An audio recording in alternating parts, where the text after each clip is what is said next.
call to order a special meeting of the Stuart City Commission. Stuart zoning. Roll call please, Madam Clerk. Mayor Rich? Here. Vice Mayor Collins? Here. Commissioner Clark? Here. Commissioner Giovine? Here. And Commissioner Reed? Here. Even though this is not on the agenda, there was a request made for an invocation. If there's no objection. From a member of the commission. Commissioner Clark, do you recommend perform that for us? We have Pastor James and we have Mr. Lewis, Pastor Garrett Lewis. Let's pick one. Somebody volunteer. Pastor Lewis. I'll volunteer, brother. Praise God. Come on up and pray for us. Pastor Lewis. Amen. Oh, well, Brother Scott from St. Paul is going to Amen. Come on, brother Scott. No, prior to the pledge. The invocation. Okay, I'll pray. Pastor James. Let us pray. Eternal Master and our God, we come thanking you for all your many wonderful blessings. Thank you, Father, for this beautiful day. God, we lift up this commission to you tonight. We pray for them and their families, Lord God. We pray for their minds that they would follow your path, that they would do what's right for the community. We pray for the community, Lord, that we would follow whatever your guidance is, God, and give you all the glory. For it's in Jesus' name we pray. Amen. Amen. Amen. Flag is here. I pledge allegiance to the flag of the United States of America and to the republic for which it stands, one nation, under God, indivisible, with liberty and justice for all. Thank you, Pastor James. Pastor James also serves on this year. Comments by city commissioners. Commissioner Reed, you have any comments this evening? Commissioner Giovine. Yes, and I don't know if this is the time, I'd like to make a motion, as I did at the last Stuart meeting, to allow the public to have 4 minutes, and then also that they would have a Q&A, that we would be going with the back and forth of answers with them. So we have a motion and a second. A motion by Commissioner Giovine, a second by Commissioner Clark. Can I just make one change to that? Is that the additional comments last no longer than 4 minutes, or a total of 8 minutes? I think there were 4 minutes the last meeting. Right, each. It was 4 minutes last time. But then it could come up again. Okay. It was, so, Okay. well, no, I think that Commissioner Giovine was referring to the question that the 4 minutes and the exchange would happen as well. Okay. So they could- Is that, are you saying you can come up again, or is it? No, the fact that they, normally we have, we're not answering the public, and I think it's important for the public to hear us and have an exchange with us. Thank you. Is there any public comment on that motion? Seeing none, are there questions or comments by the commissioners? Seeing none, roll call please. Commissioner Reed? Yes. Commissioner Giovine? Yes. Commissioner Clark? Yes. Vice Mayor Collins? Yes. And Mayor Rich? Yes. Do you have any comments, or was it just a motion? No, that was just a motion, thank you. That was Commissioner it. Clark? Just good to be here again. We're glad that people are out, have been around the community looking at what has happened, and we are always out in the community. So it's just good to know that we are having participation in this code change for East Stuart. Mr. Vice Mayor.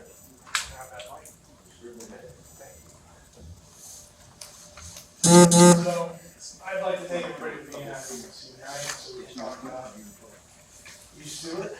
And, one of the things that I think adds context to what's going on here is, on Monday, I received in our email box a letter of objection to what we're trying to accomplish here with our code from Stearns, Weaver, Miller, Weissler, Aldenette, and Sitterson, who is representing Odin Development, McCarty Investments, and the Taylor Family Trust, here and collectively referred to as the lot owners.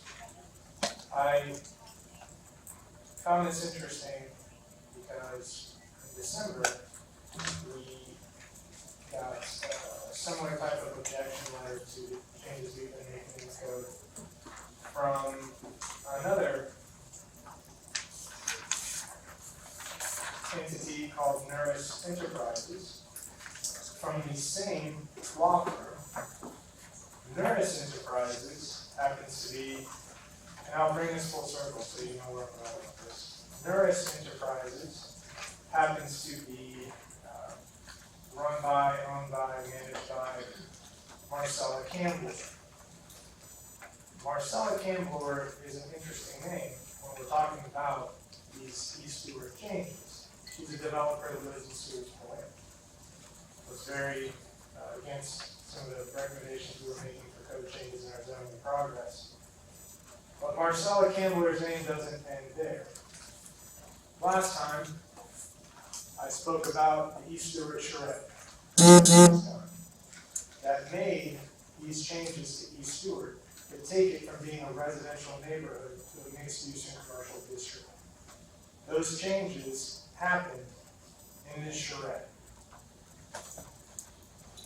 If you go on the Treasure Coast Regional Planning website, it talks about some of the people who were involved in that. The lead planner, with her picture here, was Marcella Campbell, the developer. So I just find it interesting that the same law firm that represented Marcella Campbell is also representing, this developer is also representing Odin Development, McCarty Investments, and Taylor.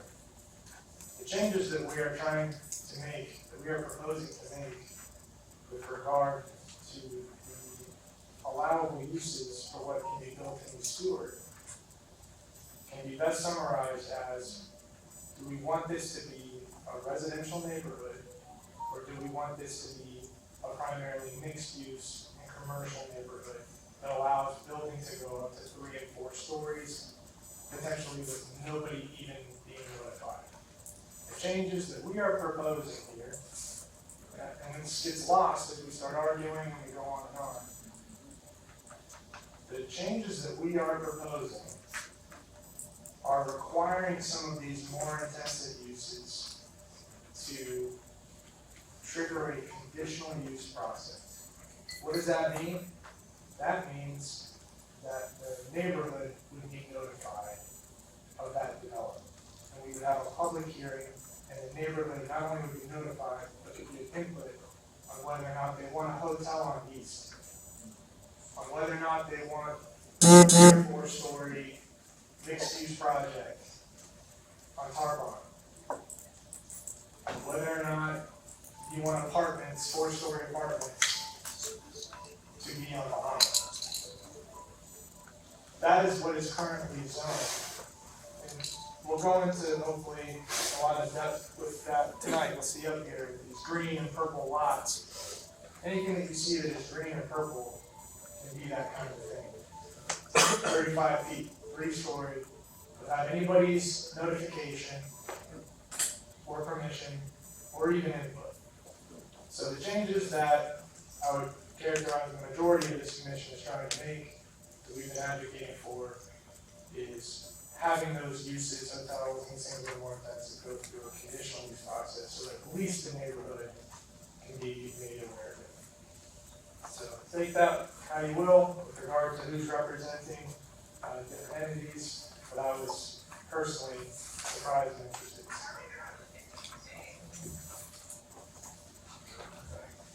Thank you, Vice Mayor.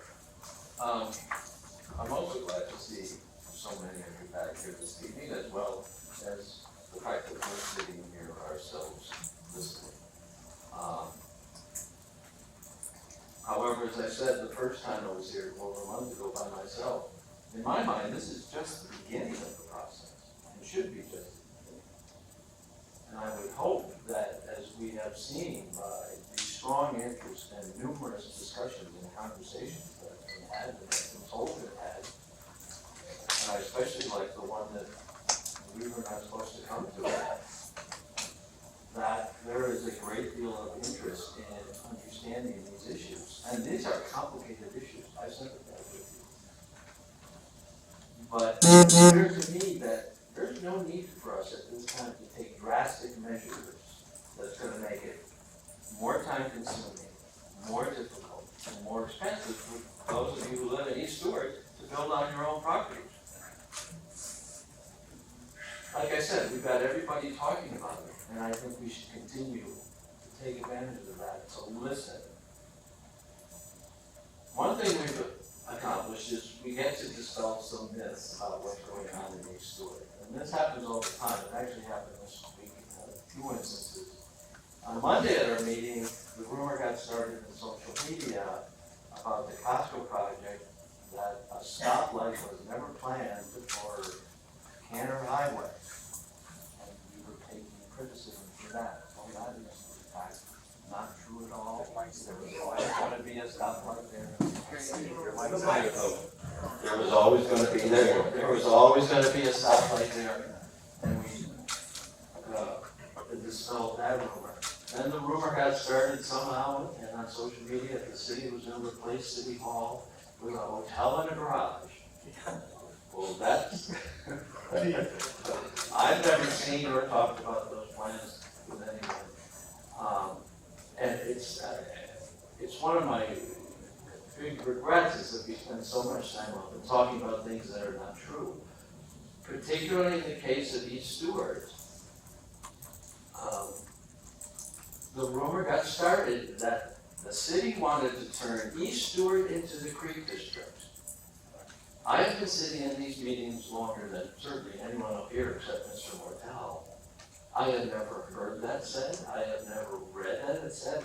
I have talked to tens of people who've been involved in this process. None of them have any knowledge of that being a goal.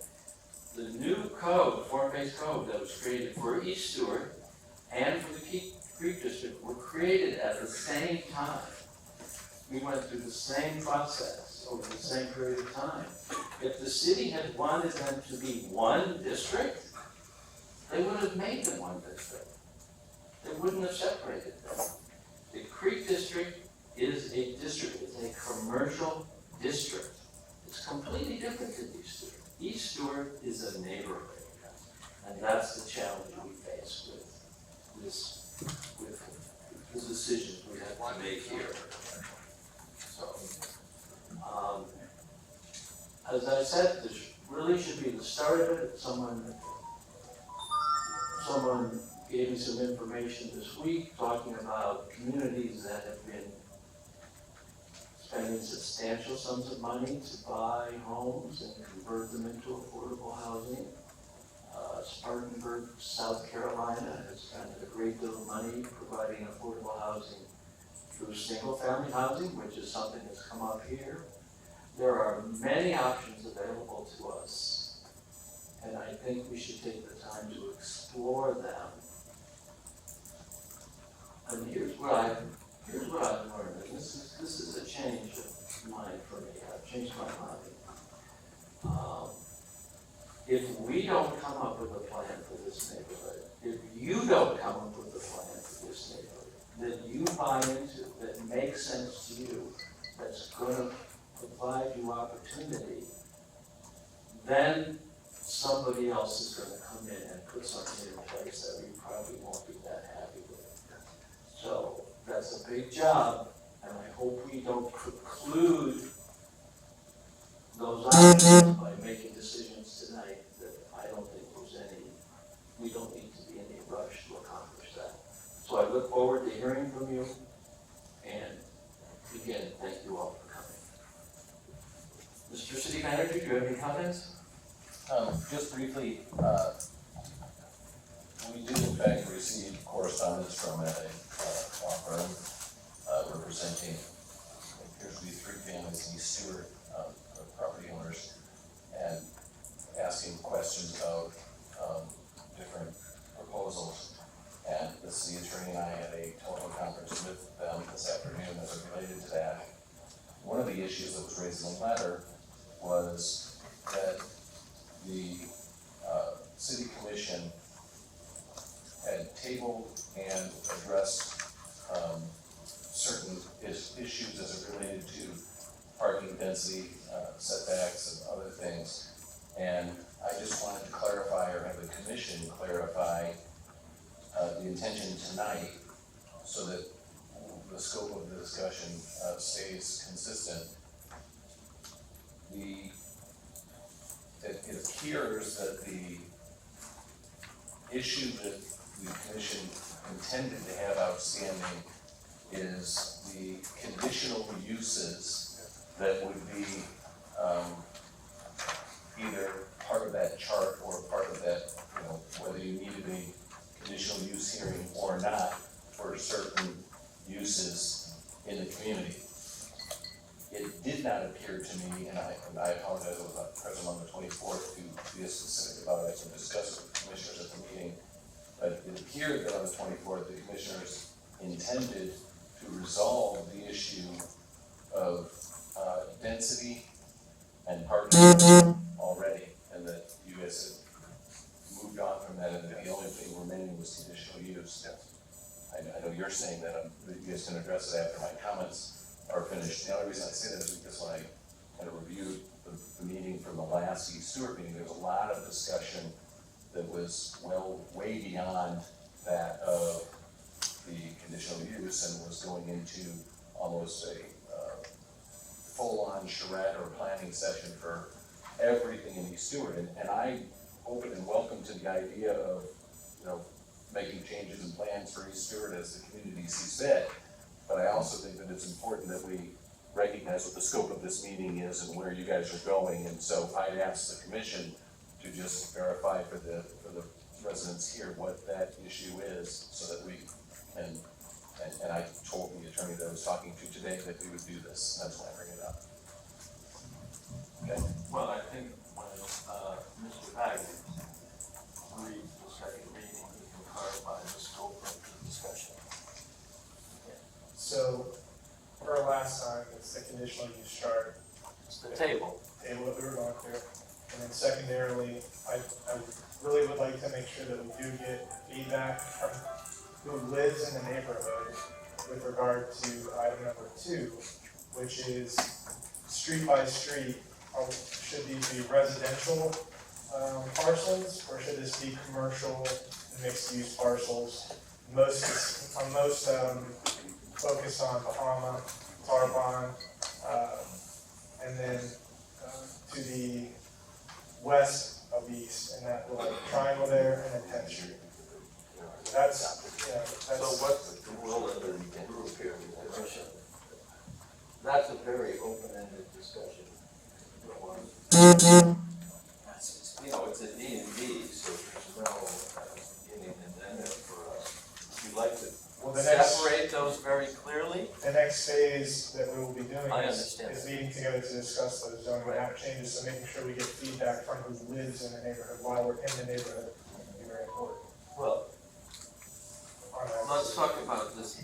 Do we want to discuss these two very separately? Is that the word?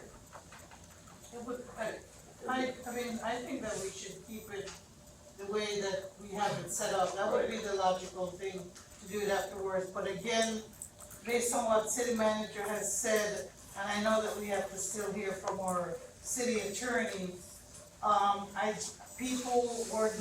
don't think people realize that all the changes that were proposed, during the zoning in progress, that those were adopted on, I think, February 24th. And the only thing was this limited, the 2 charts, the 08 and the 09, the uses, that were there. And that's all that's there to be discussed with regard to East Stuart. Now, whether or not we have a valid ordinance, because we adopted an ordinance with 2 tables pending, I'd like to hear Mr. Baggett's take on that. And I think the residents, and I don't know what they'll say tonight, but when I've talked to people, people have said, and I know when I voted on behalf of East Stuart to say, let's at least get some time to have more discussion. But the main thing that I wanted to do, or hope had happened, was that we had taken the entire East Stuart code out of the vote, and not just the 2 tables, the 2 charts. And I think people are still asking for that, and I think we'll hear tonight what they're asking for, if they really wanna take that out, keep it the way it is, and then let's literally go back and restudy this and see if we want the changes. I understand what Commissioner Collins is saying, but that's not just how you say, let's make this commercial, let's make this residential. This neighborhood has been here for a long time, it has gone through a lot of uses, and people have been keeping things the way that they are just to maintain the neighborhood.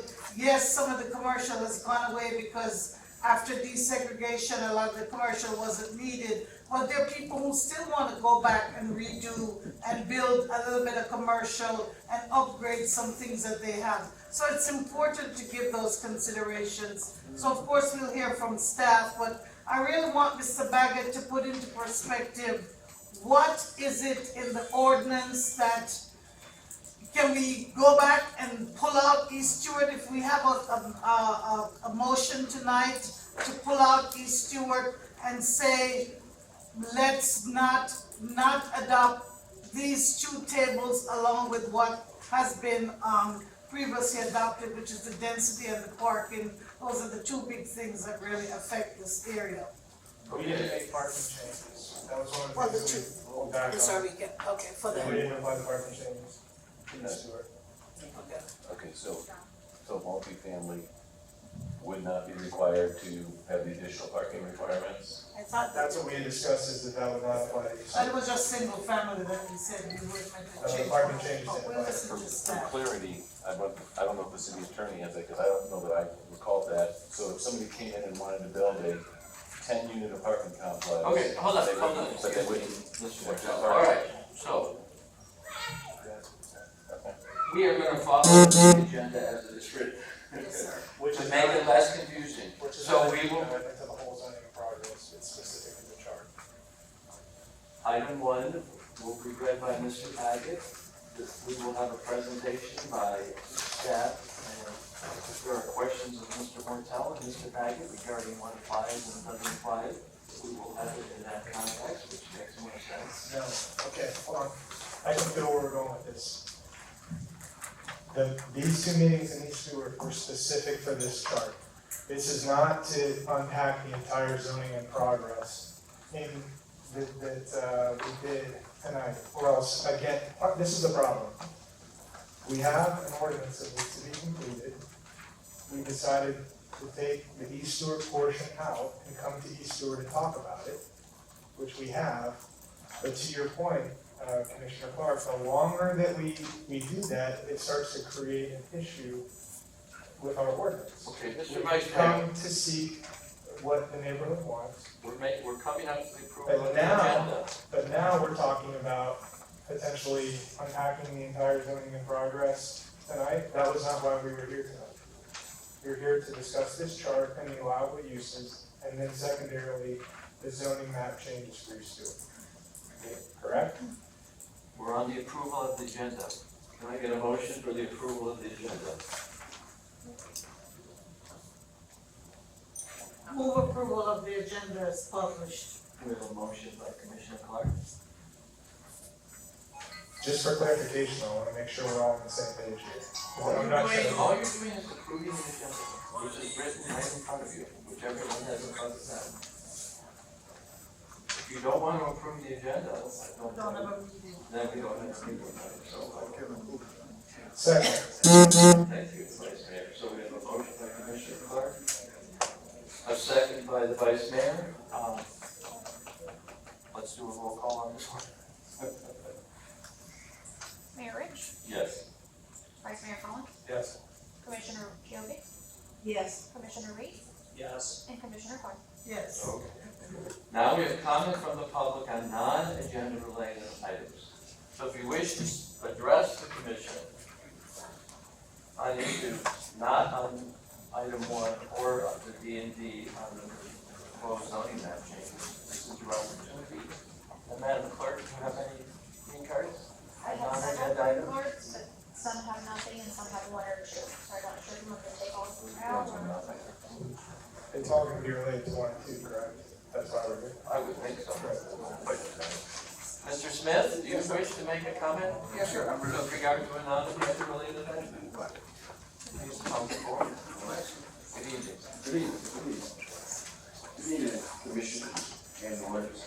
Hey, I just want to take this time to say that, the progress that Costco, have made, and how far we have came with the city approving that project. Costco is hiring, we agreed with the NAACP hiring, people with small records. They have hired quite a bit from Martin County. They had a one bar close about 15,000 applications. We have, and Joe Cooper have worked to get a lot of that's in our community that fill out an application to look closer to their application, and a lot of them have been hired. They begin to open up the 25th of this month. I think it's gonna be a great thing for the city of Stuart. City of Stuart, you can see every day they come out of people that was against it, the project, they are supporting it now. They became great membership of Martin County outstanding in less than a little bit of time. All of communities, and I want to thank the commission and also the people that support that because it gives us jobs. Matter of fact, people from the community can walk there, walk to work. It's a lot of benefits, some of the best benefits that a company can get, better than public, better than Sam's. And also, it's helped benefit the small business here in the city of Stuart. Like me, I'm a small business owner, and I have to travel to Palm Beach County or St. Lucie County to shop, wholesale. So I look at that to commend you.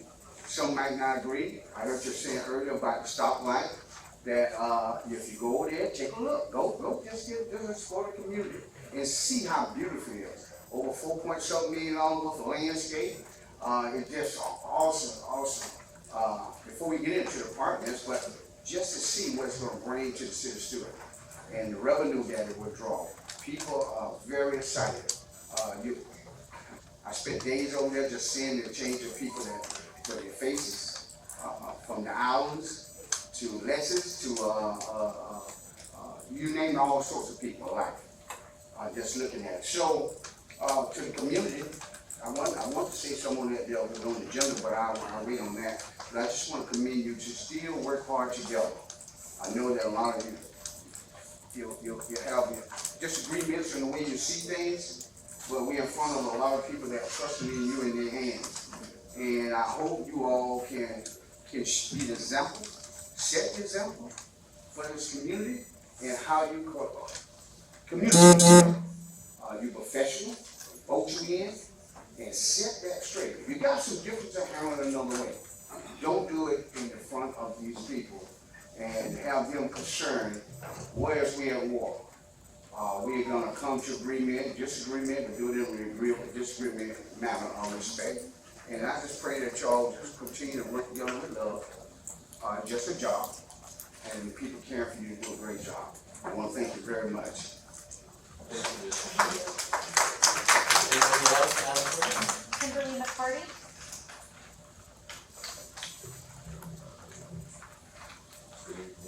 Good evening. I just wanted to address the Vice Mayor's comments. First, he called my family land barons. Tonight, he is insinuating that because of the law firm that we selected, we have some type of underlying motives.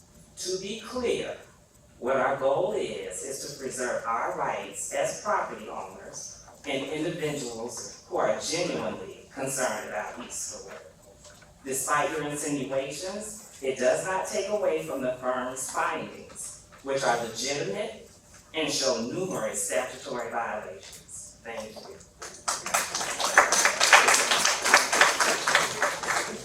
I would just ask in your comments that do not address members of the commission individually. Any of us sitting up here, we all sit up here together. You just address us as the commission. Thank you. Any other comments? I have three more that don't have anything, so I'll just name them and we can. Okay. Pam Ruger, Baker, is it Baker? Baker. Ozark. What's the name again? Pam Ruder. And she said her She said her comments. Larry Davis. Okay. Next one? Item 2. Item 2. And Emma Holmes.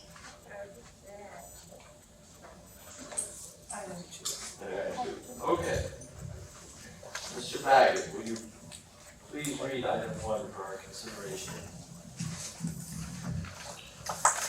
Ordinance number 2539, 2025, an ordinance of the City Commission of the City of Stuart, Florida, amending and restating the city's land development code, chapter 2, zoning districts, uses allowed, density, intensity, chapter 3, special zoning codes, chapter 5, resource protection related development standards, and chapter 6, on-site and off-site development standards, which were determined during the zoning in progress under section 1.04.04, Stuart Land Development Code, providing for conflict, providing for codification, providing for an effective date, and for other purposes. Motion. I'm sorry, what? Do we have a motion? Yes. We have a motion and second. Oh, you want to, okay, go ahead. Sure. I'll make a motion on that. No, that's right, let's have a presentation, let's have. Sure, I don't think we have a formal presentation for item 1. We do have one by staff for 2, but I do want to discuss some of the things in item 1 because I've been asked a lot of questions in the comments section. So, back in February 24th, we had voted on majority of the proposed changes to the land development code.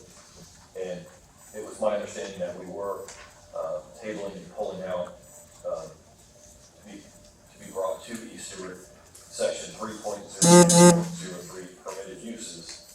And in that section, there is the bigger ESN 08 chart on permitted uses in the East Stewart neighborhood. And that is where things were previously uses were approved as a matter of right, and then you were changing them to conditional use on everything in single family.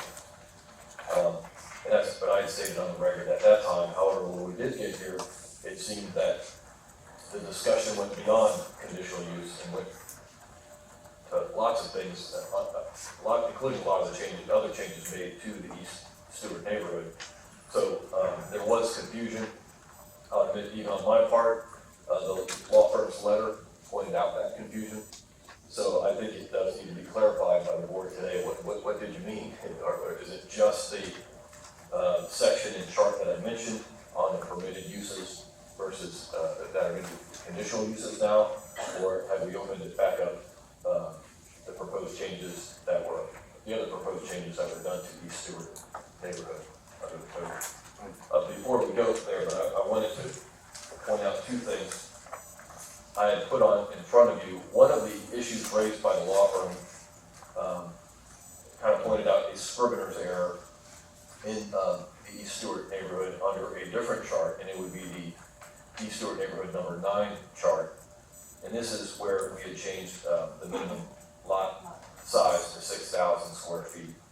And I handed out before the meeting got started, so you should have it in front of you, and it's just a 1-page excerpt of that chart in front of you. And I sat down with staff, including the city manager, and we had come up with a new proposed language for footnote number 1 at the bottom of that chart. The scrivener's error that we had in the original proposed amendment. And so we are suggesting and proposing that the footnote 1 under this chart be corrected because it was a scrivener's error on our part. And it should read, all existing parcels with assigned parcel ID numbers as of September 4th, 2024 shall be conforming and exempt from the minimum parcel size requirement for single-family homes in single-family duplex, business mixed use, and general residential office districts. Any parcel or subdivision after. Please stand up, sir, because you're not allowed at the speaker. Perhaps you can pull your microphone closer, Mr. Baker. I can't hear parcel or subdivision after September 4th, 2024 must comply with the minimum parcel size requirement set forth herein. The same scrivener's error was also contained in section 2.0401, in which it was the chart for the rest of Stuart, where we were changing the minimum lot size to 6,000 square feet for R2 and R3 districts. We have almost identical language proposed in footnote under table 5, and it's under footnote and it's referenced as 3 stars. And it should read, we're proposing that it should read as follows: all parcels assigned a parcel ID number as of September 4th, 2024 shall be conforming and exempt from the minimum parcel size requirement for single-family homes in R2 and R3. Any newly created parcel or subdivision after September 4th, 2024 must comply with the minimum parcel size requirements set forth. So again, these are 2 scrivener's errors. They're not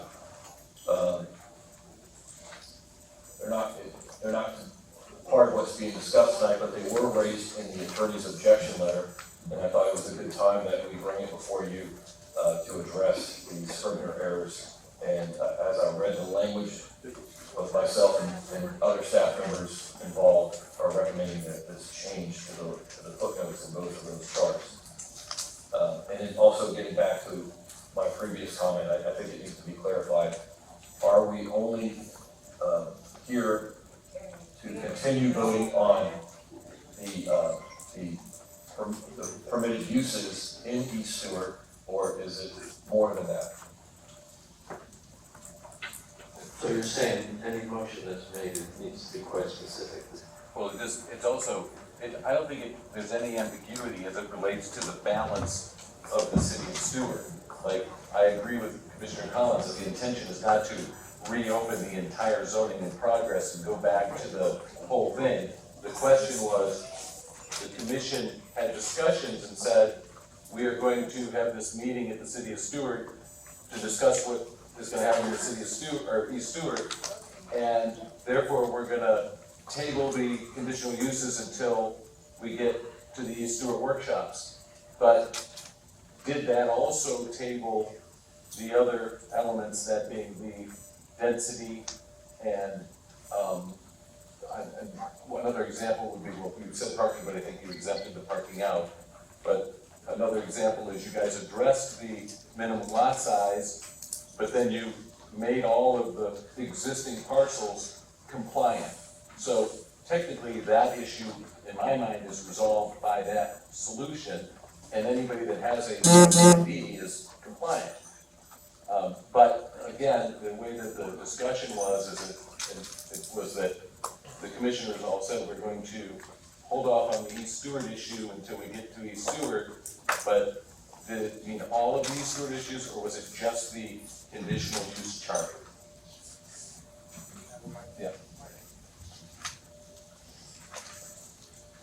What's the question, is that? No. Does anybody else have a question of staff? Is your motion you're gonna make a motion? Do you wish to ask Mr. Gray a question? No, I'll listen to his motion, but I just know that, we took those 2 things out, and my question to Mr. Baggett, again, is even though we adopted the rest of the zoning in progress, when these 2 tables are tied to the East Stuart Code, I think that the East Stuart Code should not have been adopted piecemeal until all of this was settled, and it was put out. And I think that it's not an ordinance, it's not a full ordinance, at least with regard to the East Stuart Code. You wish to respond to that, Mr. Mayor? First off, it's one chart, and it's the figure ESN, which stands for East Stuart Neighborhood, 08, permitted uses in the East Stuart Neighborhood. That was the only chart, and Commissioner Clark, you were referencing 2 charts, so I was under the impression that was the only chart that was tabled. And it's a long chart, but it has to do with all the permitted uses, whether or not they're going to be permitted by right or by conditional use. However, it it seems that you were getting confused as thinking that the rest of the stuff in East Stewart was, open back up for discussion. So that's why No. I think we need clarification from the board as to what is still outstanding and what we need to address. Well, apparently, Mr. Martell was also confused to a degree. And likewise, the attorney was. No evidence, we were contacted and this issue was raised, Okay. so we're simply Trying to resolve it. raising it to maybe put on the record that we addressed it. Mr. Mayor, Ms. Commissioner Attorney, Clark?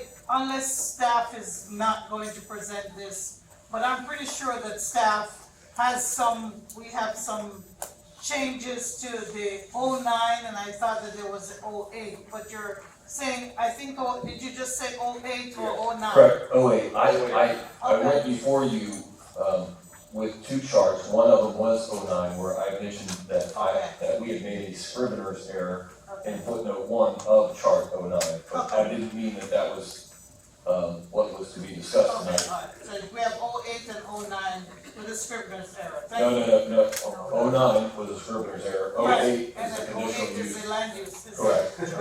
Thank you. We're getting there. I think it can get a little too technical here. Yes. You know, because the purpose of it here is to get feedback from the neighborhood, people who live here.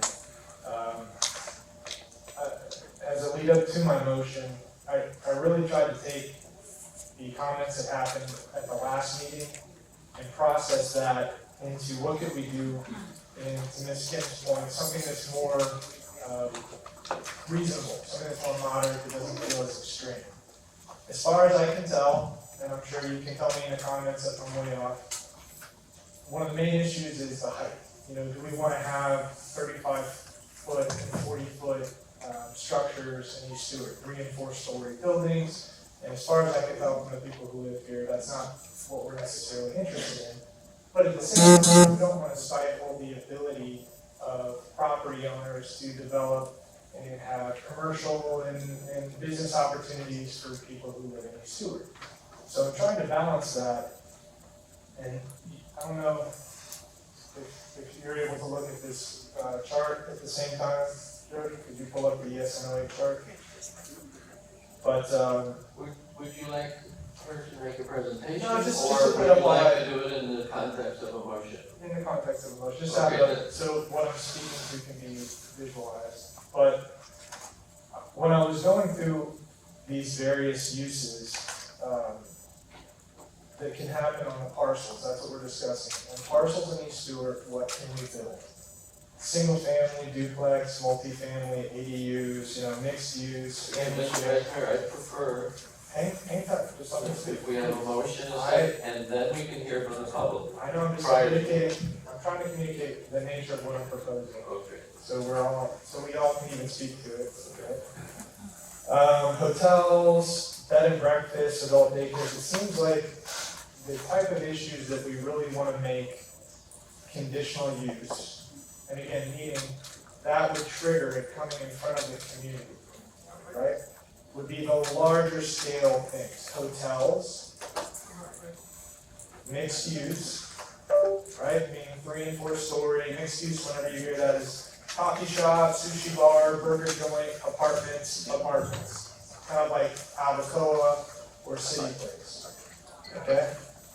If that, and I'm not advocating for that, right now, today, for clarification, because this was a point that I think got lost. Right now, the way the code sits for your neighborhood is that can be built today. That got changed in '04, without necessarily everybody fully understanding what was happening. It went from a predominantly residential neighborhood with some commercial zoning on east to almost the entire neighborhood being zoned. Mr. Redpair, I'm could working we on please it. have a motion? Let me speak, please. You Being can zoned, speak all you want when we have a motion let and me a speak, second. let me speak. Being zoned for commercial and business. So a lot of people don't realize that that's how the code sits today. So what we're saying, what I'm proposing tonight, is that for the parcels that are to remain business, commercial, and mixed use type parcels, that any of these uses, I'm gonna read them off, that will inevitably be 3 and 4 story structures, that those would stay in the conditional use process, meaning you would be notified and you could have input on whether or not it happens. Right now, you have 0 input and you will not be notified. Well, We're proposing- I don't understand. You're talking specifically about the table we're here to discuss and vote on. Correct. Make a motion, otherwise we're not moving forward with this discussion.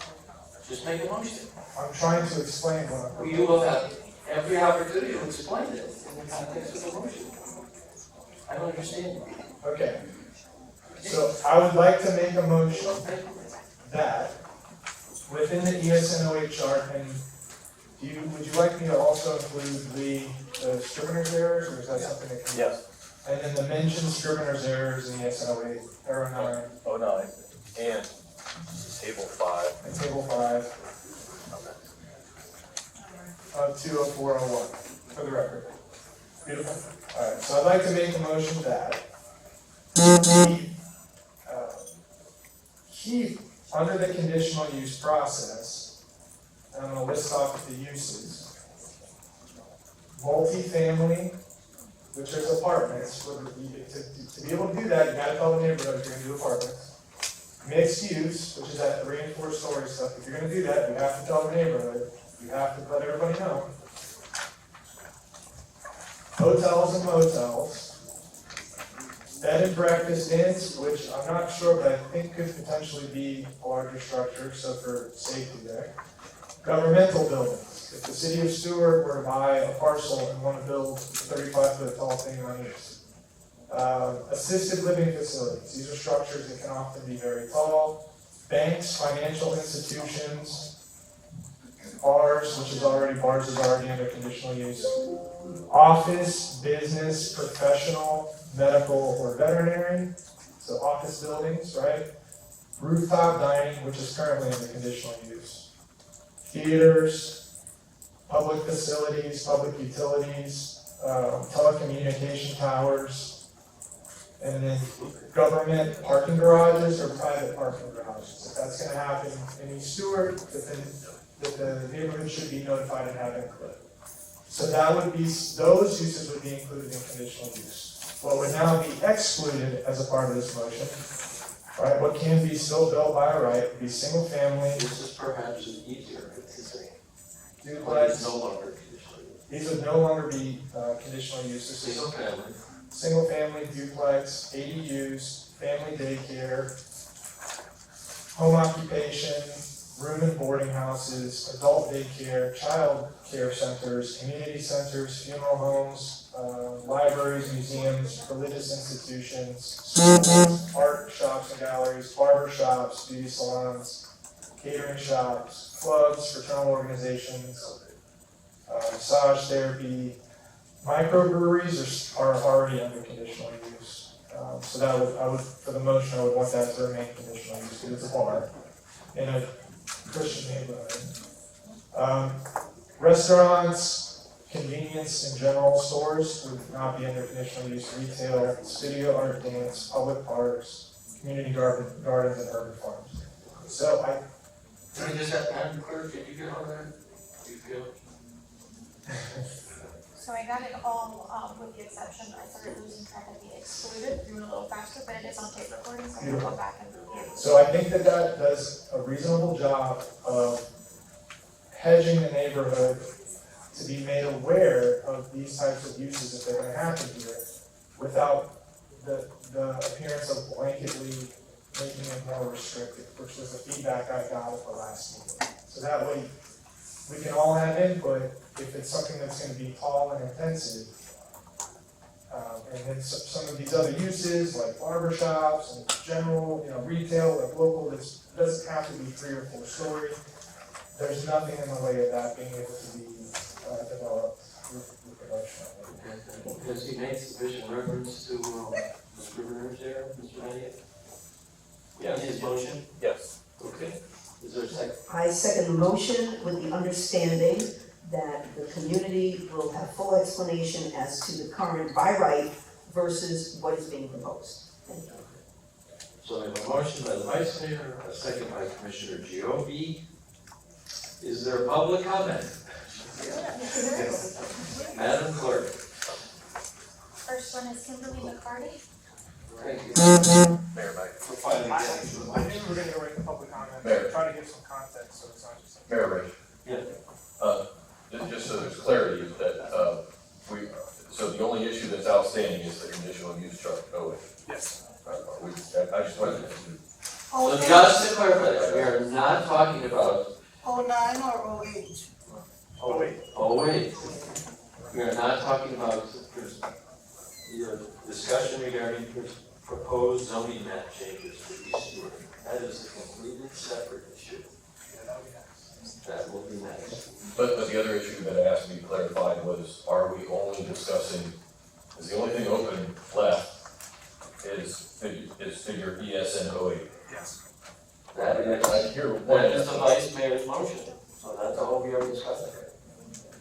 Correct? Yes.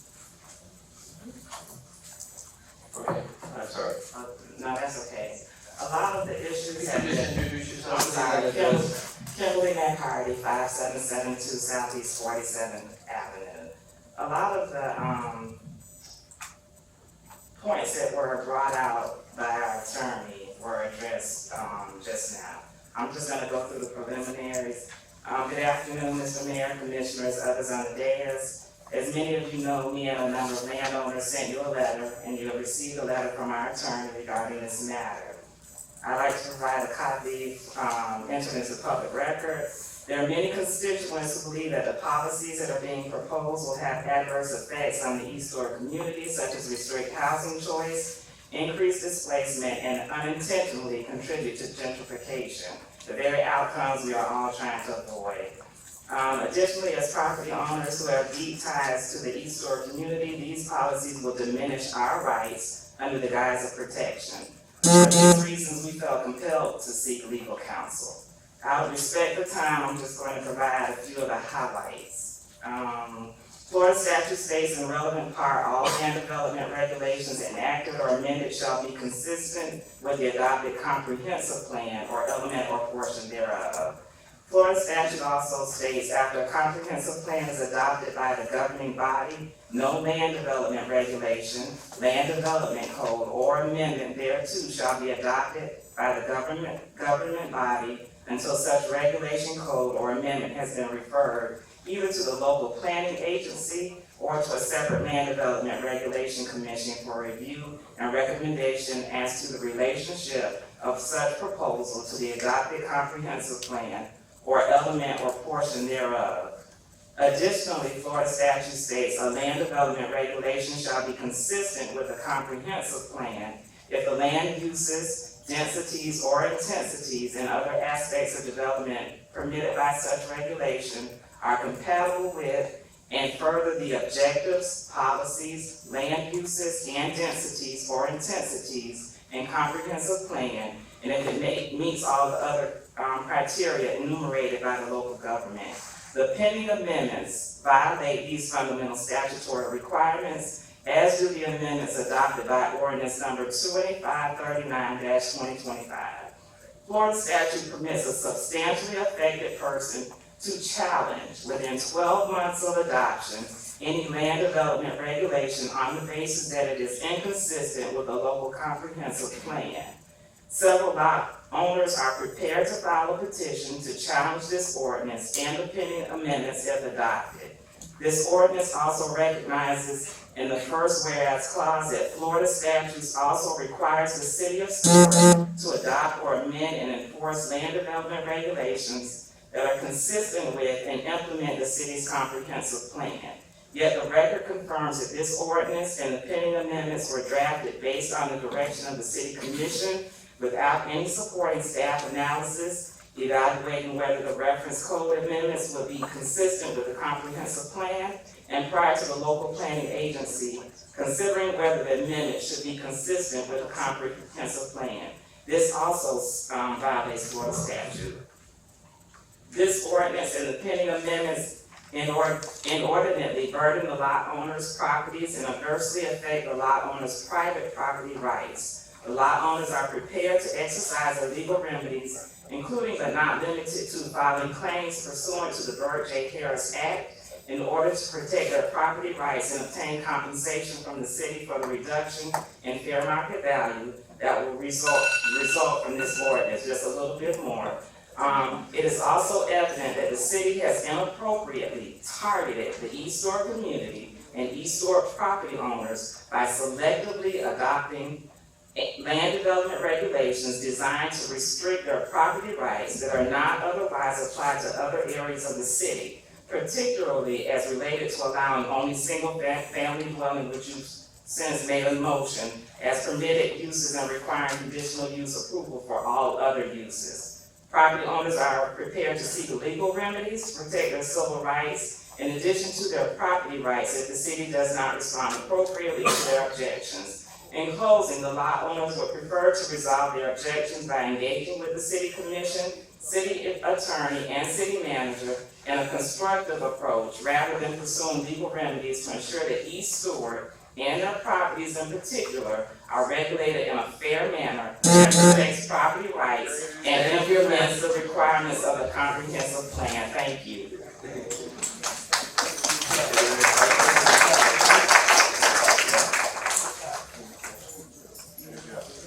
Paul Sires.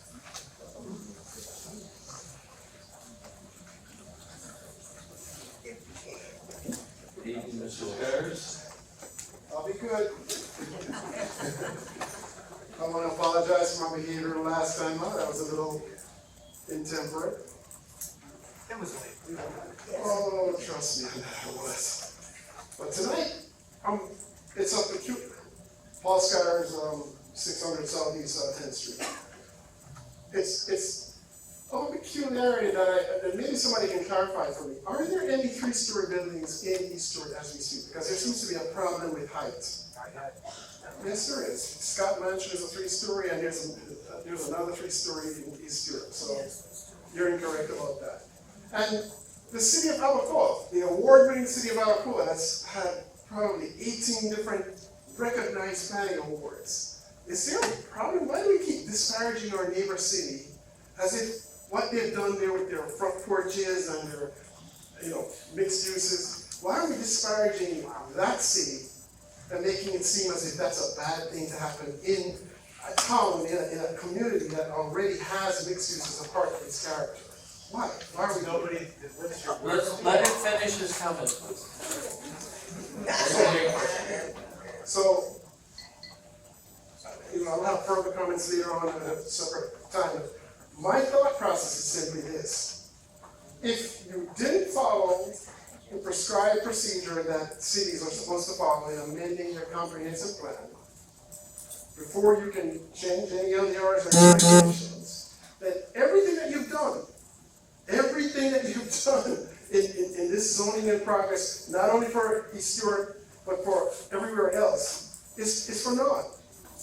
Because you didn't provide any of those other communities with substantial analysis that demonstrates why you needed to have these regulations changed. And you first needed to change the comprehensive plan. Every single person who chooses to violate that is individually liable. Individually liable. Because I'm sure Mr. Manning advised you accordingly. I know this man. You cannot tell me that he didn't tell you that you're violating the procedures and prescribed process that you're supposed to go through in order to change his plans. So my encouragement, my ask tonight is simply this, and I'll say that after this, is to please reverse everything that you've done. Everything with respect to the zoning in progress. Because everything that you do is exposing every single one of us taxpayers to paying out more money to support lawsuits that are going to come flying at you that we don't deserve to pay for. Please remove those. Thank you. Craig Holmes. Who was that? Craig Holmes. Mr. Holmes? I want to get my Mr. Bill. All right. I get my Mr. Bill. Okay. Sir, could you introduce yourself and your address, please? Johnny Bell, 914 Southeast Hall Street. First of all, I don't know where to start, but there's so many things here. Now, I've been involved in the process of the rezoning of East. And as I can remember, and let me get it correctly, we were first approached by the Development Department. I think her name is Mrs. Jessica Seymour. She made a presentation to this community of a zone change. We rejected it, ma'am, the form-based code. She came back, she made adjustments. Form-based code from A1A to top on. We reluctantly accepted that. The next, and all those notifications came through the mail. The next one was a presentation at City Hall. And Ms. Seymour made the presentation. And in that presentation, she said there would be commercial down Top On. And I questioned her. I said, when did Top On become commercial past Church Street? You remember that, right? And Mr. Motel jumped in and explained it. The meeting was canceled. Now, me or this community have never gotten a notice of another meeting. I was informed my first time I got up to speak, I did not know the zoning change had been changed in East Stuart. I never got a notification. Did anybody else? No.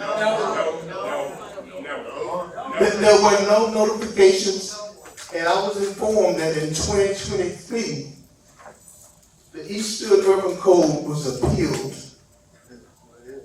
and gotten rid of. And you instilled the form-based code. No notification. Why no notification? Why the community wasn't informed of this?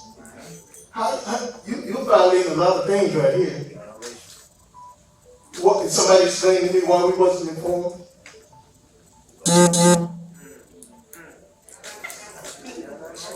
We're gonna leave it at that, but we have a lot of complaints, and you throwing this new code with all these conditions, that's just a Band-Aid.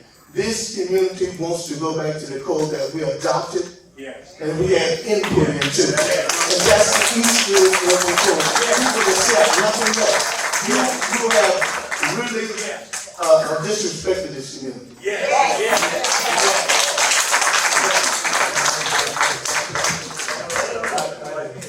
Mr. Bell, could you return to the lectern? So Mr. Bell, I've mentioned this before, but I voted on form-based code. It was one of the first things I did when I came in, before I fully understood even what I was voting on. And as I have come to understand what I was voting on, it's why I'm being so adamant about trying to clean this up. Thanks to you, you brought it to our attention, and we wouldn't have known. The code had been changed. As a man, I can tell you, I regret that I did that, and I'm trying to do everything I can to make it right. The first part of this discussion is trying to make sure everybody is aware of what we're gonna build over here, what's proposed, and can have input.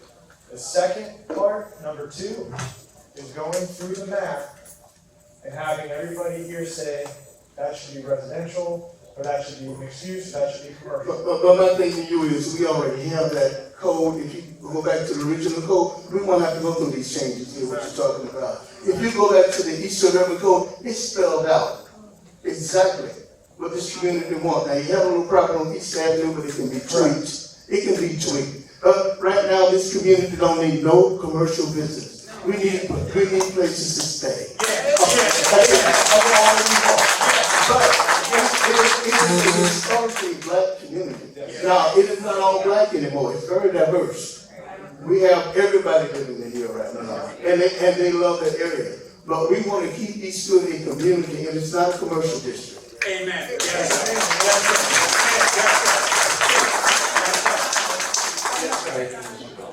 And the point.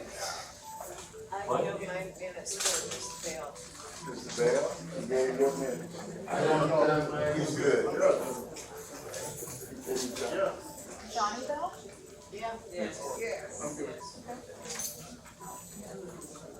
Rose Graham?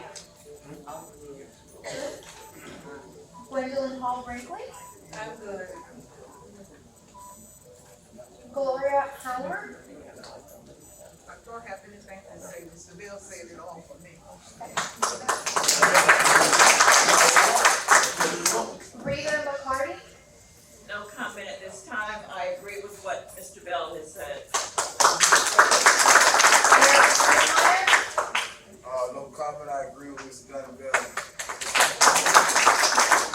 Derek Lewis, I agree with Mr. Brother Bell. Belinda Lewis, I agree with Mr. Bell. Glenn Thomas, I agree with Mr. Johnny Bell. Joanne Thomas, I agree with Mr. Bell.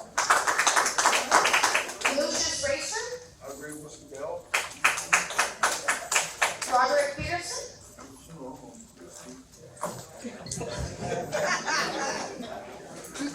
Oh, boy. It's a full-time job dealing with the city. It's just ridiculous.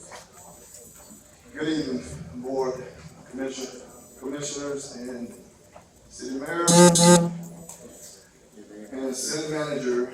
My name is Roderick Peterson. I want to thank you. I want to thank you.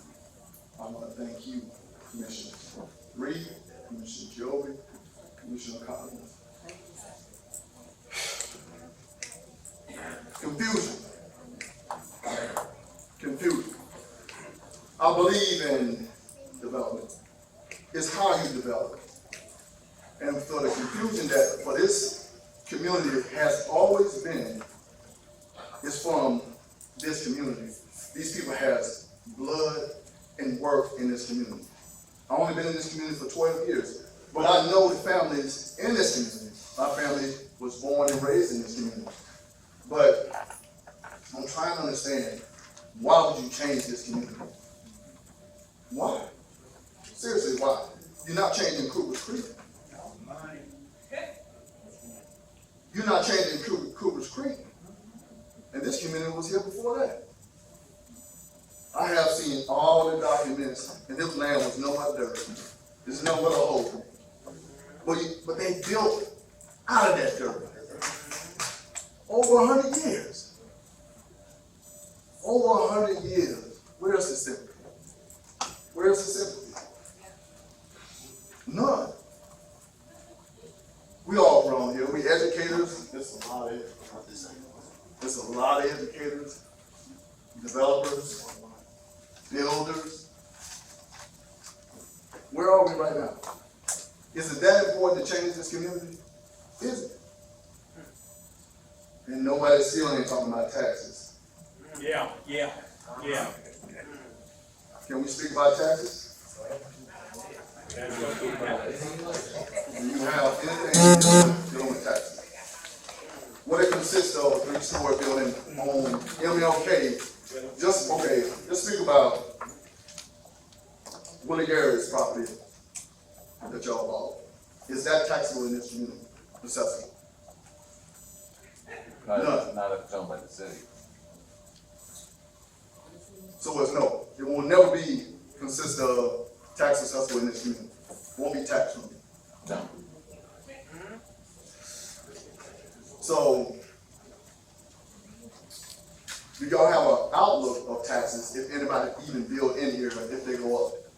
On East Avenue, Central Avenue, MLK, anything, a tax assessment. What it might be. If you make it have a noise, taxes going up. Oh, I know that. I'm just asking, boy, do you have an outline of it? The Martin County property appraiser sets the valuation of the property. The city of Stuart doesn't value any or set any values on property. The Martin County property appraiser sets the valuations and appraisal values or assessed values of property, and the tax collector obviously collects the taxes. The city of Stuart has a 5 millage rate tax to operate the entire city. That tax for the general fund are taxes that are assessed across the whole city, from almost Jensen Beach Boulevard to almost Indian Street, and everywhere in between, and the car dealerships and the movie theaters and the restaurants and all the commercial activities, and everybody pays their taxes, and then the whole city, the monies are distributed throughout.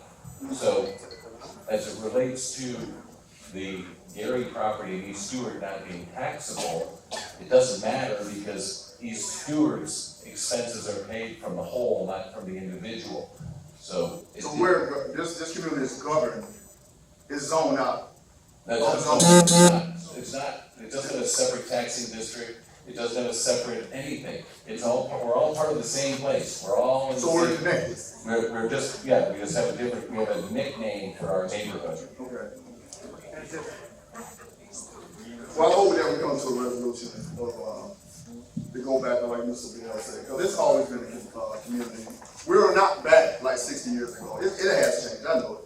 But I know in the past 50 years that I've noticed, the only two establishments that I have known was the Gary property and the school, Virgin Walton, was the only, in this place here being redone or whatever, has been changed. Everything else just, you know, a couple homes coming up by, you know, from other agencies and stuff like that. But I'm just trying to understand is that we need to just keep it at what it was, as code. That's all we say. Albert Brinkley? I'm with Mr. Bell too, but I want to add on to what he said. Yeah, just to be clear, I don't want to interrupt you, Mr. Brinkley, but we are voting just on putting additional use on certain rights.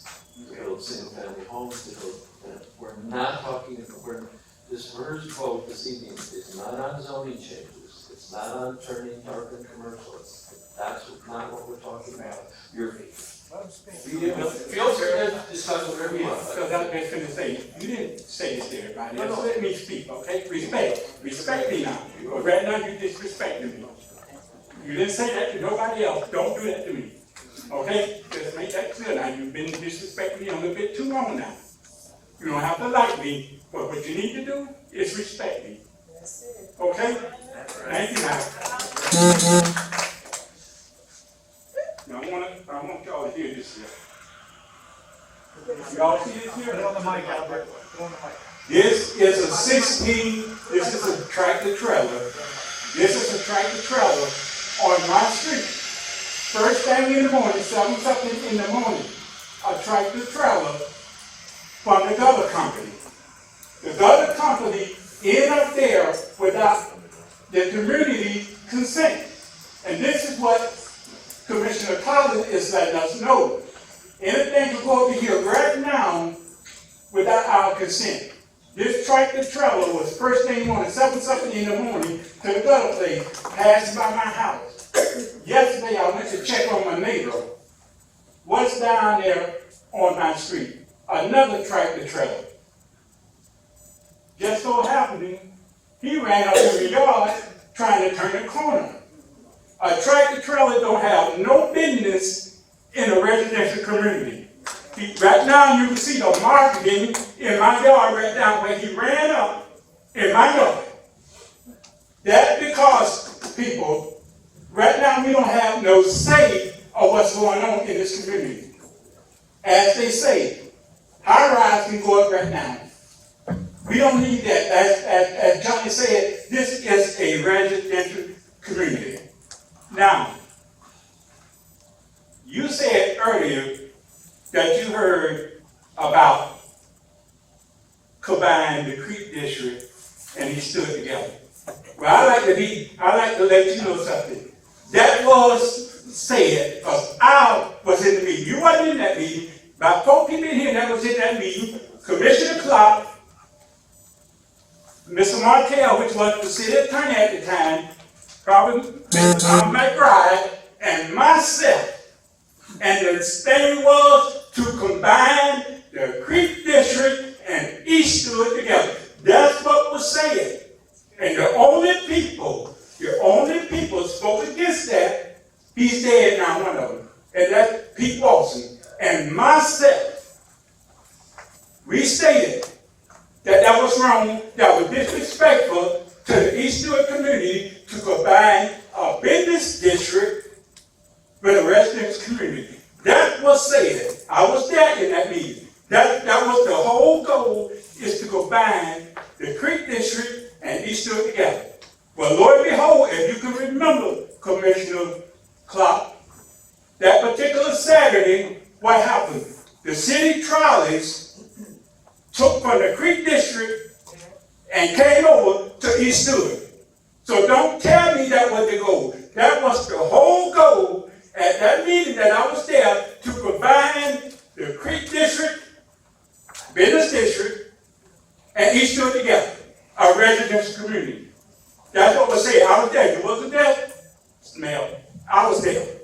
Commissioner Clark, Ms. McBride, and Montel was the city attorney at the time. So that was the whole key, is to combine the two together. You wouldn't do that to Cougar Creek, Dolphin, Madison. You wouldn't do that. You wouldn't do that. We are being disrespected. Now, when we confronted you all, and it wasn't just Mr. Bell and myself, we had others together. And we confronted y'all about letting us know what's going on. We never got no response. We did our homework. And we said that we did not want the form-based code. Told Jessica, told you all, we didn't want that.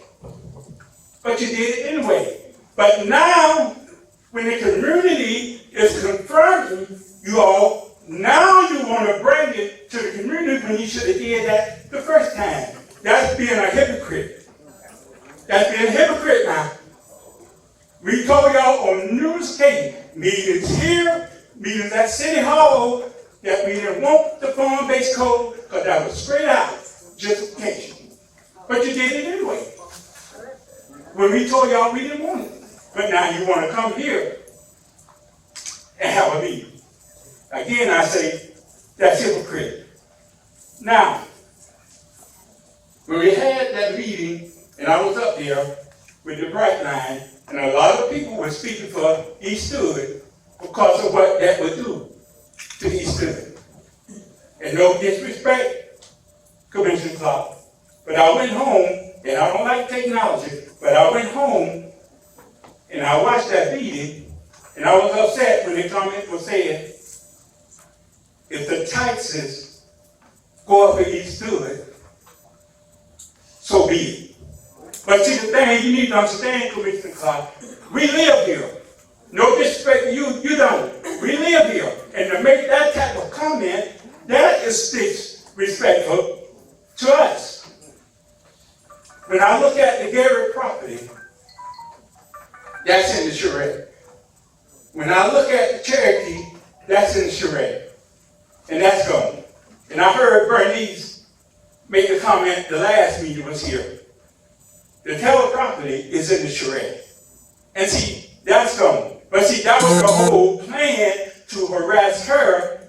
And that's what a lot of stuff happened in here. Next thing you know, people get harassed, then their property is torn down. Now, I have some questions here. The city purchased Wells Fargo. That was around about what? $7 million? Someone correct me. $7 million? You paid for that? $7 million. Do anybody know the plan is what Wells Fargo going to be? That's where the city hall is tempted to be. At Wells Fargo right now on East Ocean. Bell, excuse me, your time is up. You're on a separate issue. No, I'm you have asking the a right question. to come back and speak again for an additional 4 minutes after everybody has had their initial opportunity. Can I ask him a question?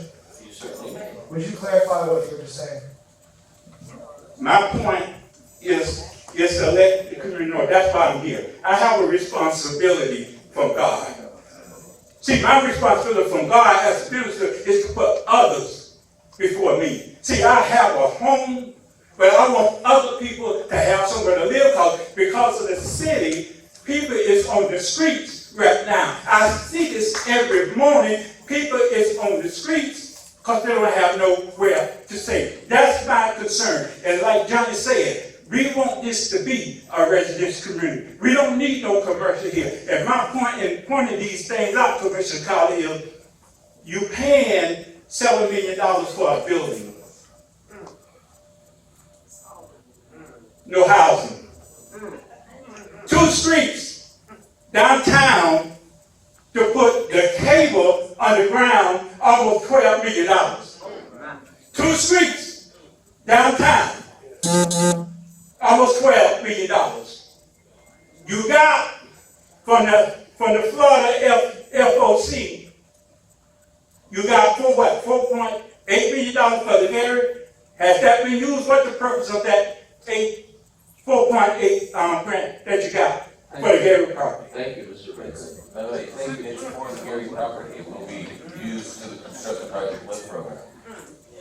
Which is not going to benefit the East Stewart community, all due respect. It's not going to benefit the East Stewart community. So I'm pointing all this money out is nothing is going in the East Stewart community.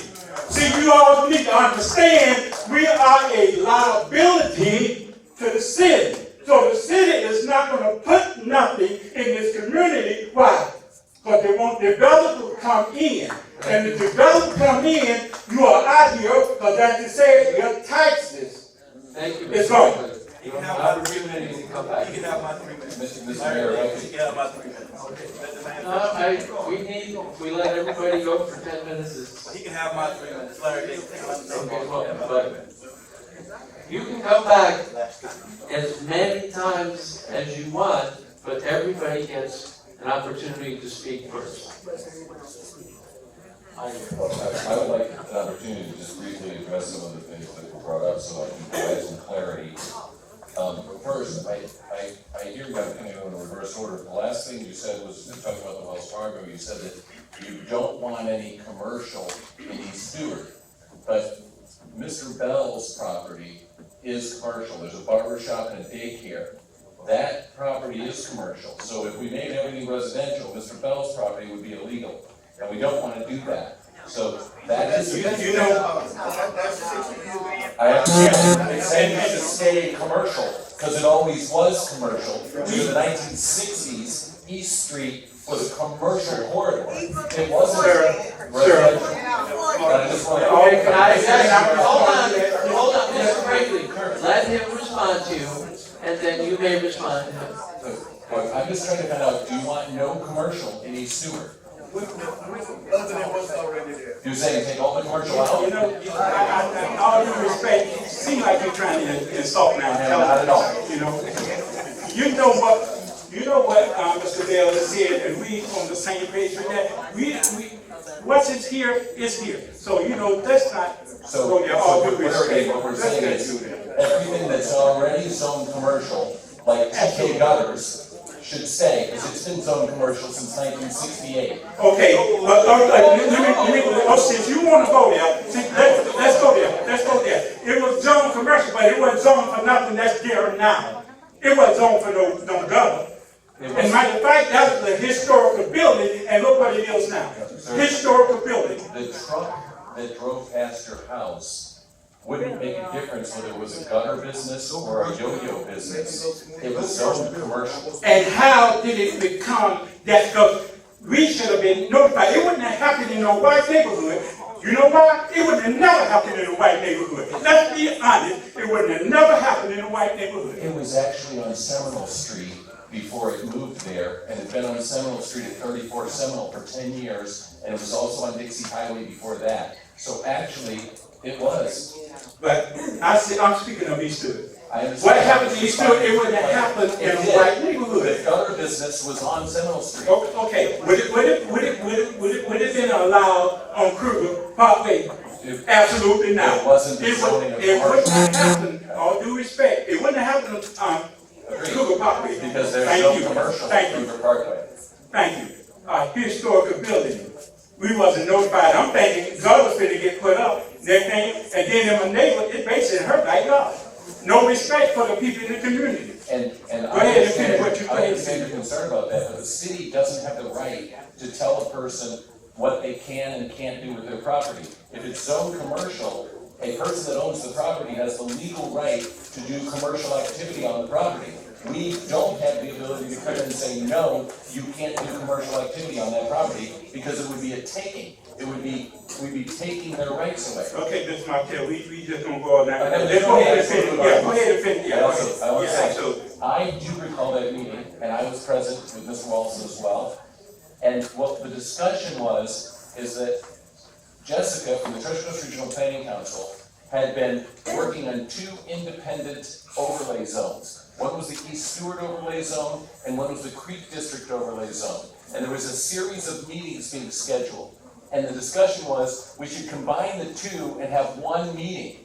And the answer was no, don't combine them because it'll become too confusing. We need to have 2 separate meetings, one for the East Stewart overlay zone and one for the Creek District overlay zone. It wasn't to combine the 2 communities. You'll never find any documentation that anything was written for them to be the same community. It was to just have the meeting at the same time to discuss the 2 overlay zones that the city had hired the Treasure Coast Regional Planning Council to actually present and go through the community, do the community outreach.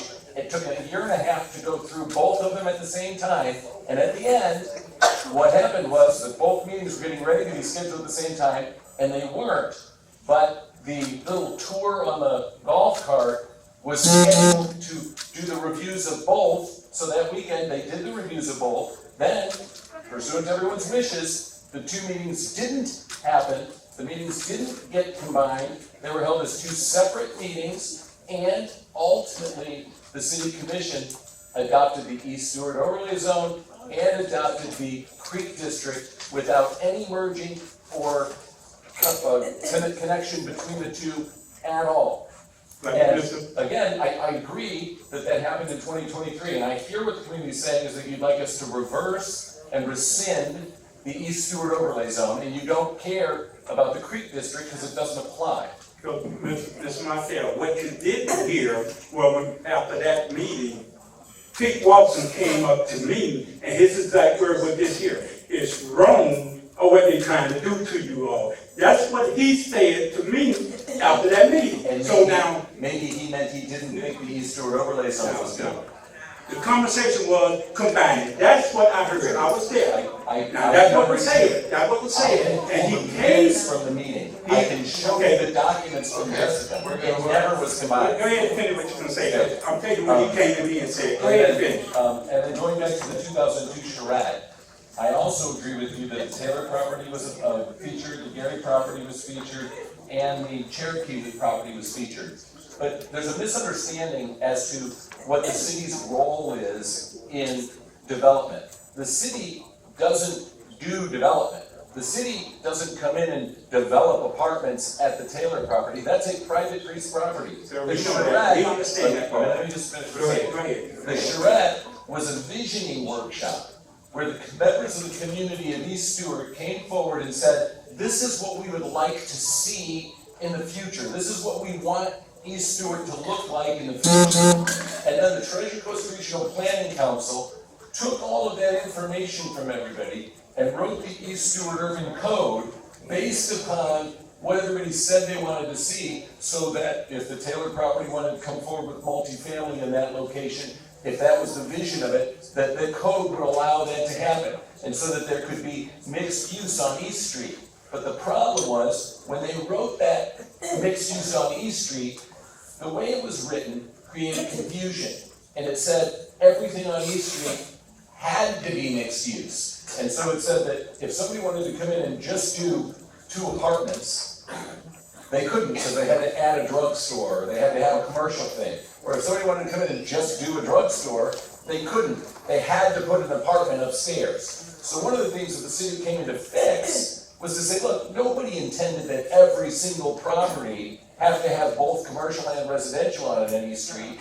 What the intention was during that 2002 charrette from the residents of East Stewart was that they wanted East Street to have the ability to be a bustling neighborhood that had both residential and commercial activities, and that people could have businesses on the street, but they could also have residential on the street. And if someone wanted to have both a business and residential on the same property, they can do that as well. It wasn't to restrict anybody, it was to help. And we didn't have no problem, we made that perfectly clear. And so, but we didn't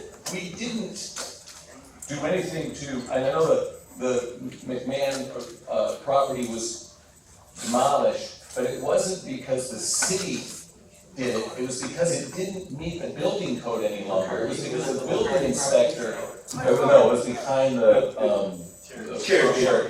It's a vacant property on the apartment. It was because it no longer met the Florida building code, and the building inspector said that it was too dangerous to be hackable. So as a result, the building inspector was saying either it gets fenced off and nobody can live there anyway, or it gets cleared so that it's not the dangerous condition. It's funny how you brought that up, because see, that's what goes on in this community. You keep getting picked at, and then you know, you need to close this down, you need to shut this down. And what happened to the Cherokee is a lot of people to this day got put out, don't have nowhere to live to this day. I understand that. Okay. I agree. Okay, and if that was wrong. And that happened at the Taylor property as well. Absolutely. Not only those two, but even on Martin Luther King Boulevard. And Mr. John Layton built that for the black community, and right now, not one black person can afford to live in those apartments across from the baseball field that he specifically built for this community. Come on. And again, come on. The city doesn't have the legal right to separate. Right, but my point is to you all, I know you knew about it, and people that was living there don't have nowhere to live to this day. And don't tell me you all didn't know nothing about this. And listen, I did know about the Taylor property. I wasn't here when the McCann property was demolished. I lived in Stuart, I wasn't involved in the city. But as it related to the Taylor property, there were certain structures that had repair needs that made it so the building officials said that they were not habitable.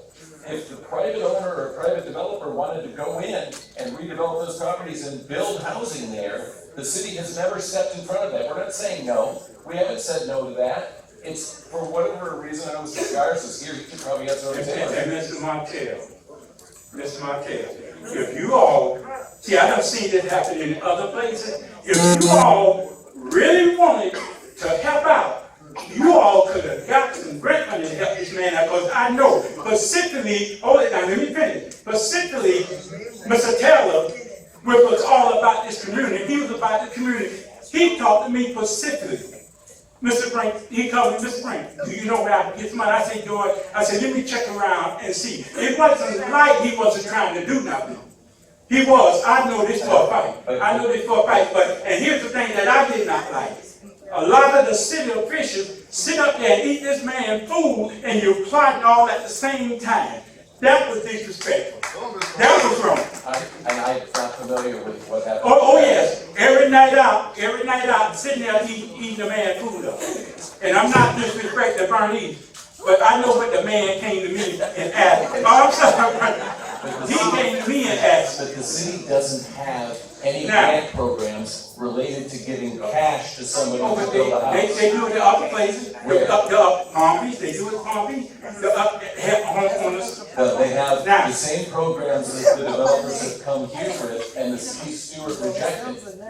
Let me, one more thing here. In the charrette was the gymnasium. And so disrespectful for the East Good community, instead of putting it in here, you wanted to put it over to J.D. Parker, and it still didn't get built. And we have asked over and over again for a multi-purpose gym in this community. The Boys and Girls Club open. We talking about in the community, Montel. That's not for us. Look here, that's not in the community. That is for the children of Stuart. That's why it was built there. So let's go back there. Because the way we were disrespected. We talk about the zoning tonight. I want to debate on this. No. I'm just trying to clear up issues when you ask and make this information. I want to make it clear that the city didn't build a gymnasium for somebody else. We didn't have the money to build the gymnasium. It was a visioning meeting at the charrette. But you see all that money, the reason why I point out all that money is you can get money for everything else. But you can't put no money here. That's why I call all the money out. That's why I call all the money out. The city of Stuart spent $8 million million on East Stewart to connect every single house to water and sewer, and no other neighborhood in all of Stewart. But you're doing us a favor, you're doing us a favor. Come on, Mr. Martell. Okay, no other house in Stewart is allowed to be connected for free, and the state law requires everybody to connect. That's, this is what's called, this is a workshop. Next, public speaker, Madam Clerk. Nathaniel Green.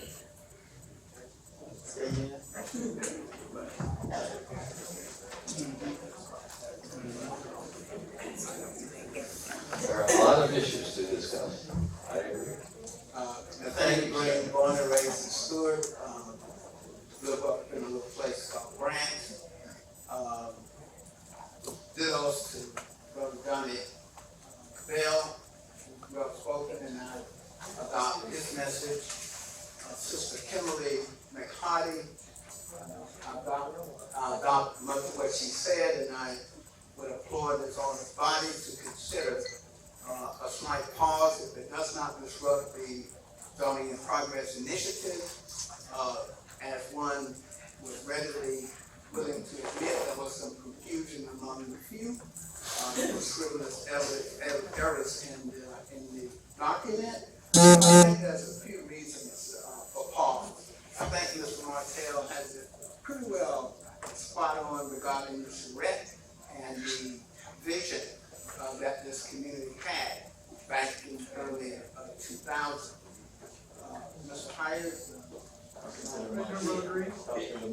he and I go way back, and points are well taken. And so, as a son of the East Stewart soil, I would applaud you all to consider a brief pause. I think this community needs to understand the point that Commissioner Collins made regarding how conditional uses as it now stands affect what could be built in this community. And if you have a commercial property that has existed since 1968, unfortunately, under the conditional use present standards, they can essentially come in and build. I think that's reason for pause. Thank you. Thank you, sir. That's what we're trying to address. That's what we're proposing moving forward on versus pausing would keep that in effect where that could be built. So we're trying not to pause anymore, we're trying to fix that and prevent that from happening. Just to clarify, Mr. Martell, correct me if I'm wrong. Even if a conditional use is required, as long as it is an allowed use, we don't have the right to turn them down. We have to approve it. So even though we impose the time and expense on you, we can't say no as long as it's an allowed use. As long as they meet the other conditions Yes, of the as long as code, they if meet they're the seeking other variance, then you can deny it. So the neighborhood would be. But that would be true whether a conditional use was in place or not. Well, what happened was, the urban code had, for example, East Street designated as business mixed use. Then the overlay zone, or the overlay code came in and said, we're gonna allow the following uses to be in the mixed use street without any public hearing, so that the residents don't have the cost of having the public hearings, because that was the feedback that was received. What people are saying now is, no, we don't care about the cost of the hearing, we want there to be that cost, because it's more important to the community to be aware of what's coming than it is to who the property owner that has to incur the cost of having the public hearing. But there was some adjustments, and I don't unfortunately have the old code in front of me, so I don't know under the urban code what was allowed by right versus what was allowed by conditional use and how many changes were in it, but I think that was the intent of it. Mr. Smith, did Mr. Smith put a green card in? Yeah, I got a red card. I just want to address this here. I know that tonight is kind of tense, but everybody in the community seems to want the same thing. I understand Mr. Mahoney, Kim, and all the other commercials. If we let everything stay like we used to be, our forefathers was successful in this community. This community was well successful. There was a lot of wealth here. I can remember when we were little kids, money circulated 3 times in this community before it leave out. Where we have commercial, people that own commercial property, let it stay commercial. We don't have to add no more commercial. The people that have houses, let it stay houses. Because it was successful. They had business, money was, I know we had a bubblegum machine. My dad had a bubblegum machine there. Counting pennies. You know what I'm saying? It was success. People gave each other jobs. There was so much historic in this community. Ms. Clark made a statement about a couple of meetings ago. And she said, let's make this back a historic community. That way nobody can come in here and make no changes. For the future, our kids. All of us inherited things, most of us inherited land and stuff from our forefathers. And I know everybody here can agree that I can remember in 1960s, Martin Luther King was successful. Each ad was successful. We had our own taxi cab service, you name it, our own grocery store. We had everything that we had that we needed because it was at that time segregated. It was segregated. And so once it got integrated, okay, yes, a lot of stuff left out. But that don't mean we lose our rights and our values to our land. Okay, because there's some people that have value to their land, they inherit that. So if we give up all our rights to just make it just housing only, then they're gonna say that, hey, I'm gonna lose value? No, that happened in Porcelana, where 46 Ave used to be commercial residential. Jardine Avenue used to be commercial residential.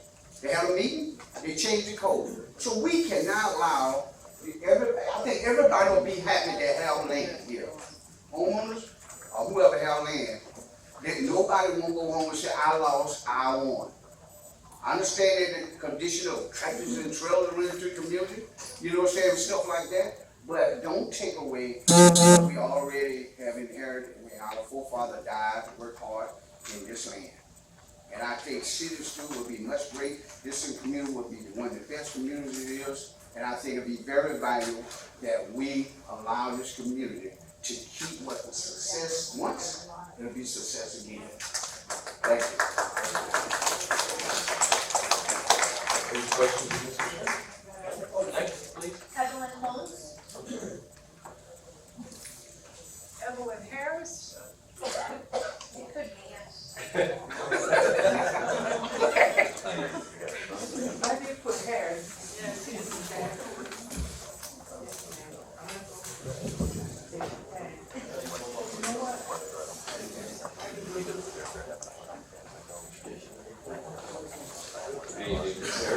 Hello, I have questions. Could you just introduce And my yourself? name is Evelyn Harris Mitchell. Question I need to Where start do you with. live, Mr. Harris? 720 Southeast Bayou Avenue, Stuart. Commissioner Baggett, you brought up. Oh, I'm sorry, but anyway, I'm just gonna point it at you. And you brought up something at the beginning of the meeting. You were stating about the density and the mixed use of the land. And Collins, you brought up something stating that there would no longer be daycares. Did you say that? So what we're parceling out is when will the applicant, the person who owns the property, be required to go into a conditional use process versus when can they just build without any hearing or, you say by right. Okay. So what I parceled out in my motion is to have more intensive uses like hotels, apartments, that are probably gonna be large scale structures. Still would go through the conditional use process so that everybody can be made aware that that's coming, and then they can give input and feedback. but some of your less intensive, like daycare, barber shops, not that they would go away, but in fact, that they wouldn't need anybody's permission to come into existence. Okay. So that's the two, nobody's recommending taking that away. Okay, and you was talking about the parking, that you have to have so many parking per units or whatever? I don't remember bringing that up today, but I did, you did. Oh, you did? Okay, so what do you, can you give us an example of what you're trying to say? Because most of our people ride bikes and stuff like that, they don't own vehicles or own. Right, I don't think that it matters, because when I brought it up, I was asking if the commission adopted more strenuous parking, and the consensus I received from the commission is that they waived that issue for East Stuart, and as a result, the question I raised did not apply, so there is no new parking requirement or anything like that on the table. Thank you, because that would require more land.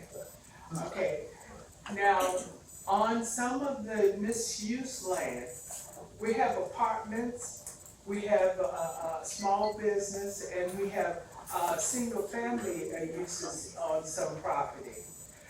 Are you cutting it out? That's what you said, motel. So the discussion is whether or not the community wants that cut out. No. So specifically, the conversation that will come up for item number 2 that I'm focused on is Tar Pond to be residential or is it to be commercial? Right now, today, it is zoned as commercial. Where those houses are is zoned as commercial. On Bahama, and we'll go over this, it's zoned as commercial. I thought it was, I own property on Tar Pond, that's why I'm sitting here. I thought it was misuse and commercial. Tar Pond from Church Street all the way down to Martin Luther King. We'll go street by street on when we get to number 2. Okay. So is that's what we're voting on tonight? Not right now, next. We're gonna not vote tonight, but take feedback from everybody on how. We're just gonna talk about that. We're gonna discuss it. We're gonna vote on just the condition. Okay, that's Very narrow focus. Just to clarify, there are 2 agenda items. So we're at the first one, and that's what Commissioner Collins just mentioned about the conditional use versus not having to have a public hearing. That's what we're going and discussing and going on. And then when we're done with that, we're gonna go to item 2 on the agenda, and that's where we're gonna go through the maps and the streets. Okay, what did you mean, sir, by 08 and 09? Okay, so, in the code. Jody, you should pull that up. All right, sorry. In the code, there are charts that help explain the code, Okay, and 08 is a chart. because we didn't understand. And 08 is it has a chart, and it says what uses, like barber shop, salon, daycare, and then it'll have a box next to it, whether or not it has required to have a public hearing or not. And that's chart 08, it's a East Stuart, and it's a chart that helps explain the code. Okay. If that makes sense, it dumbs it down so everybody can understand. Or a table, we're calling it a table. That's what we refer to.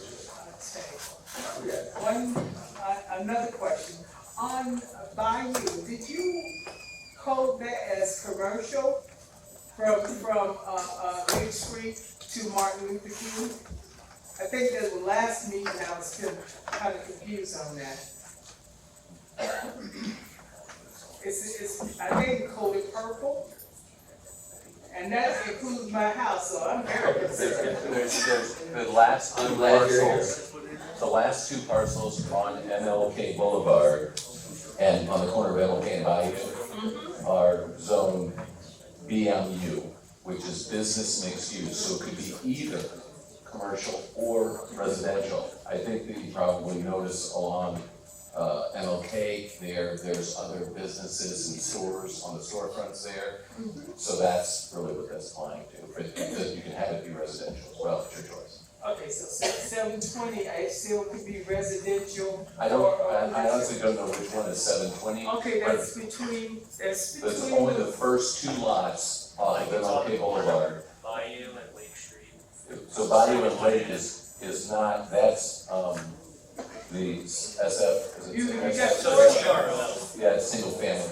It's zoned for general residential office, but there are single family homes on it. And you got Gertrude Walden, across the street from it. Yes, ma'am. Okay, so it is residential. Well, it's zoned for commercial.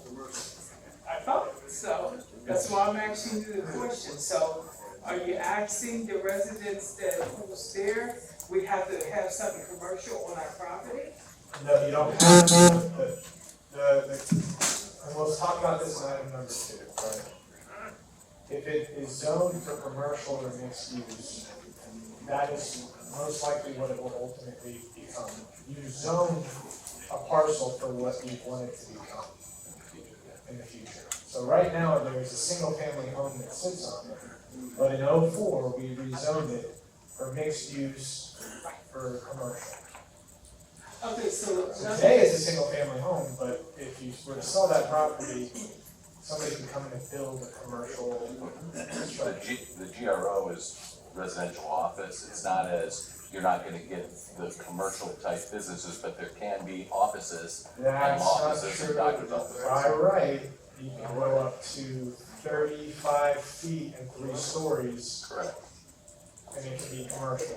Oh, so if I sell my property, I can get more money from y'all? Maybe not from us. If somebody wants to build a 3-story home, so I'm just trying to clarify in my But that's the mind what question. y'all trying to Do do. we want East Stewart to stay a historically black residential neighborhood? Yes, Or do we want it to be- and I really don't want to sell my property. Exactly, that's what we're trying to do, is restore it and have it be a residential neighborhood, where right now the zoning is sitting, waiting, hiding, waiting for developers to potentially come But to let build. me ask you a question. Why would y'all want to build a 3-story home by a residential home that blocks out the view, blocks out the air, blocks out everything? Because in 2004, when they went through all that shred, you can even see it on the cover, they planned for it to be Abacoa.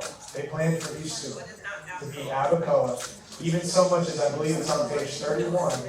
They talked about East Stewart having a new name, changing the name of the neighborhood to a new thing.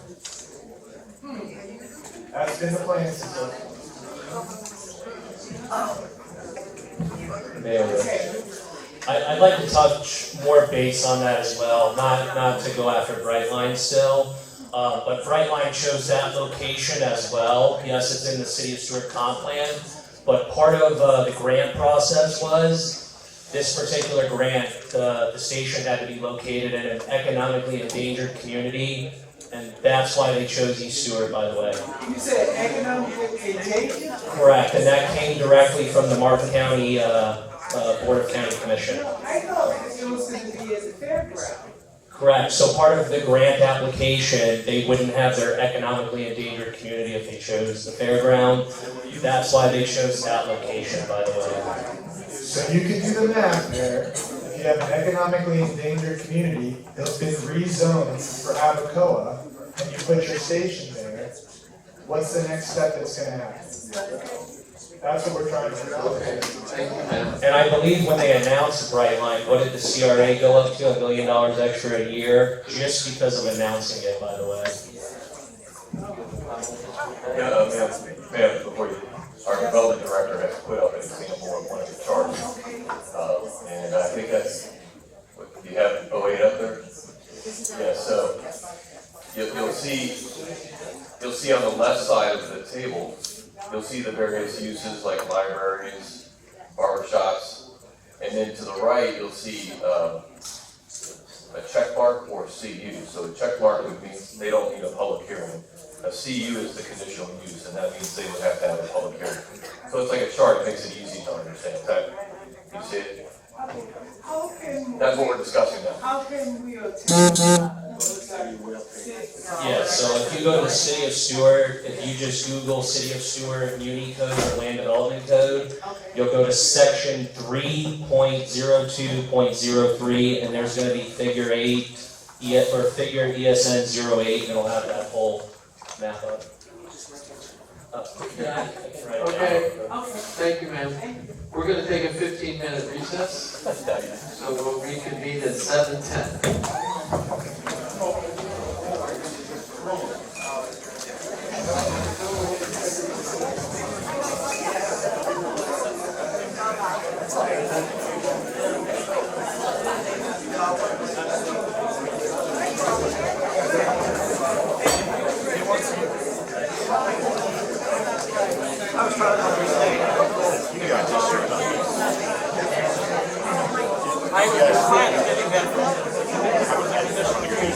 It came before the commission as a conditional use, the commission rejected.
We're not done.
Last night, yeah.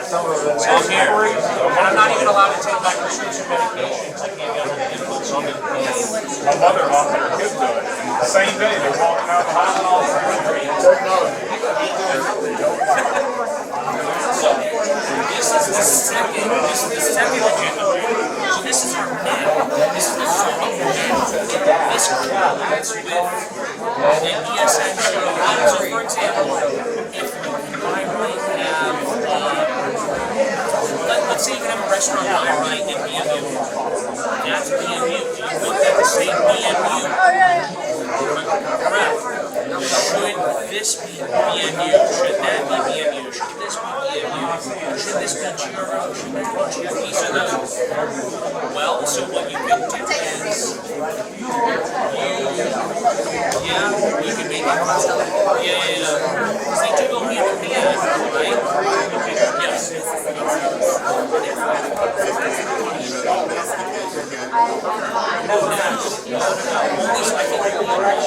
It's conditional, right? Feels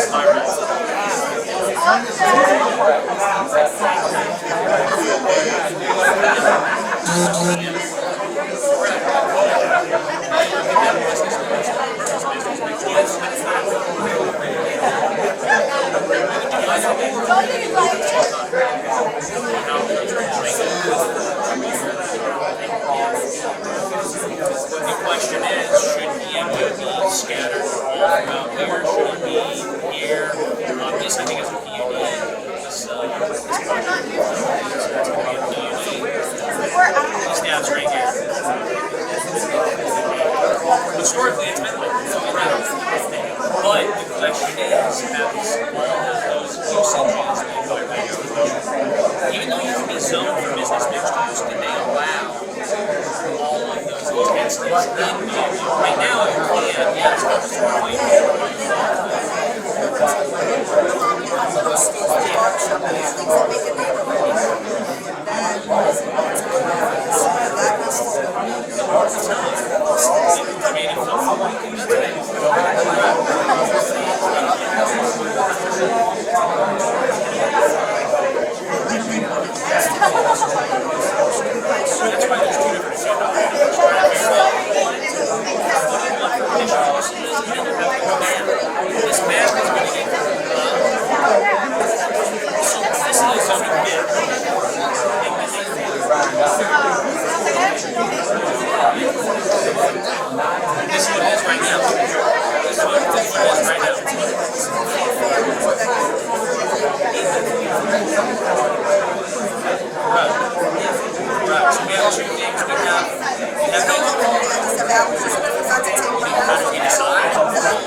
Cody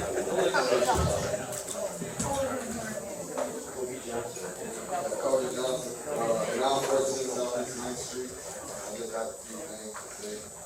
Could you just speak into that mic a little bit? Thank you. My name is Cody. I'm a resident of the East Stuart community. East Stuart is not, up for grabs for development or anything like that. In 2023, the Florida Division of Historic Resources formally advanced East Stuart nomination to the National Registry of Historic Places. That nomination is now sitting in the National Park Service and waiting for final approval. Until that decision is made, the neighborhood is considered presumptively historic, and that is a real status. It's federal. Under the section 106 of the National Historic Preservation Act, if federal money, permits, or agencies are even indirectly involved, proposed development, a preservation review is legally required. Likewise, Florida Statute 267-061 protects resources that are eligible for the register, not only that's been submitted, but is in pending status like we are. And we're in the last final stages, should be soon. All of this talk is really unacceptable because we're waiting for this to be finalized. We have rights, we have protections. So my thing is, I'm just now finding out about Isha C that's supposed to be working with the CRA. Nobody knows about them. I'm from the community, stayed here all my life, mostly. I asked other people, nobody knows Isha C. Do you guys know Isha C? What are you saying? Isha C? I think he's talking about the East Stuart Historic Advisory Committee? Oh, yes, yeah, no, We don't. oh, that's not true. members of. There's members of that here this evening, I believe, but we just appointed as a That member. is here? Ms. Ringley? I mean, I understand. Check the website. I've seen the list of people that's on there, but I have yet to see anything tangible, like any meetings, anything organized for the community to be able to have a two-way communication with you guys. It's none of that. But my concern is how is developing being considered without us even knowing. Well, obviously we know now, but we didn't know about the 2004 change. How did that happen? From my understanding, zoning around here has been grandfathered in for years and years. The mother-in-law housing, it was changed without us knowing. None of that has changed. We still have accessory dwelling. Okay, I'm just using that as an example. What I'm saying is the development of the commercial coding. Why was it changed from the original coding that was from, when we were set from the islands, when we were dropped here from? Created the urban code, the East Stuart urban code. The East Stuart urban code. What happened was the charrette came in 2002. Following the charrette, the. So can we get a review? Can we get a review or an update of that? Yes. And we have it available, you can see it anytime you want. Mr. Bell refers to it all the time as well. The urban code was written from the charrette. It was adopted in 2003 or 2004, right around that time. Then we went forward with the urban code, and in 2023, the Treasure Coast Regional Planning Council came back in again and did the East Stuart overlay zone as a form-based code. The reason for that, whether it was right or wrong, I'm not saying one way or the other, was that the perception that was from the city that they were receiving feedback from people in East Stuart that was saying it's too expensive for us to come through all these hearings and all these processes and all these notices to develop our land, and we want to have the rights to be able to develop the land without incurring all those expenses. So the city hired the Treasure Coast Regional Planning Council. They spent a year and a half meeting with people, having workshops, and they came back and wrote what they called a form-based code that said, look, if you follow this code, then you're allowed to build whatever it is you wanna build without having those hearings. Now, the concern is, wait a second, we don't wanna waive those hearings. We want everybody to have to mail notice to everybody within 300 feet, pay the $1,800 application fee for the hearing, attend the hearing, and have the community feedback, because we're concerned that somebody might come in and build something without our knowledge, and we want to make sure that our voices are heard before they do that. So what's the debate that you're having is, should it be easier for the guy that owns the land right now to develop his land and have something come in? Or is it more likely that the guy that owns the land right now is gonna sell that land to a developer, and then the people that are left here are gonna say, wait a second, I don't want the developer to just be able to come in and build what's in the East Stuart overlay zone.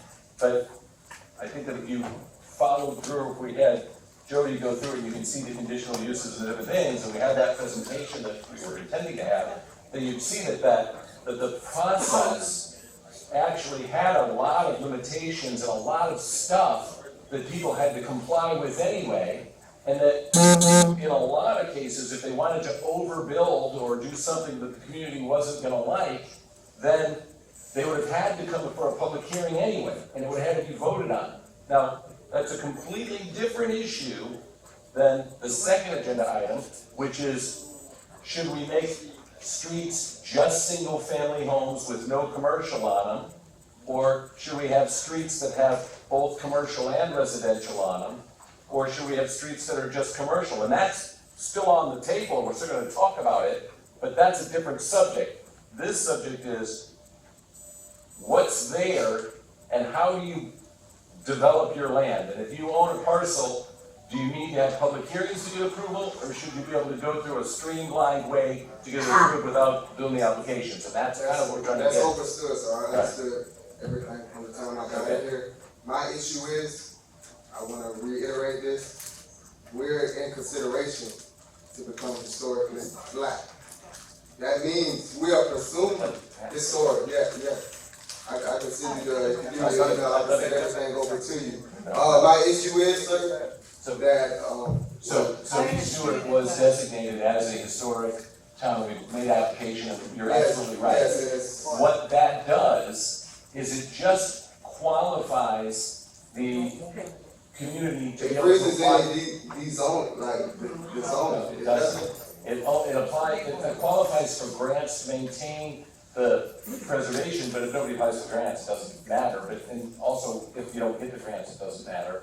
But it doesn't limit, for example, gutters by TK from buying a parcel that was already zoned commercial and moving in there and changing it from a barber shop to a gutters business, because that was already commercial, and I know that those uses are significantly different, but in the commercial realm of the building code, commercial is commercial. So it doesn't protect that from happening.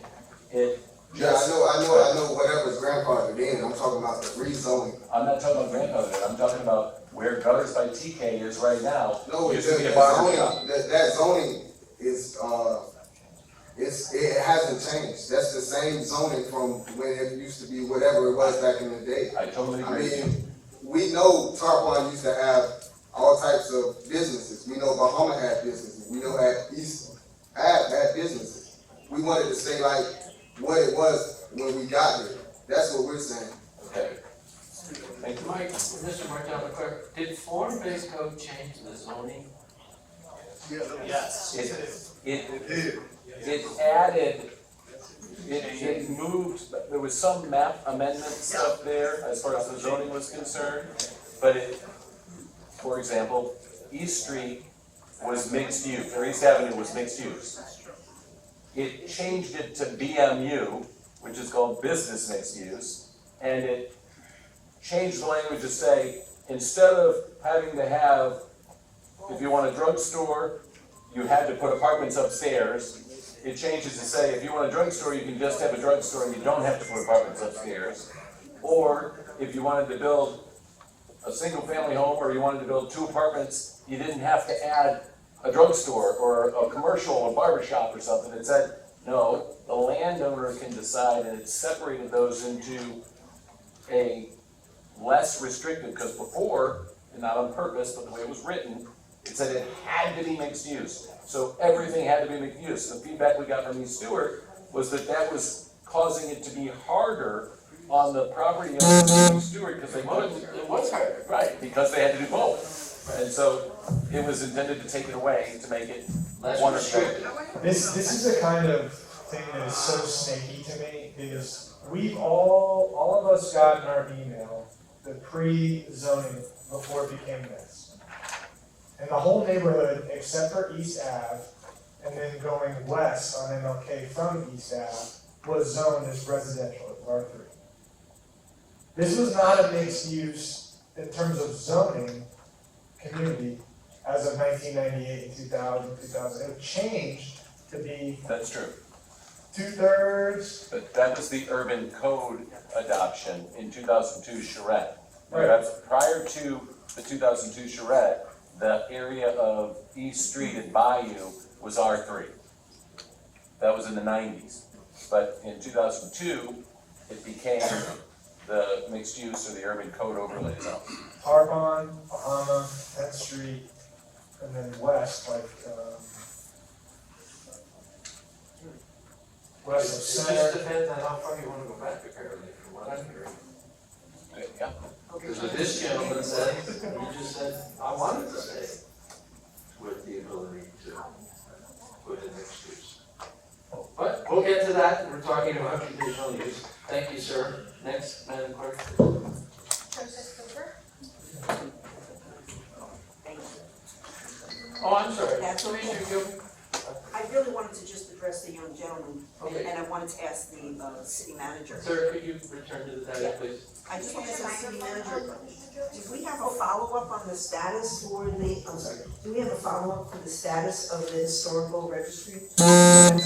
What, we do, I don't have it, in front of me right now. I mean, we're but following, I don't see, Fennell's not here, but it's a item that's as soon as we get, we have no reason to believe it's not going to be adopted and approved. They're crossing Ts and dotting Is, but it's pending.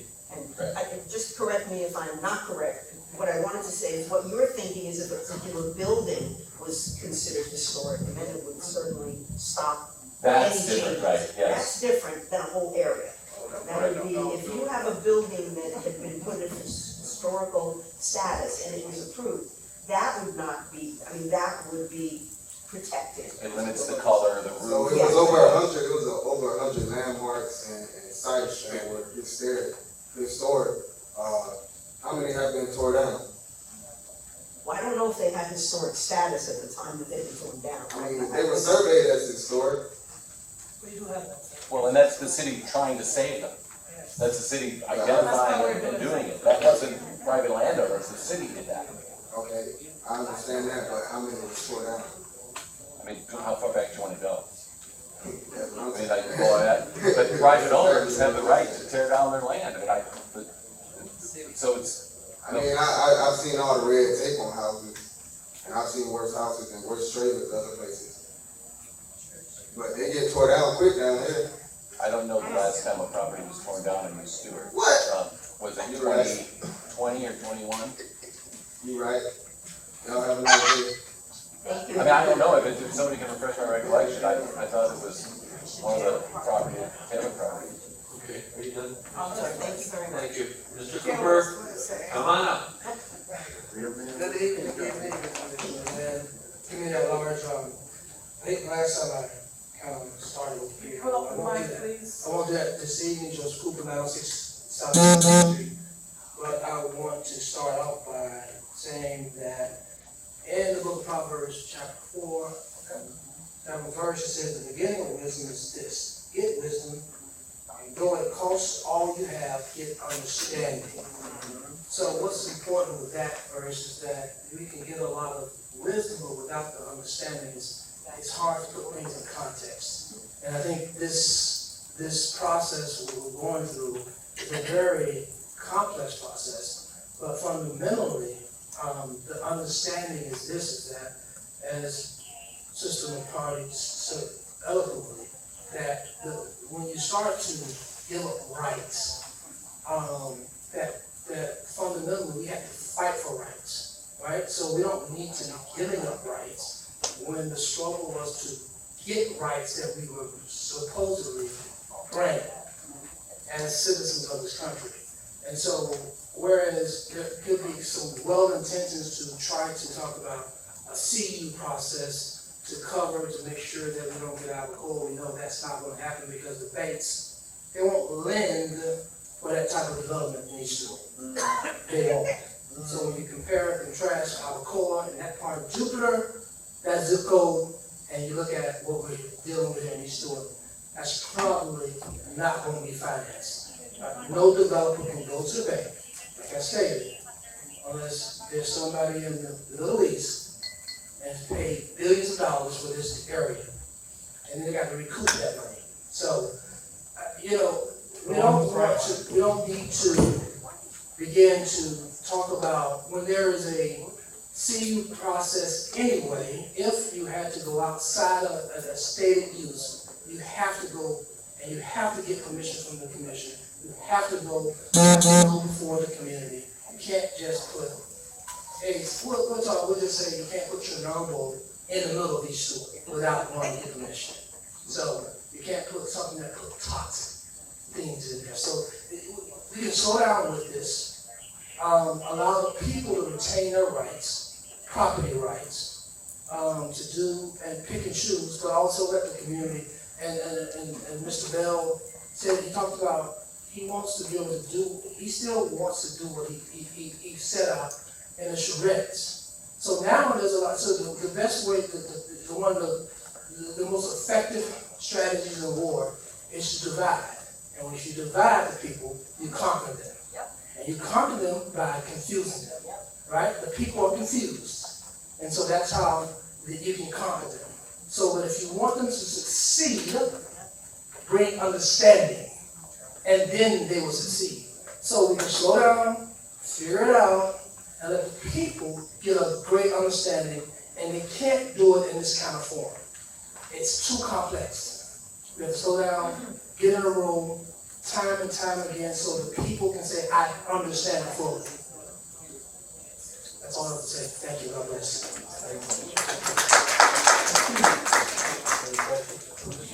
I just want to say, for Mr. Cooper, yes, you didn't mention the word, but it would be like doing a charrette. And this came up before when the zoning in progress was being discussed. And since people want to go back to minutes and background, you can go back.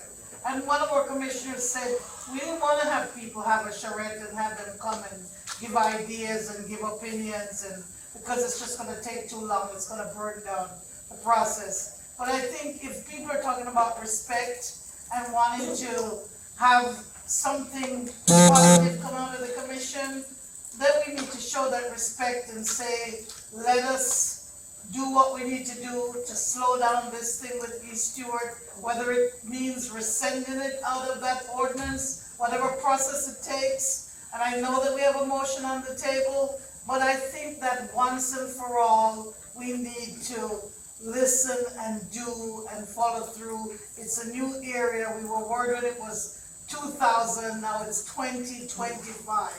And people are still asking and begging and struggling for somebody to listen to them. So we need to really take that seriously tonight. Yeah, I agree. I think that this, like I said, this is not the forum to get the understanding that's needed in the room. And so there's no rush, there's no need, the boogeyman is not coming. So people can get the understanding if we take it out of this form and go into some type of charrette, because we've had charrettes over time, and we're continuing working to a more perfect East Stewart. I think the former president called it a more perfect union. So that's how do we get to a more perfect East Stewart? By taking our time and continue to work on that, whether it's the urban code that Mr. Bell talked about, and you keep working at it. It's not a perfect start, but it's something towards perfection, and that's what we're aiming for, because we wanna help the people, let the people get understanding, and how they do that, slow it down, and they will get it. Respond. Thank you, Joe. Selena Davis.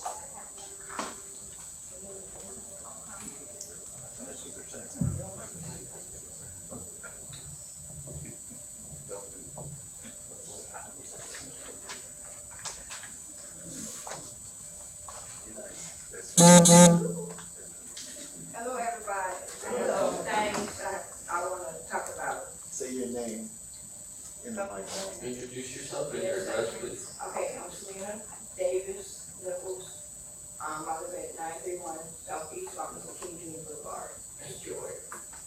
Okay, everybody keeps saying rezoning. Are y'all okay? Cause,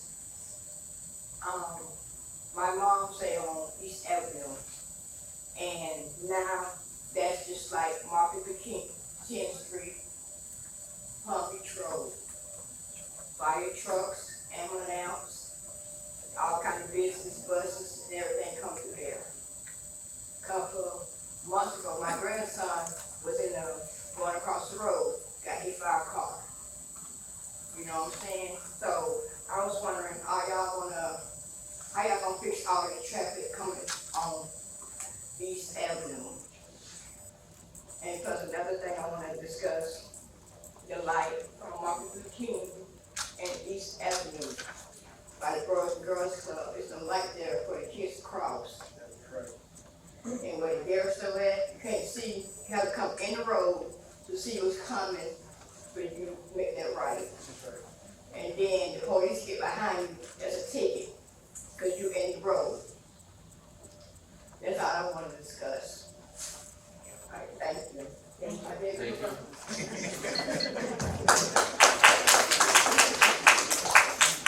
Roy DeGaines. There's a problem with traffic too fast on the road is all over the city. We're dealing with the 10th, with schools. In my neighborhood, it's the only street that doesn't have a stop sign, so it's cars are like that. We appreciate you bringing that up and we'll look at it. Althea Stoudemire. I wasn't gonna say it.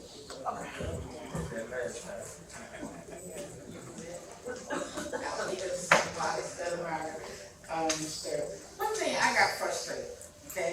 And I wasn't gonna say anything, but I have to, because as you all were talking, I can't address who was there, but as you all were talking, a couple of things came to mind, because I've had a couple of visits here in the Stuart Cafe, and I know the difference and how hard it is when the community, especially the community, African American community, wants to have a business, wants to do something in the community. It's really hard to go to the city and say, I need this, permitting. It's hard. I'll give you a case example. When I had my restaurant down at the Soul Cafe on Seminole Street, it was extremely hard for me to get the things that I needed. And you know who helped me? The owner of Jolly Sailor. We had an issue with parking, had an issue with handicap. Every opposition that I came across, that man, the owner of Jolly Sailor, would say, you know what, Althea, let me help you. Because he knew that it wasn't an issue, but it was just an issue for me. All right. It took I believe that Mr. Rudolph, it was, the attorney that was on Seminole Street before he died, to help me deal with the city. You all wasn't there, not all of you, but you were there. The city was there, and it was hard to get the things that I needed. So it's hard when the city, when the community has lost a lot of hope.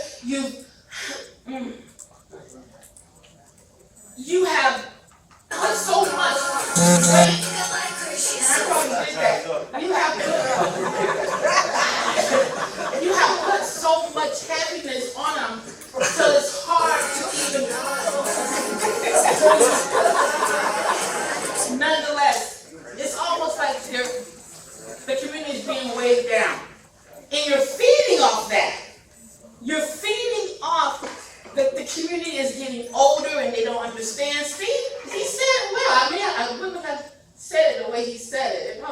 getting understanding. And you know that we don't really understand a lot of things that's being said. And you're feeding off that. And you're using that for what your intentions are.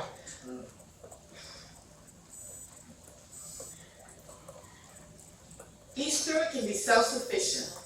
We don't have the same type of business that downtown would have, but we have businesses, and we want them in the community that we need.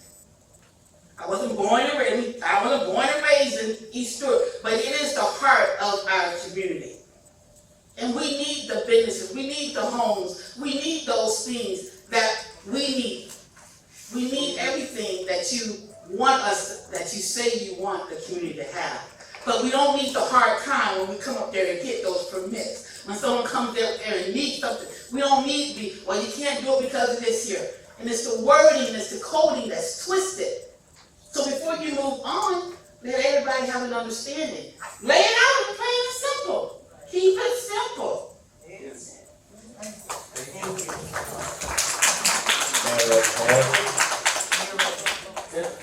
I'm sorry, Commissioner Reed? Yes, I just wanted to address Althea. So with the form-based code was meant to make development and redevelopment easier. That was the purpose of it.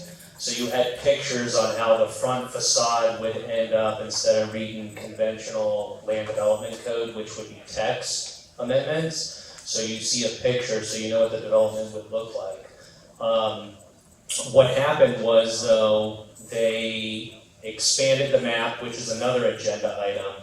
What we're specifically discussing is the ESN 08, and the bigger question that the community in this room needs to decide is, where do you want businesses versus residential development? And that's the big question, I believe, that's still being decided. And you know what? You're right, because as you know that on social media, you always have these memories that come up. And I've been out here for 8 years. And a lot of those meetings, even from Mrs. Taylor, it comes up in my memory. So yes, you've had these meetings, the meetings was there. Some of the community came, some of them didn't come. There was no, even I'm there just filming.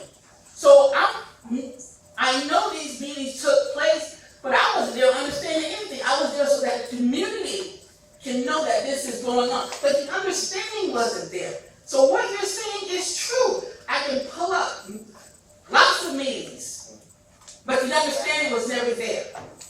When pictures come up, I say, oh yeah, they were there. But what were they really understanding that was taking place? Mr. Bell clearly broke it down to us the other day, last week. It was like, oh my God.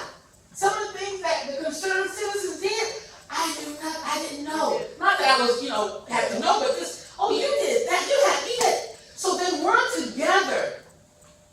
So you keep trying to get this one to talk to you, get that one. You're going to keep a community divided, and then you're going to keep moving forward in what you're trying to accomplish.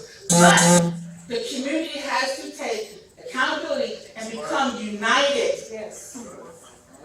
So don't think that is what you said, farm raised. I don't know how you know what that is. Correct. I'm hoping Jody, can we pull up the ESN 08 map, table that we're discussing?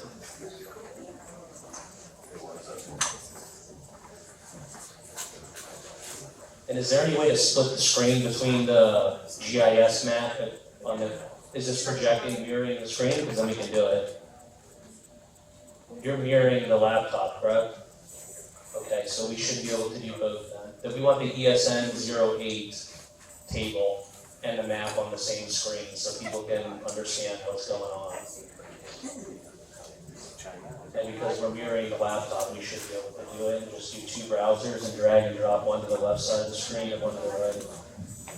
Commissioner Reed, I think 08 only deals with the conditional use stuff. Correct, but that's what people are misinformed on because that table correlates with the zoning map for agenda item 2, correct? It does, the conditional use applies to the whole. Right. Correct. But they need to understand that by right in this map or in this table where it correlates onto the map. Right? So this screen needs to go to the left and we need the map up as well. So they can see both.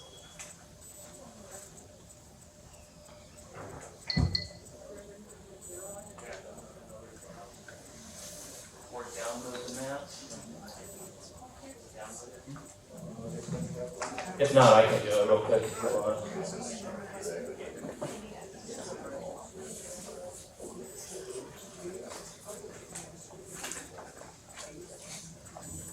While you're doing that, yeah. What we're discussing and voting on as soon as we vote, and the issue that we're parceling out is within these different uses. Up until tonight, the discussion was, other than single-family home, having development go through the conditional use process, right? What I propose tonight is only requiring larger scale intensive development, like the mixed use Abacoa type that's allowed here, the apartments, assisted living facilities, large scale, those would be conditional use. But to your point, the smaller scale business, barber shops, cafes, those have been relieved from that, so there's no additional burden for the smaller scale. I also would point out that Jody has a presentation with maps. We just haven't let her do the presentation. Yeah, Commissioner Reed, why don't we get to that? Commissioner Reed, let's staff do that if you think you need to clarify it when we get to what We might want to just let Jody do that presentation that I she think what has. he's trying to do is a side by side so they could see it. We need to keep moving. But staff went through and took the actual map and went house by house and identified what the real uses were. And she prepared a map that reflects what's actually there, not what the property rates are at. We'll allow the public comment to continue. Sorry, guys, not allowed from the mayor. No. We'll let staff make the presentation, and if you feel it's inadequate, then you can add. But let's continue with public comment, please, on the conditional use. Bernice Simpson. Oh, yeah.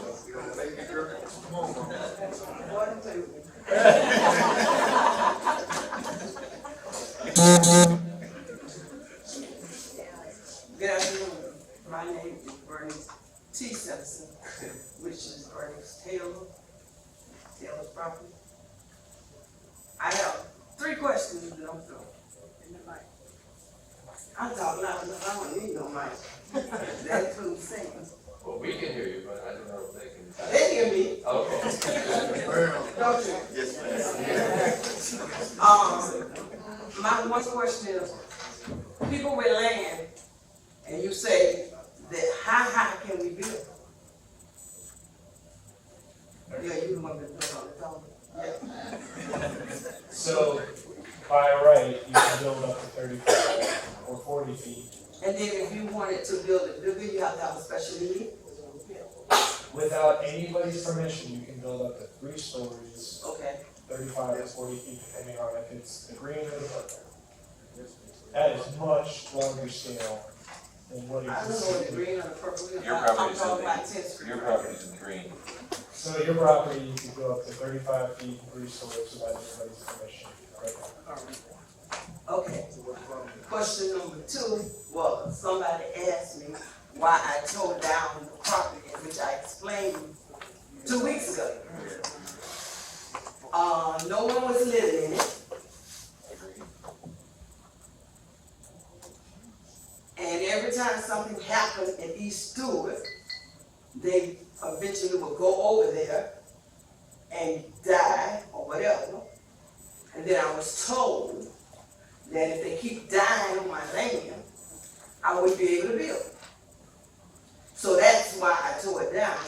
And then after the stove caught on fire, and I was told by the city of Stuart we had to build it from, tear it down and build it from scratch.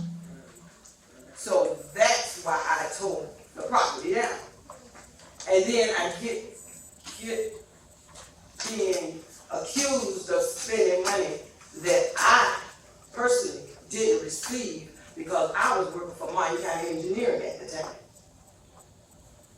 Yes, I've been retired 11 years. The city's not accusing you of spending money. Well, some person is, I put it that way. Okay, I'm sorry for that, but it's not us. Anyway, if you want to know anything about the money, you will have to ask my brother. Because he was there with my father. I was not. I was there for 5 years before they both deceased. But anything other than that, I can't tell you. And that was the answer to my question. Thank you so much for your time. Thank you. Jenny Wilson.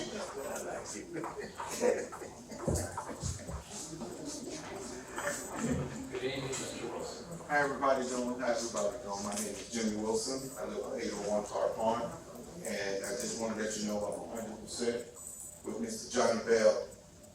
And the main thing, the reason why I'm up here today is the reason why all this is going on. And it's one word. It's called disrespect. On many different levels, you have this disrespect each Stuart and what community means. Some have went and sorted out certain people and say that's the community. Certain people is not a community. Everyone is the community. And once you started doing that, you started taking different angles and different avenues of disrespecting each Stuart until it became so big to the point where you're now trying to take property and change it, the name and everything else about it. But it all came out because you disrespect.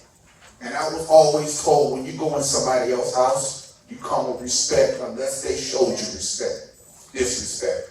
And I know for a fact I'll never disrespect no one over there and no one behind here.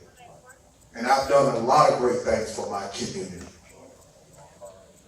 And I'm still gonna keep doing it till the day I can't be able to do it no more. But all this comes to one thing, is disrespect. You disrespect the landowners. You even disrespect the people you recognize. How many times have I heard property owner, landowner in here? Like that's the only people you recognize what makes a community. You even separate us. And some of us is taking that because they're being accepted. That's not a community. A community is everybody. Some may have more, some may have less, but they're still part of that community, and they are that community, and they need the same respect. It's a lot of disrespect to people from out of East Stuart on many different levels. Every time I keep hearing, when one person goes to something by themselves, a lot of times they're being disrespected. Keep saying, you don't do that over there. You don't do that over there. You don't try them like that. But the minute they come from each Stuart, the disrespect begins. And like everybody done told you, many stores, each Stuart can take care of itself. I know there's issues we have to straighten out ourselves. But when we have these type of meetings, and as you see, everybody comes together, and we can try to come together and figure things out. But first, we can avoid a lot of these little meetings if first you show respect and come in with respect.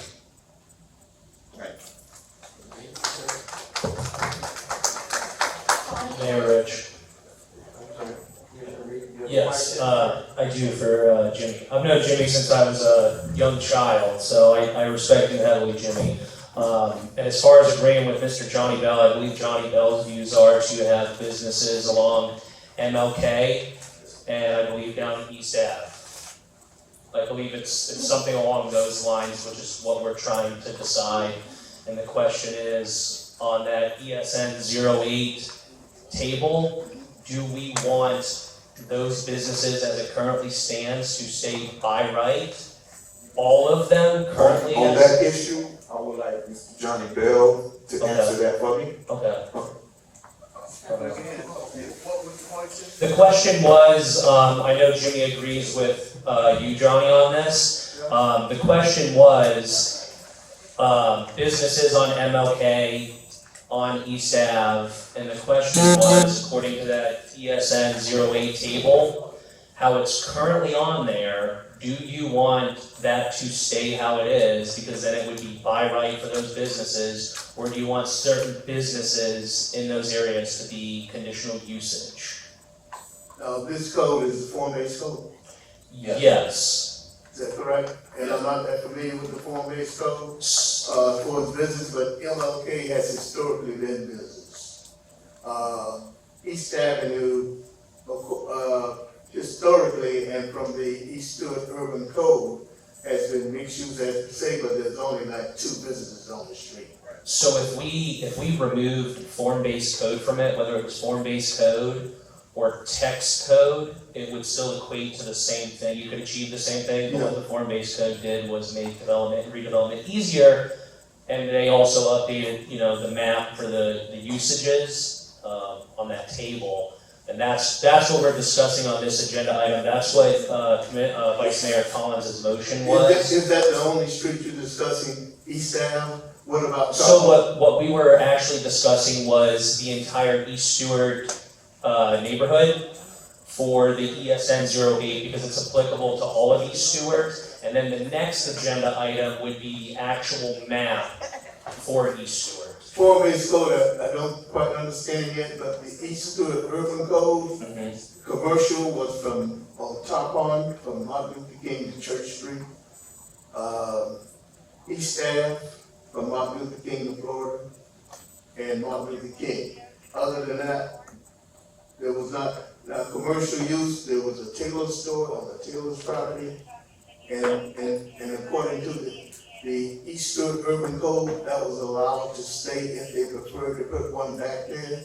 And according to Top On the Carter property, there was a store historically back in the day. If they wanted to put one there, the East Stuart Urban Code allowed for that to happen.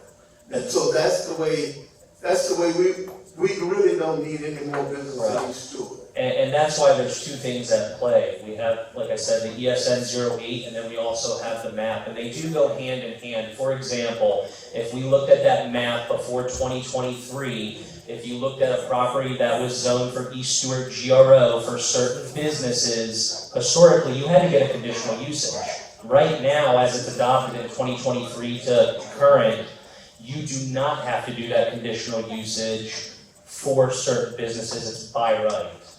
And how far do those businesses extend on what streets? So what really, I was trying to do it earlier, but Mayor Rich wouldn't allow me. But what I'm trying to differentiate is the 2 agenda items that's going on. So we have the ESN 08, which is getting addressed now. Once that addressed, then we can talk about the map where it would extend to, if that makes sense. Because what it's doing is causing a lot of confusion. Absolutely. In the community, because I think we heard somebody say one time you can put businesses on 10th Street, and I never heard of it. Does this code allow? So when we say this code, you're discussing the code, but you also have a map that correlates with it, right? So what we're discussing now is the actual code. Do you want those businesses in the map by right? So like I said, there's 2 things at play.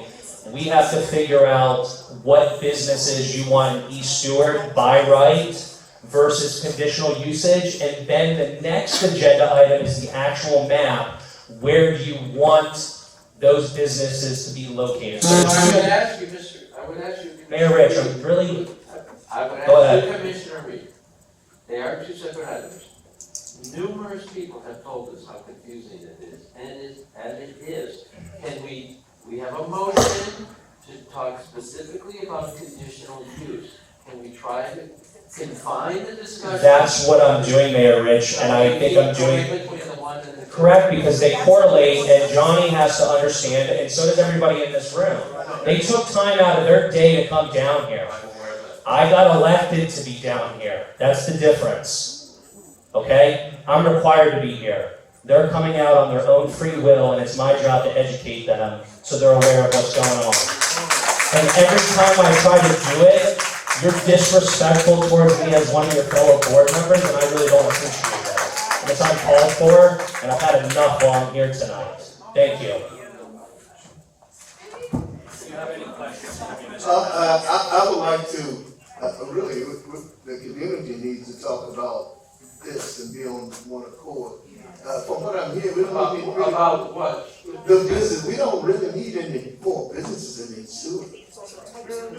What kind of business are you referring to? Well, that goes back to the ESN 08 table that I was trying to explain that we can shut down.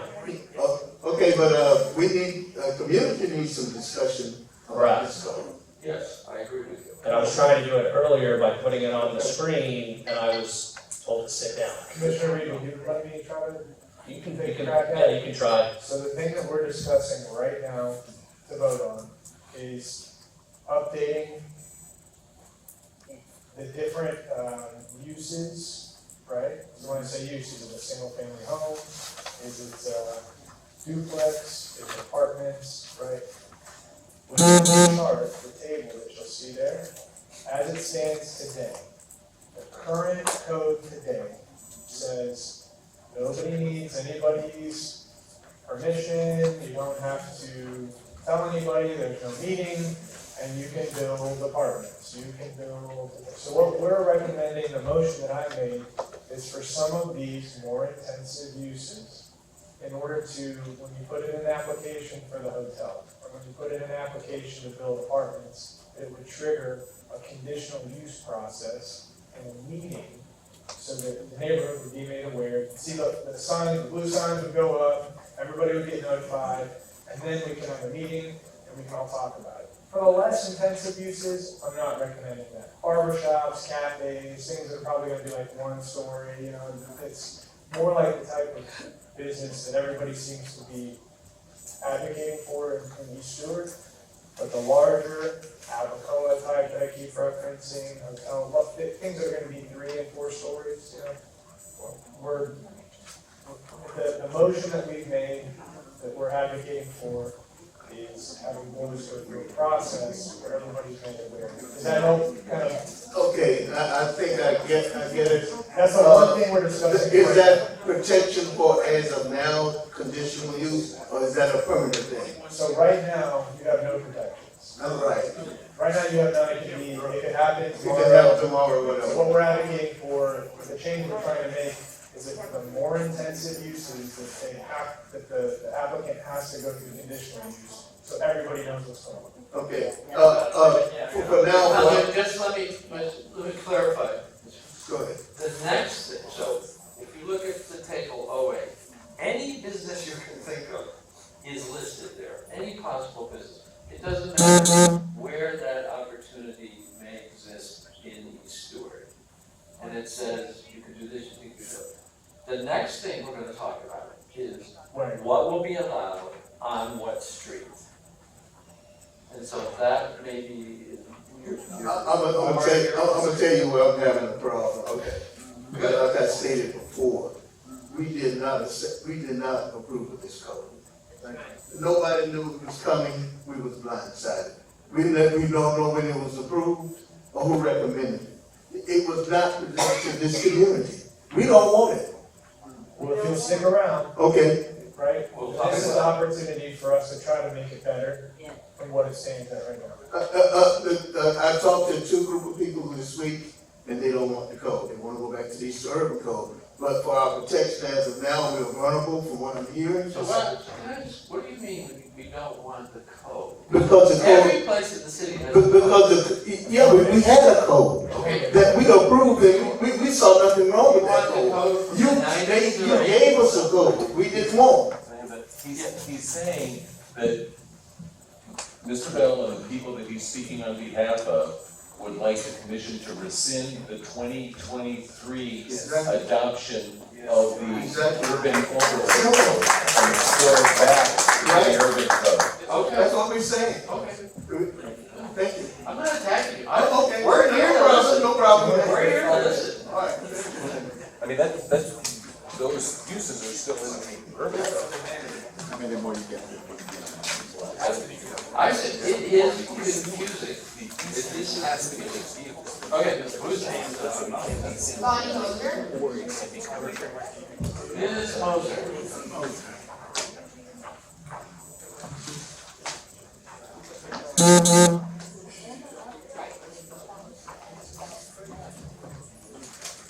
Good evening, Commissioners. Bonnie Moser, 1121 Southeast 10th Street. Got a lot written down here tonight, and obviously I've written all of you since September, since this whole process started. And I want to echo the same thing I said then to you now. You're not giving this community a fair shot at the proper community outreach and input and visioning that they require for the community. These are not workshops, these are meetings. You're not giving them a chance to sit around at tables together to talk around and discuss what they want and have that process be facilitated by professionals who work in planning. I mean, no offense to any of you, but none of you are professionals in this, and this is why it's been so hard, even for our city staff. They're not trained in how to conduct these sorts of workshops. They don't know how to educate the public so that they can decide what they want for themselves. And then at the end of that process, you can vote yes or no, but it should be focused on them. I think what needs to happen is they should be able to receive expertise from professionals who know how to address communities that are vulnerable to gentrification and displacement, because obviously that is a very real threat to East Stuart. You've got a community that's right in the heart of the downtown, and it's the cheapest place to buy a house. It's more expensive this way, it's more expensive that way, it's more expensive that way. And what the experts know that you may not know is how gentrification happens. Because right now we keep talking about the businesses and the developments that are going to come in and displace people. But gentrification, it happens when people like me want to live near downtown. And we see that everything else is expensive. And East Stuart is a really cute neighborhood. It's got parks south of it, it's got parks to the north of it. It's next to schools, it's right next to downtown. So somebody like me says, I can go buy a house here. And then one of my friends decides to do the same thing. And then, after a dozen or so of us do it, then developers come in and they want to flip some houses. That process is years. That gentrification process takes years. If you look at the H Street corridor in Washington, D.C., home prices and displacement happened for a decade before the Whole Foods came in. The same thing happened in Atlanta. Look at Grant Park. That was young couples coming in, buying houses in historically black communities. That happened for 15 years before large developments came in. So I don't mean to insult you when I'm talking about this, but I'm saying professionals know how to address this better than you do.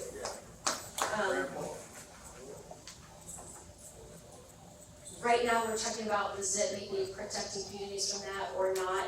I don't think that the ZIP is doing that at all. Like, you're not addressing the real problem. If we want to talk about how to stop displacement of people in this community, we've got to talk about home ownership.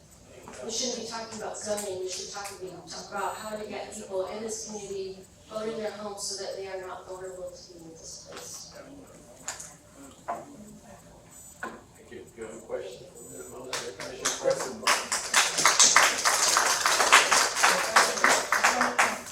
Thank you for your input, Bonnie. Bonnie, I'm speaking, Commissioner. Just walk. Oh, sorry. Okay, so when this first started, and I brought it up at least 3 times, and it was said that I was filibustering. And it wasn't filibustering, but there's a process to do this if it's gonna be right for the community. And if there's something that needed to be done for commercial or working purposes, I know that one of our commissioners was very intent on no multifamily in the city of Stuart, no more commercial. And we need to have a zoning in progress. But now we're down to the point where all that is off the table. The only thing left is East Stuart. And we're here trying to make these decisions in this type of meeting where people are crying out, saying that we need to go back and redo and do what's right before we fall into that pit. And that's what needs to happen. I've asked for it before, I was outvoted, and it's not happening, but and I think one of our, I think the attorney or maybe the city manager used the word rescinded and I've asked tonight, I did not put in a motion, we still have one motion out, but it would be to divorce the ordinance, the current ordinance, to agree to divorce that East Stuart Urban Code, treat it separately, give East Stuart the proper attention that it needs. I brought that up at a meeting the other day, that in concert with the historic preservation activities that we've been working through and getting that recognition for East Stuart as a African American historic community, that we do spend time putting a planner or the effort into doing something for East Stuart. That was just like not even accepted, but it needs to be done. Okay? Yeah, and obviously you all have had your issues with one another, and I don't really want to comment on that. I just, I'm an urban designer, I do something similar to this for a living. This should have been a couple $100,000 paid for by the city to get the proper feedback from the community, by professionals from so many different realms. Like, there's 10 different types of planners. There's ones that focus on transportation, there's ones that focus on all different areas that have the expertise to do this the right way, and that's what I requested then, it's what I requested now. Thank you. You have a question for? I absolutely do. So you're an urban designer. Yeah. Did you at least tangentially watch the process of form-based code? Here in East Stuart, I came to one meeting. How long did we do that process for? I can't say I paid attention to the whole thing. 2 years? 2 years, it was $100,000. Spent $100,000?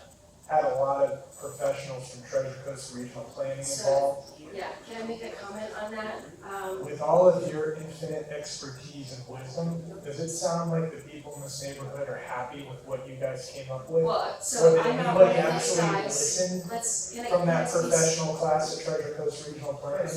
No, they didn't. Okay. They imposed what they wanted on this neighborhood. Yes. And this neighborhood isn't happy about it. And finally, you have people on this commission because some of your friends got removed from their seats. Okay, I need to stop you right there. No, You keep I'm saying not my done friends. talking. I don't work with I'm not Treasure done Coast talking. Regional Planning. I don't work in Martin. Some of your friends got removed from their seats, and you have 3 people up here who are actually trying to advocate for the people that live in these neighborhoods. And it's not just the city commissions anymore and the Treasure Coast Regional Planning dictating what happens anymore. I completely agree that Treasure Coast Regional Planning should not have been the people conducting the workshop. They're the experts. They live in this community, there's baggage that comes from people who work in a community, you need people from the outside. So we should hire your I firm. don't know, my firm doesn't work here and we don't do zoning. The professionals aren't always, believe it or not, the smartest people when it comes to who actually lives in a neighborhood. They impose their book knowledge and what they learn in school onto neighborhoods. And the people who live in neighborhoods understand their neighborhoods better. Absolutely, Which that's is why why they should be centered this in the commission is not process. seeking the guidance of more experts, but the people that live in the neighborhood. You understand? I don't need to spend $200,000 now, people feel that we're. I understand what you're saying, but I have seen it done correctly, and I have seen communities be happy with the result, and that's all I'm saying that Stuart deserves, is to be happy with the result. Do you have another question for us? Thank you, Ms. Moon. Thank you.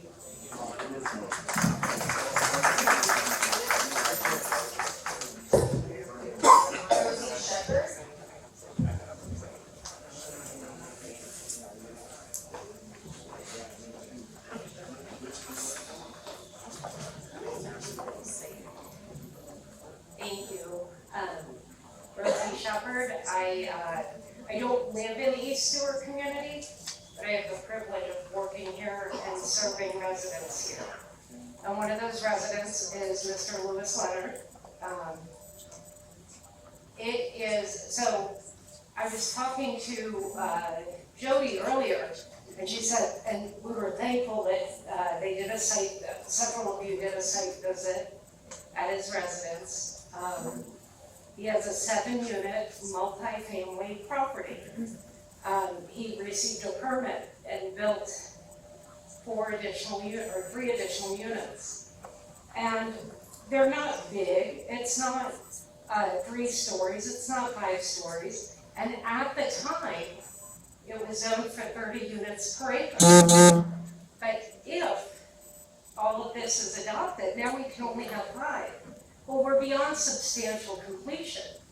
And what is so disheartening is watching my customer, who has entrusted me to help him through the process, thinking that in the beginning, and when I called the city to speak to them, that he was approved for 7 units. I spoke to Darcy Pilarski when I took the listing, and she had said that you'll have no problem getting the permit reopened because it had expired, and getting those 7 units approved. And unfortunately, that is not the case today. So it didn't receive its CO, and he's built affordable housing for residents to be able to live here. I mean, this is a beautiful community, it has wonderful people, but there's not that many opportunities for people, and he's not building 30 units. He's not building a 4-story building, but because when that permit was issued, there were issues, I'm told, that he should have come to the city and asked for the conditional use then. But Mr. Leonard received a permit in hand. And so here he goes on his property to build the 3 additional units. And they passed multiple inspections. And there's a need for rentals here. And he's made it this far along. And what was interesting to hear is Jody mentioned after the site visit, she drove through the area and noticed there are sites that were zoned at 35 units per acre. So does that now make some of these homes non-conforming? So are the people here going to have problems moving forward when they sell? Will they have to remove a unit, because it had been approved? That's my question. That's a serious question. We do have an application in for approval to get Mr. Leonard's situation taken care of. But if we change and go from the 30 units per acre down to 20, his now 7 units will only be approved for is 5. So his architectural plans had been submitted, everything was submitted. He even has, or at the time had, I do hear it has expired now. He even made him get fire sprinklers in place. So he's put out all of this money. He's even spent money for a total of 7 meters on the property. And he just wants to serve the people in the community so they have a great space to live. So, thank you.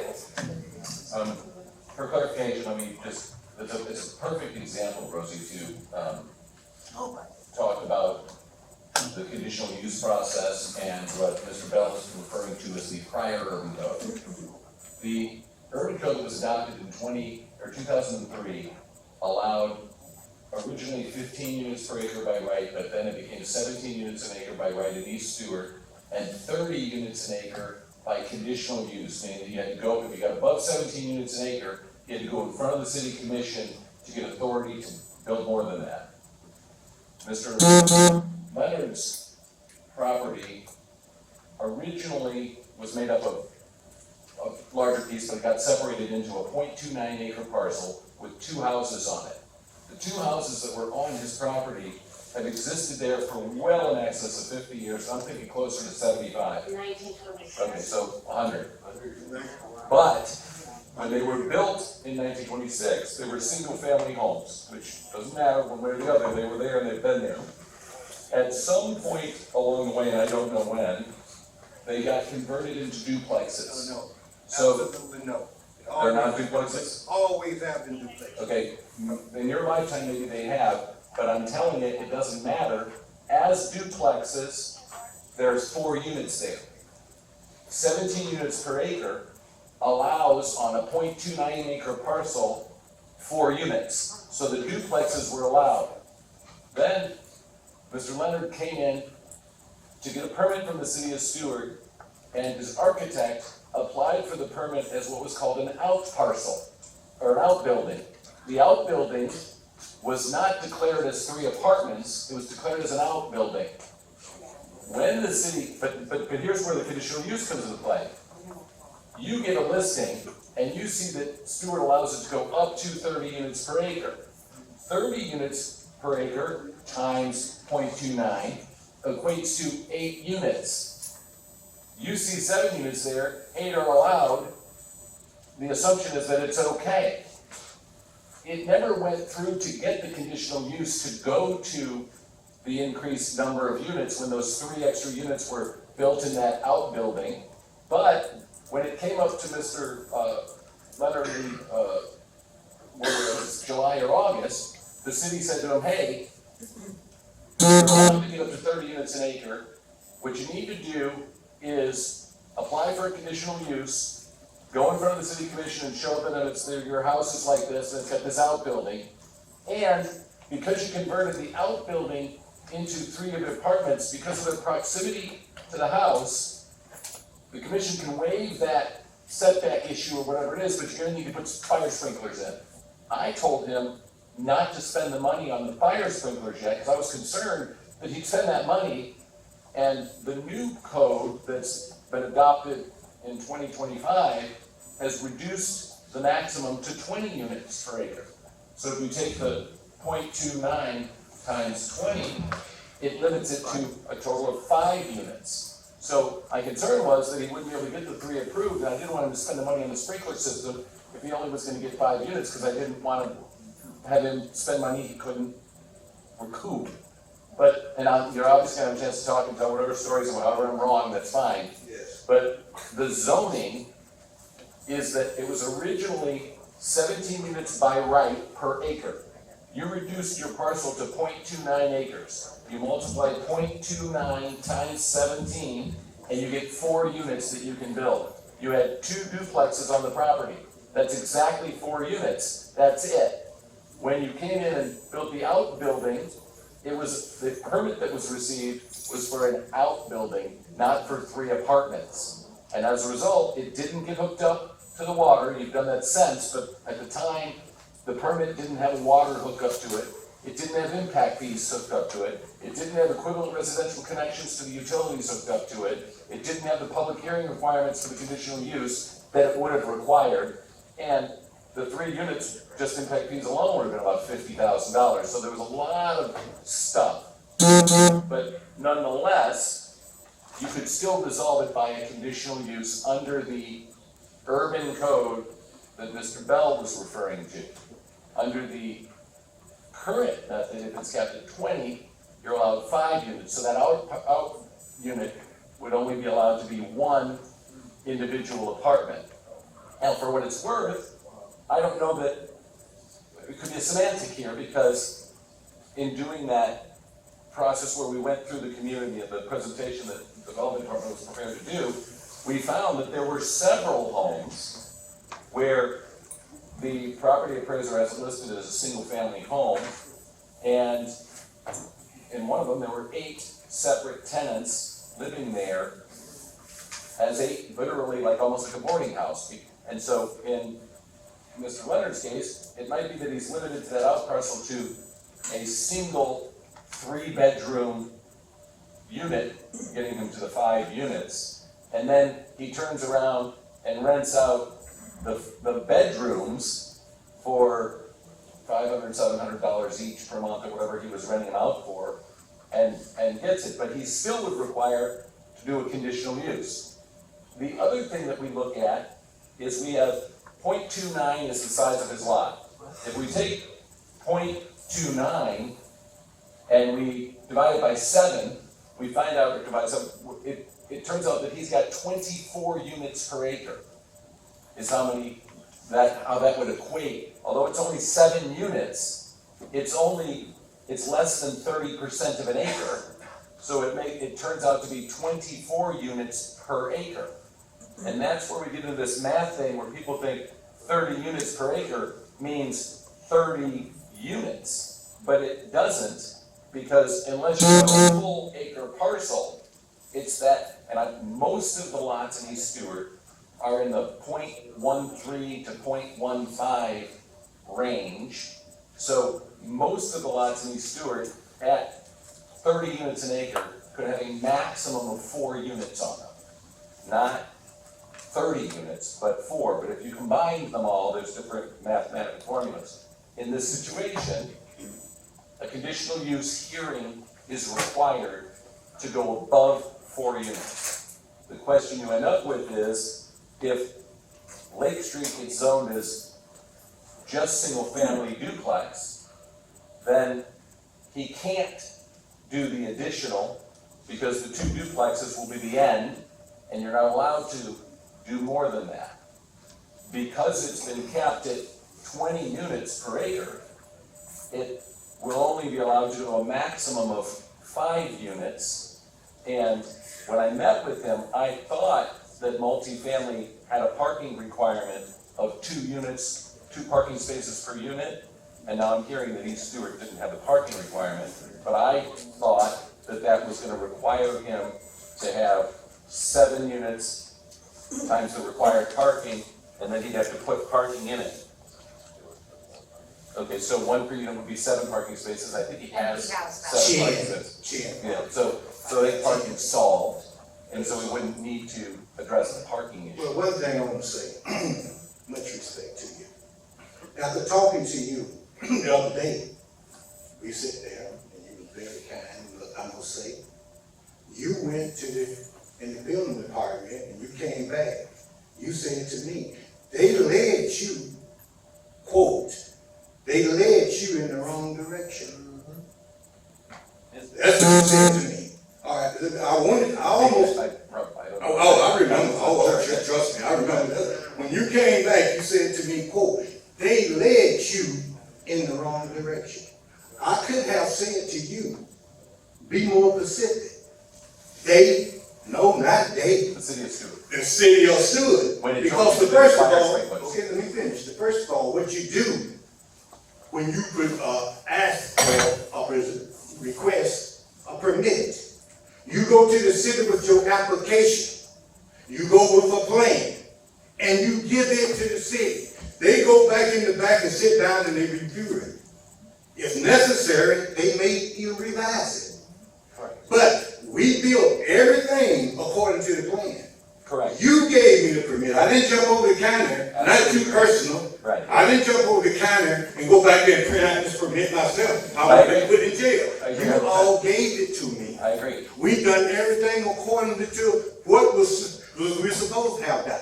It was the application that was submitted that had its But you outbuilding. reviewed it. You reviewed it. On this plan, it says 3 apartments. 3 apartments. I got the When I met plan. with your architect, when the real estate closing was planning to happen, your architect came in to me and said, this meets the code.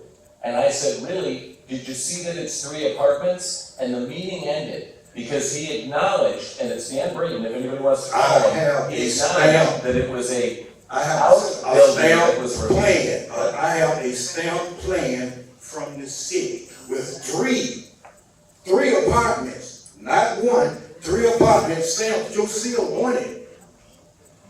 With 300 square footage in each apartment, which is 900. You looked at it. If you had someone in the city that was incompetent. If the person If is that was the case, approved it improperly.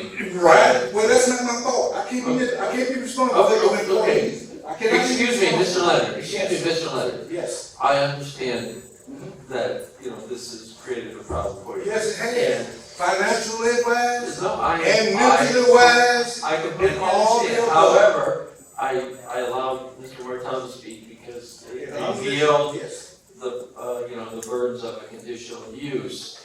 But you really, need to come speak to us privately and individually. Well, Because it doesn't deal with the issue we have to vote on, but. Well, also, I mean, this has caused me a great deal. I have lost. I have no doubt of that. I have application into I have the no commissioners doubt. now. I'm just constantly spending money. I have lost thousands and I know, thousands it's of very dollars. expensive. Very expensive. And you wanna be honest about it? You bought no money but the building department. We have not done anything. No, Mr. Lee, I'm not saying you should bring your And that's why I concern really wanna get forward, up here because and you have your representative. Yes. I think we can speak to you at City Hall. Yeah, I didn't wanna get up here. Can we because- arrange for an appointment for the end of You may call Mr. And Leonard. you actually, some people say, let me say one more thing. Okay, Say you're selling. you're A welcome. commissioner, say I am selling the property.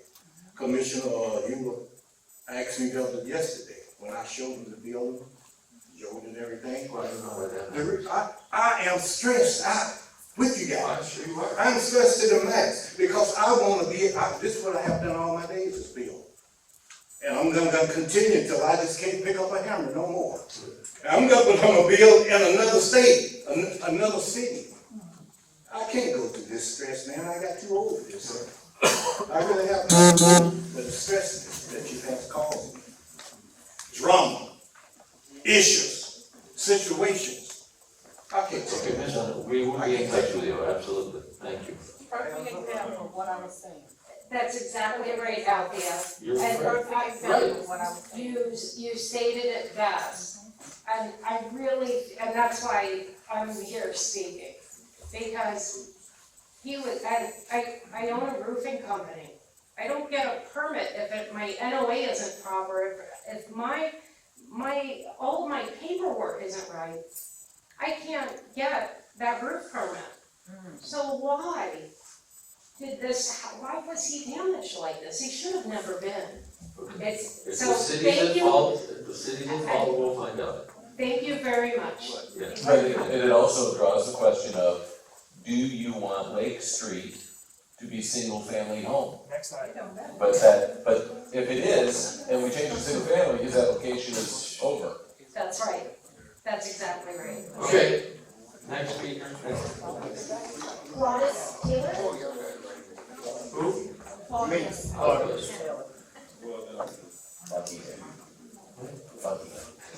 Good evening, Mr. Taylor. Good afternoon, Commissioner. It's way past afternoon, Mr. Taylor. You get up the time I get up in the morning time? It's midnight already. I'm Claudius Taylor Jr. As my sister Brady stated earlier, Mr. Martell, you know me very well. Commissioner Clark, Sean, you have heard me gripe on many a days. In reference to my parents' property, I brought Mr. Brady again. I went to him, got my plans, $25,000 preliminary plans, brought them to the city, signed out with Terry O'Neill and his staff, and then all hell broke loose. Because back then we had Mr. Nicoletti as the city attorney, and you know where I'm going with this. We had David Diaz as the police chief, and as my sister said, everything that happened in the city of Stuart, we got the letter. I got the letters. I even went to jail for the city of Stuart. So I got it all. I was threatened that I was beholden the aiding and abetting of drug dealers. Once a drug dealer, always a drug dealer.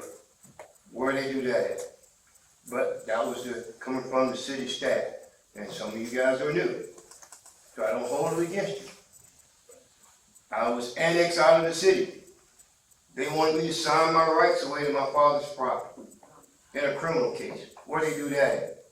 But that's a horse of a different day. So I hope you piggyback spoke. All right, back to my dad's property. We wanted to build 106 units, a store, a laundromat, and a restaurant on the property. Because like everybody, Mr. Bill, I flew all the way from Saudi Arabia to put that charrette. Because as I said, I'm tired, but I'm here. But we went through the charrette.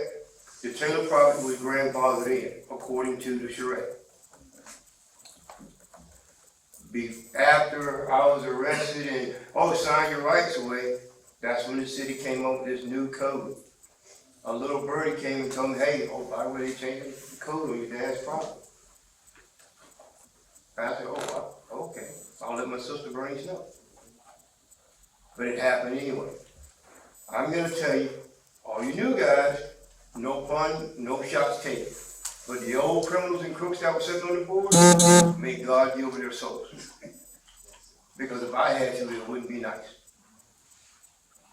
I personally think that it needs to go back to the urban code, as Mr. Bill said. And I still have all my plans, I still have all my funding and everything for my 106 units, plus the other toys that I mentioned. The whole time, my 5-6 years in the Middle East, I had nothing but time on my hands. Because as a Westerner, you don't get to go nowhere, you don't get to do that. So I draw plans, I worked with Mr. Buckle. He told me, I did a great job, but it was one problem. I didn't draw it to scale. I'm not an architect. And Commissioner Clark, you and I have had numerous of talks. Sean, you and I, private talks. So, I don't come into the city very often, but I'm a very formal person in this building right here. Because anytime they call me, I come to support this community. My mom and dad were those type of people that weren't wealthy in money, but they were wealthy in people. And I still believe that when you're paying $300 for an apartment or a house, what business sense that makes. But I was taught it's not about the money, it's about the people, a place to stay, a roof over their heads. That's correct. So, I'm working with the village of Uniontown on a build project, but I've been told I have to go to Miami-Dade and federal approval to use the type of materials that I want. And I need to talk to Mr. Stars about it because I'm way out of my ballpark when it comes down to construction. But I'm willing to learn and I'm willing to go get it. And I think we can build a whole lot of affordable housing in East Stuart if the commission is willing to work for it. And I know as a federal guy, there's money out there. There's money in the state of Florida right now for affordable housing. So when you say it's not there, that's BS. I know better. Because I got 25 years in the military. I got 25 years working for the federal government. So just like you guys got grant writers, and each senator, when they vote on a bill, they hide all kind of pork belly in it. I'm telling you what I know now, somebody told me. Y'all have a blessed day. Thank you, Mr. Taylor. Any questions for Mr. Taylor? And I can tell you, Mr. Taylor, that your property is 4.06 acres, and the urban code was allowed 17 units by right. That would have given you 69 units by right, but the other commercial activities created it as a mixed use and you wanted shared parking, so that was gonna require a conditional use that had to be voted on by the commission. At the time, the density was 30 units per acre, which 4.06 allowed you 121 units by right. Yes. So the other items still being mixed use and with the shared parking would have required the commission to approve it by a conditional use. Correct. That all still existed until, or to now, that you could come before the commission and ask for a conditional use to build the additional units. At 20 units, it would be limited to 81 units, or 20 units per acre, and at 30 units, it'd be 121 units. But there would also be questions about the commercial activities or shared parking, right? Yes. Mr. Stars, what's the plan? The plan is to ask the commission if they take their knees up off of our necks for a little bit and give us the 32 units per acre density that we require. And also, I should also mention that one of the plans that he had, the Scars had taken into consideration the half unit issue that's available. It doesn't necessarily have anything to do with the East Stewart overlay zone, but it was in the Stewart code. And that was one of the things that's actually been removed as well, so that the density changes a little bit there as well. Okay, because my crazy vision is this. I know young people want to get away from mommy and daddy and be grown. Some people get in trouble with the law, and then they come back into society, and they're trying to make it happen. So we gotta have those efficiency apartments for those people that's trying to get back into society and be productive citizens. I agree with you, Mr. So, And, I'm just gonna say it in front of God and everybody. Commission, can y'all give us a special appointment? And Mike, anybody knows how to get a hold of me. You can accidentally cop my phone number, or especially the guys at the county, just say, hey, let's get a hold of us. They know where I'm at 99% of the time. They even ask the guys over the county garage, hey, where's Lucky at? And they'll say, hey, he's over here.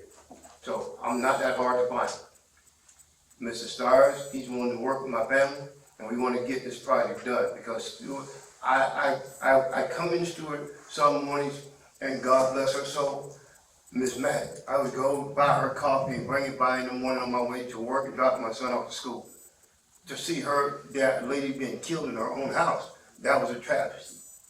But we got homeless people that I see up around the McDonald's or hanging over by Walmart living in the bushes. Hey guys, look, and I teach my son, hey, we drink Coke cans, we drink beer, okay, let's take these cans, let's cash them in, now let's go to the homeless guys and give some money. It's called teaching the right way and looking out for people. That's the one thing I learned from my mom and dad. It's not about money, it's about people. And that's what you guys are here for, to look out for the people.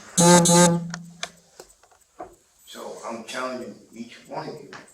I'm expecting a phone call and a personal visit. Sean, you know as you say your brother you. He knows my phone number personally. Thank you, Mr. Taylor. All right. Mr. Starr, so.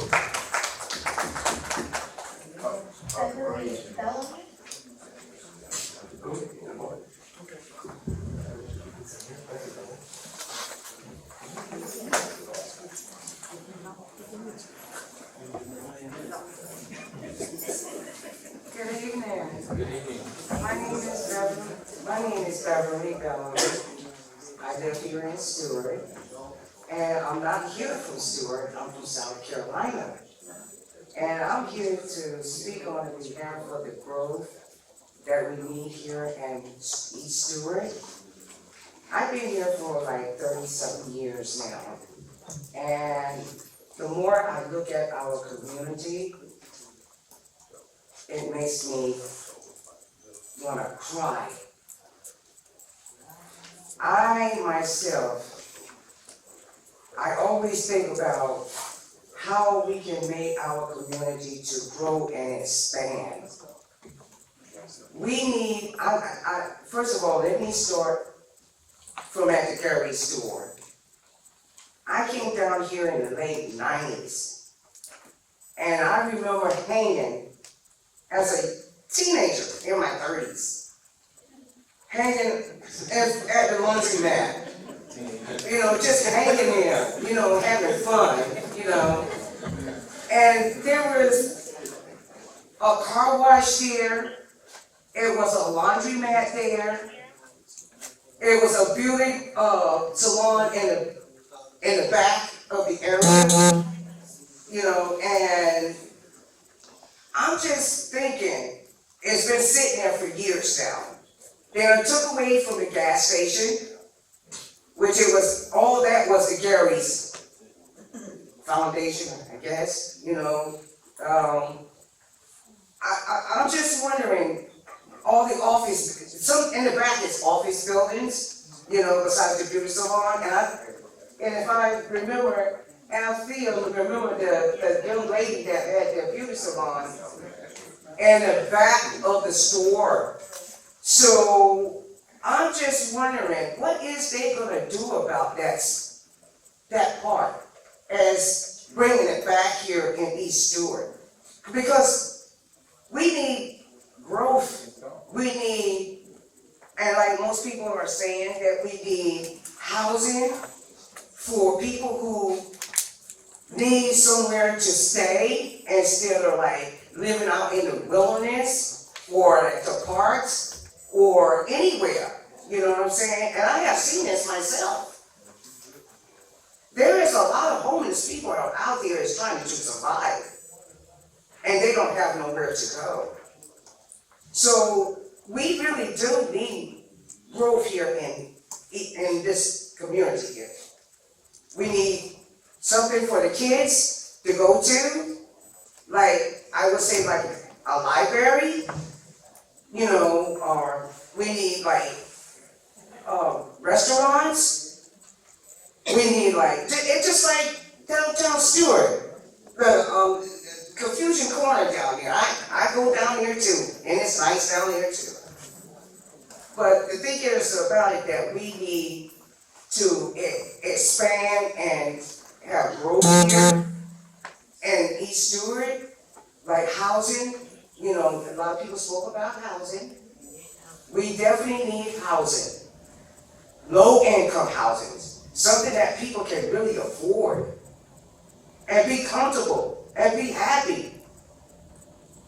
Right now, we don't have any low income housing building here in East Stuart. And the next thing is, I'm really concerned about the funds. I know Martin County is the richest county it is. I don't bet upon it. Martin County, this right here, it's got a lot of money invested. It's a lot of money floating around. So Martin County is not poor. There's a lot of money here. So in order for this community to grow, we need certain, like commercial business, we need housing, we need something for the kids, you know, that they can go to. And my question is, moving forward, that ball field over there where the Mexicans play at, I gotta say something about that. I sat on my porch. The city had their trucks. I'm thinking, okay, so they're gonna, you know, rebuild where people park their cars at the ball field. They pour asphalt. They got this stuff from somewhere. I don't know where they got it. No, this is 10th Street. Right here. Yeah. Okay, so what I'm saying, why would they pour asphalt down there instead of just rebuilding it, you know, make it a regular parking lot? All that dust, you know, I can't even leave my front door open because I'm allergic to dust. You know, it flies in my house.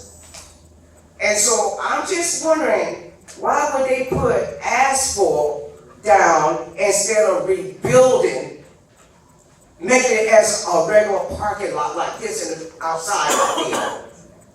Is there any reason why they put that down there? Mr. Martel, I'm not sure where you specifically. Right here, where they play at the ball field. I know, but in front of the soccer fields, there's an asphalt parking lot on 10th Street.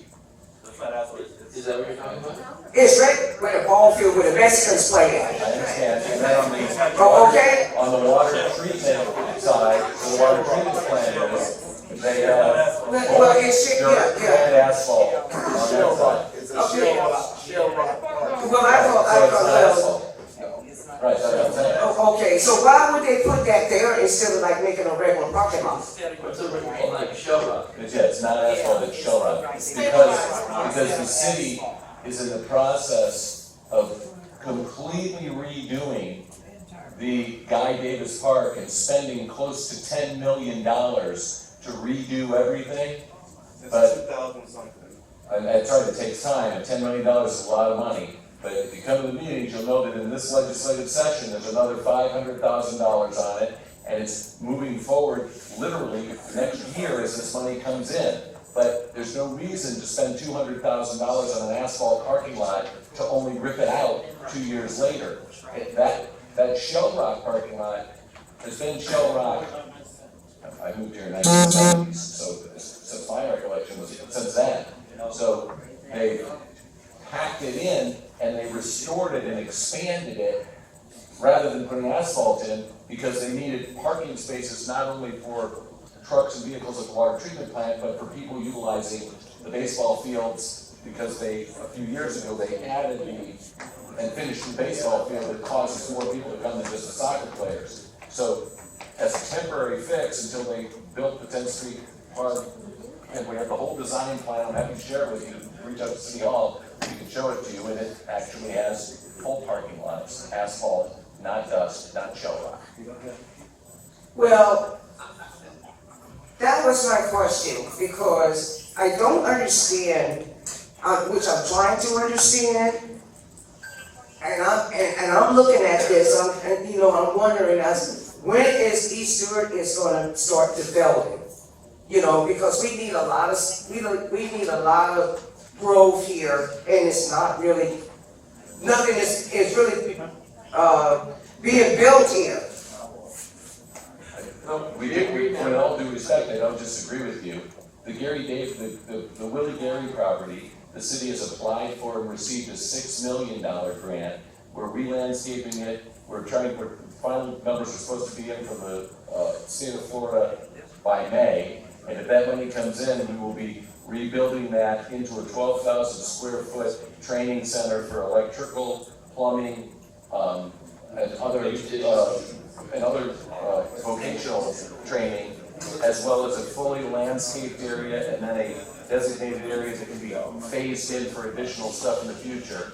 We also have $1 million program to redo MLK Boulevard that's being processed, and a $10 million project on the 10th Street, not the rec center, but on the Guy Davis Park that's underway.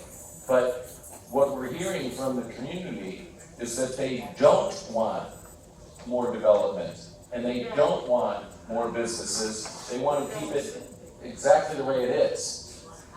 I understand that, sir, but the thing is about it, what I'm saying is, what I'm talking about here is what they're gonna do with that at the, which it used to be the Gary, Right, that's gonna be the project-led vocational training center, the 12,000 square foot building. the whole entire place? Yeah. Oh, okay, I get it now. Okay, so that way that we cannot have a laundromat or, which it used to be here? There hasn't been a laundromat since mid-90s. The city didn't close the laundromat. When the state of Florida changed the way that gasoline tanks had to be stored underground, the Gary family decided not to spend the money to pull the gas tanks out and replace them with the fiberglass gas tanks that don't leak. And as a result, they closed the gas station, and the surrounding stuff followed shortly thereafter. I didn't ever talk to them about why they made the decisions they made, but from the late 1990s until 2025, there hasn't been any businesses there. So over 25 years, there hasn't been any businesses there. But it's kind of sad, it really is. Yes, it is. It's kind of sad. And I don't like me personally myself, I'm speaking for myself, and in our community here, the people that live here, I would like to see the beauty of East Stewart. That's what, I love beauty. I walked out my door, I looked at trees. I experienced everything, you know what I'm saying? And for this to look like, this now, it should be looking beautified. We agree with you. Thank you. Thank you. Mr. James,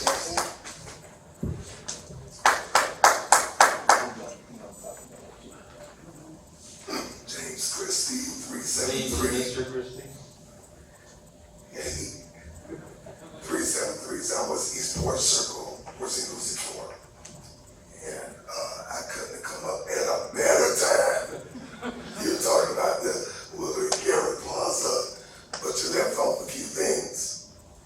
You left off the fact that it was going to be a business incubator first. And it changed to a vocational tech school. And not only a vocational tech school, but one from 16-year-olds to 24-year-olds that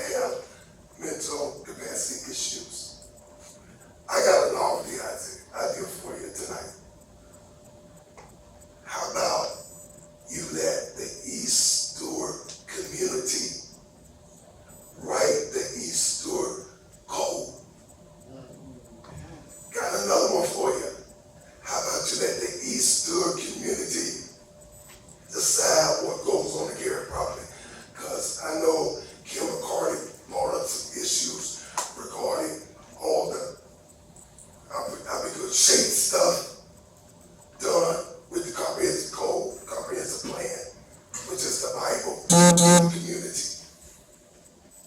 How in the world did that plaza go from being a business incubator and say, oh, it's gonna be so great for the community, address economic injustice, all this fluffy stuff, to being nixed off of the plan, totally removed. You can't go over there and see beauty. You can't step on that property. The building that was going to be put up on Georgia and MLK, That's the garage sale. that was supposed to be for the community, that Brinkley had to bring out. All the one-bedroom apartments that was supposed to be put in there that don't do good for East Stewart. There's a lot of stuff being done in this community. In the guise of East Stewart, that's not for East Stewart. The people of East Stewart need to form a community review committee. And they need to decide according whether the city says yea or nay. Decide what you want. We've been coming to meetings everywhere and still haven't decided what we want. The community sitting down. The city of Stuart, you're pushing East Stuart to be a special place. Historically black, historically segregated, red line, all this stuff. So we have cause and justification to write our code. We should be making all decisions in this era. Every single one of them should be going about the community. Not us coming up, maybe we have this, maybe we have that. No, that is over. The community needs to be making the decisions for the community. It's a lot of stuff being going on in here. That's not right. And we got to ask, we got to beg, we got to be humiliated. The notification process in this city for East Stewart is hard. It's deceptive. It's not adequate. Codes and everything get changed, and people in the community like Mr. Bell is experts in this like my dad. They don't know what's going on because everything get changed so quick. Nothing in this community should be changed. No dirt should be moved in this community, no part, no nothing, unless the community okays it. I hope the community is hearing me also. Thanks. Thank you, Mr. Davis.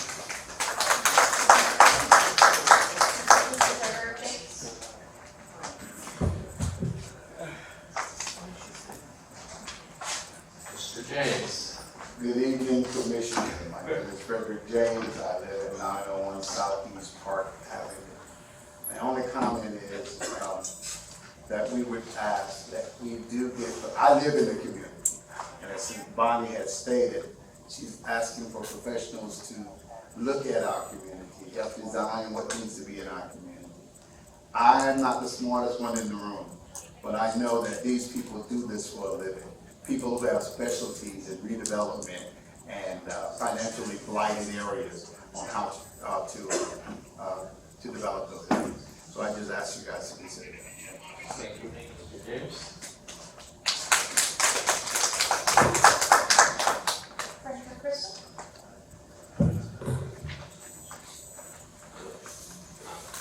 Hello, my friend. Hey, come on, man.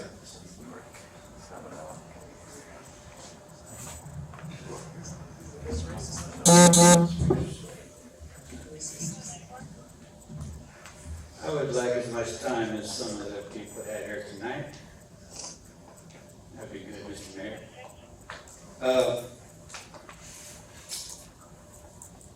First, a thanks to the staff, City of Stuart, people that come here for long hours. I see some guys out in the other room, I think they have to hang around to close up the building.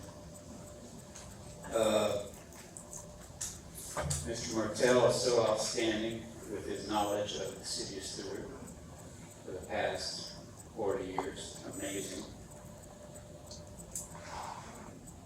Couple things, maybe three. Ms. Moser triggers me every time when she goes into the we the professionals line, we the experts line. And the analogy is your school systems that have been being run by the experts for the past 40 years. And you see where our public schools have gone. I see it every day, 8th graders reading at a 3rd grade level. In this world of good versus evil, you need to always know where it's coming from. Your city planners, your county planners, your expert regional planners, just like all the teachers and administrators in the education system, they've all been educated in their colleges by the same school of thought. And that school of thought for planning and developing and how humans are going to live in the future involves one major concept, and that is to pack all of the humans into small spaces and save the land for who knows what. In Martin County, you see what it is. Your globalist elites buy up all the land, and they put their fine houses in the middle of thousands of acres of preserved land.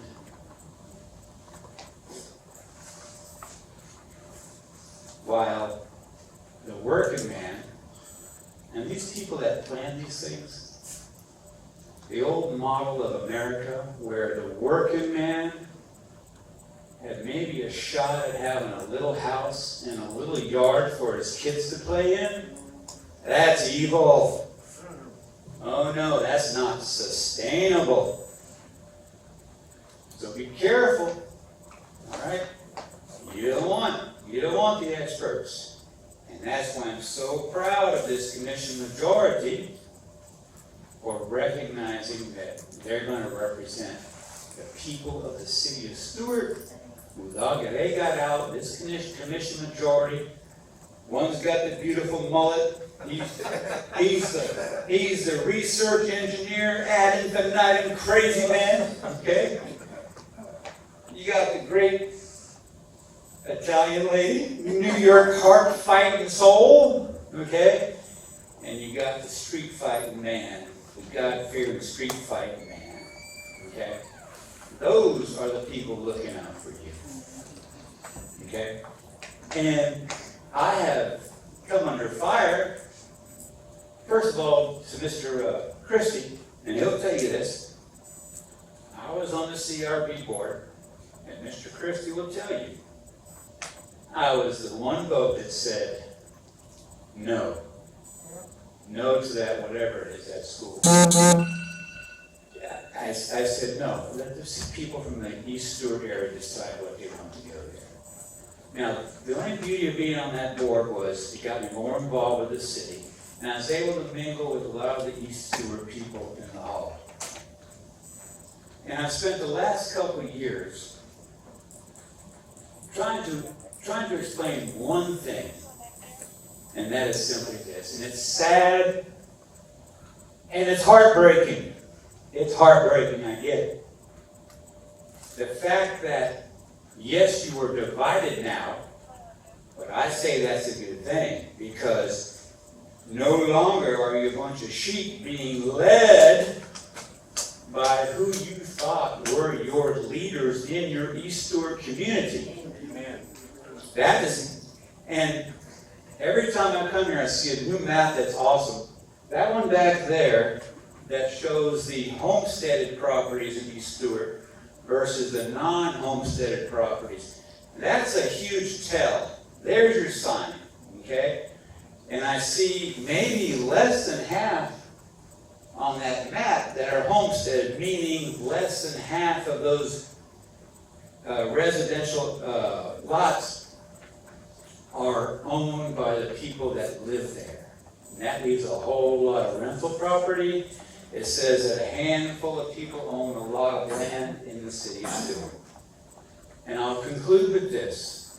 The city of, let's call it the neighborhood of East Stuart, people, it's no different than anywhere else in Martin County, okay? And I've told people to their face in the county, you know who the biggest enemy of the people is right now? Not only in Martin County, But the city of Stuart and East Stuart, very simple, people. On every issue, you need to look who's gonna profit, who's gonna stick the money in the pockets, versus who lives there and wants things to kind of stay the same. And I'll look them, and I know who they are, okay? Here's the thing. The most dangerous Martin County is the huge landowner who looks around like me at Martin County now, and I've been here since 1973, and I look around and I go, there ain't nothing left worth fighting for around here. This place is a mess. It takes me freaking 15 minutes to get to Wendy's, for God's sake. All right? So, that person who owns all the land and looks around and goes, yeah, this isn't what it used to be. Yeah, I'm going to sell out. I'm going to sell out and I'm going to make as much money as I can.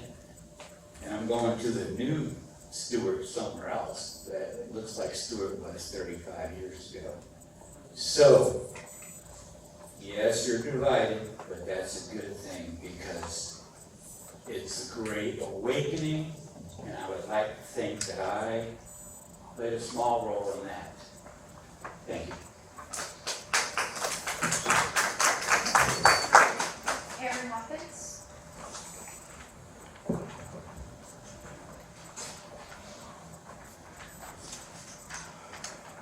Good evening, Mr. Hawkins. You got here late, but you made it. Yeah, it's been a long day for me. How's everybody doing? So I wanted to come up here again. You introduce yourself? Yeah, Aaron Hawkins. I live in 16 Southeast Idaho Ave. Thank you. My father was Norris Hawkins, maybe some of you know this law. Mother's Diane Roberts, you know, the Roberts family. But we've been here quite a while.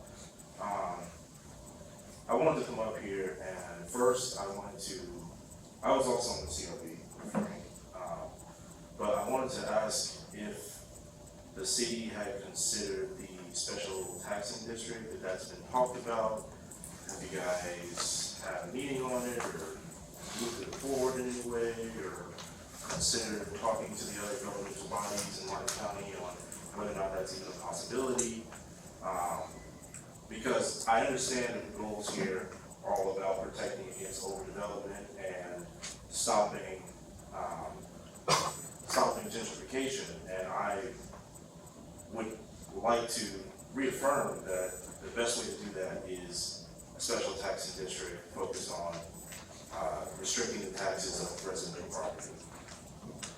But I mean, do you think it's not a possibility, Mr. Marcel? It's not my policy to adopt. It would be the requirement of the city commission, but I've never met an elected official in my life that wants to raise taxes. No, it's not raising taxes, it's limiting taxes. Well, it's a special taxing district. We've already limited taxes by putting the CRA over the city, over East Stuart. Right, So, I understand that. since 1998, 90% of the taxes generated in the CRA have to be spent in the CRA. So there is no other limiting taxes left to extract. Right, you're talking about. Mr. Hawkins, he mentioned it to me, and it is, I considered it. I can bring some examples for you. Yeah, I looked into it, I think it's something we should look at. We should look at it, so it's one of the many things we should consider, and just slow down and. Right. Because it is a way of, as this young 30-year-old teenager said, the city, I think the Stuart needs some growth. Right, and the thing more is, single-family homes, right, more multifamily. Absolutely, But you can protect. I appreciate the concern you have about having higher taxes, because it's hard. So how do you control it? That's one method, but it needs to be explored. Absolutely, definitely needs to be examined. But yeah, that was just something I wanted to put out there again for people to consider and talk about, to make sure that we're considering all of our options. I don't think that, I really don't think, just from my background as a urban regional development professional and someone who worked in real estate for a while. I don't think that's a good idea to change the zoning. But at the end of the day, that's up to you guys. So, yeah, that's basically what I just wanted to go and say. Thank you, Mr. Howard. And also, for the legislature, special taxing district would require a referendum. Yes. So the public would have to vote to tax themselves. That doesn't ever happen. It's a tax limitation. Yeah, Well, limit the tax. Limitation, it's not The the tax. tax. But if you redirect the tax money. Right, I'm just making sure everyone understands that it's a tax limitation, it's not more tax. No one says it's easy. Is that it? That's it, Mayor. Oh, okay.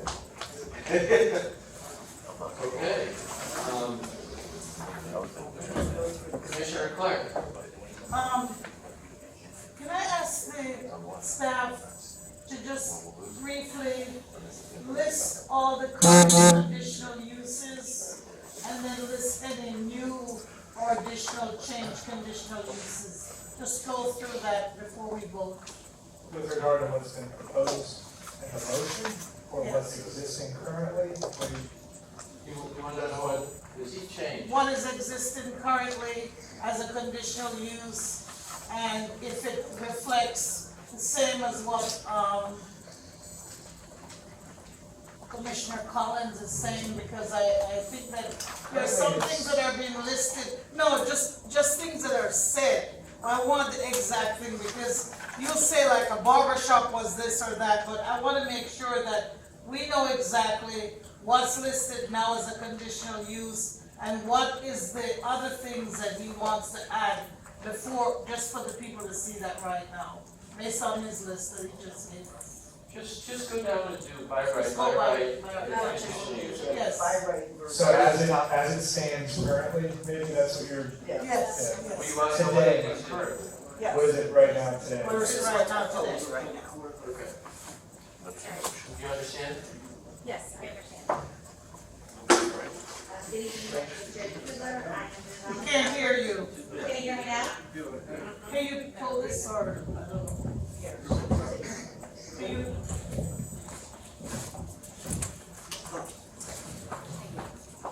Connected?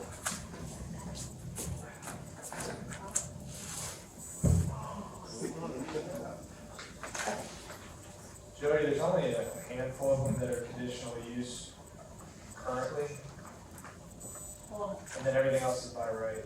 hold on. Okay, so your request is to go through each zoning district, what is by right, and then, what is conditional use. Thank you. So if I go through the list, you will see that, single family in your business mixed use, a single family dwelling unit is by right. A duplex unit is by right, and is now be considered as a conditional use. Multi-family dwelling units. No, Jody, not the conditional uses that are listed here that were previously proposed. What is it as it stands right now? Based on your motion. No. No, that's what This is current code. So not what was proposed when this was proposed as conditional use. Right, so What is before it it as got it rid of stands? What is the overlay zone? Okay, so I'm just gonna read without the conditional use that are, except for the ones that were, okay, I apologize. I'm gonna start from the beginning, it's the business mixed use, single family is by right, duplex is by right, multifamily is by right, accessory dwelling units are by right, mixed use developments are by right, family daycare home and residence is by right, a group home is not a permitted use in the DMU, a home occupation is by right, a hotel motel is a conditional use, and that was approved prior. A rooming and boarding house is a conditional use. Bed and breakfast inn is a conditional use. Adult daycare centers were conditional use. Oh, is it by right? No, it was a conditional use. Not check mark it. So you, okay, I don't know. So it's, Is that correct? okay. Is there? So hotels and motels are by right within BMU, they're not allowed within GRO, single family. Room and boarding houses are both by right in both of those BMU and GRO districts, and bed and breakfast are both by right. I do not have conditional use on mine, they're all of those are check marked on mine. I don't know if she has that same report from her or not, but yeah. So check mark is by right, dash is not allowed, and CU is conditional use, right? Okay. You okay? Keep going. Yeah, continue. Okay, so I'm just gonna go through each district just so it's not confusing. If that's the will of the board. Okay. So a child care center in the BMU, is a condition, it was by right. It's very hard. You know, it'd probably be better if I just pull the map from the community code that's existing today, because it's really hard to determine based off this. If you could just give me about a couple minutes, we can go ahead and. Okay, we can have a discussion. Mrs. Barrett, would you like to? Just one quick question, sir. Could staff explain to us what by right means? Does it mean that I don't need to submit any plans or specs to the city, I can just build whatever I feel like building, or does the city still have to review what I intend to build? Yes, absolutely. It means that you don't need a public hearing. If the city has to review anything that I do, then by right is conditional because it requires professionals at the city to ensure that my plans and specs conform to the. Land development code. Yes. Okay. Yeah, Florida building code. We need to have everybody understand that when we throw these terms around, it's not a free-for-all. And could staff also tell us what it costs to submit an application for conditional use? Okay. $1,568, thank you. Yes, and for major and 532 for minor. Per month. It's not cheap, 538. and it's not free. Much more than 538. Yeah, are you ready now?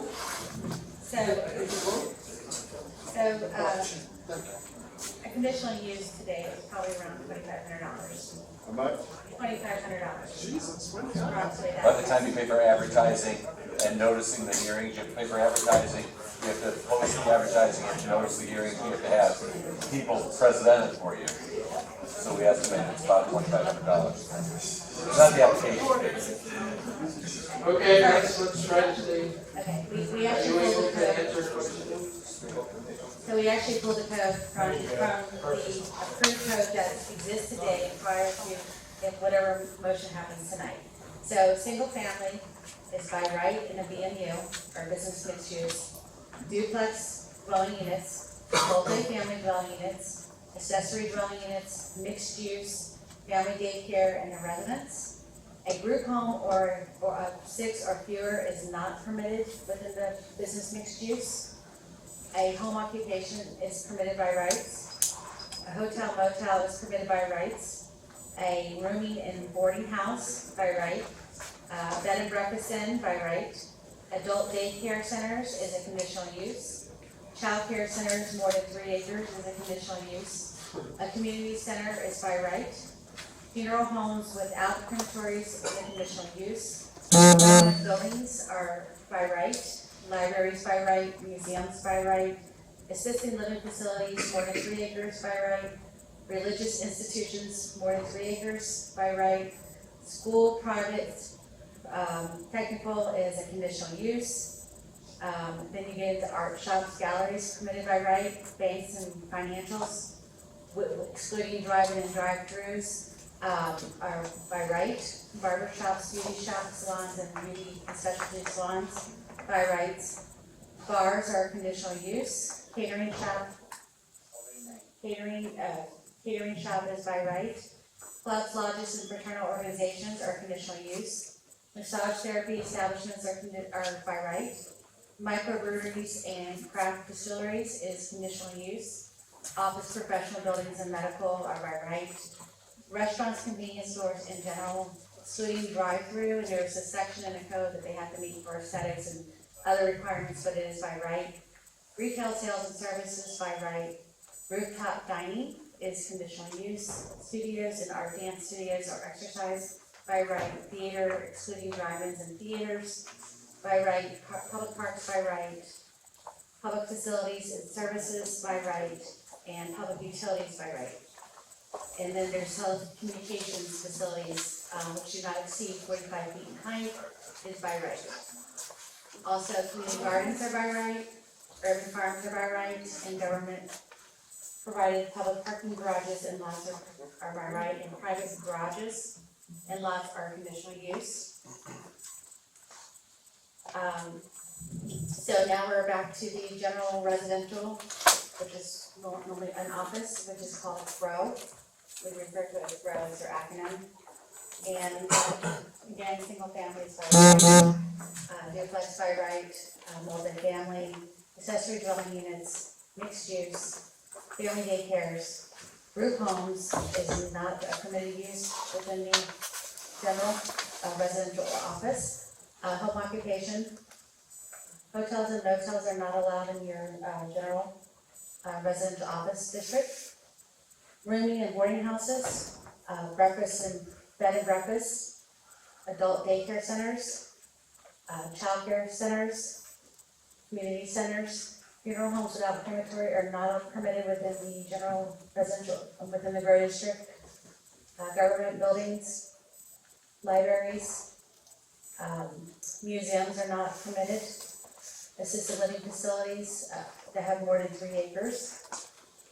Religious institutions, more than 3 acres. School and private are still conditional use. Art shops and galleries are not permitted. Banks, financial institutions are not permitted. Barber shops, beauty salons, and specialty salons are not permitted. Bars are not permitted. Catering shops are not permitted.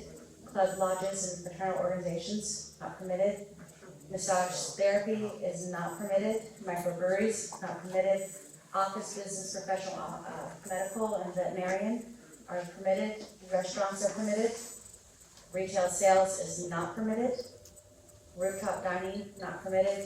Studios and art, dance, and music or exercise not permitted. Drive-in theaters are not permitted. Theaters excluding drive-in theaters is not permitted. Public parks are permitted.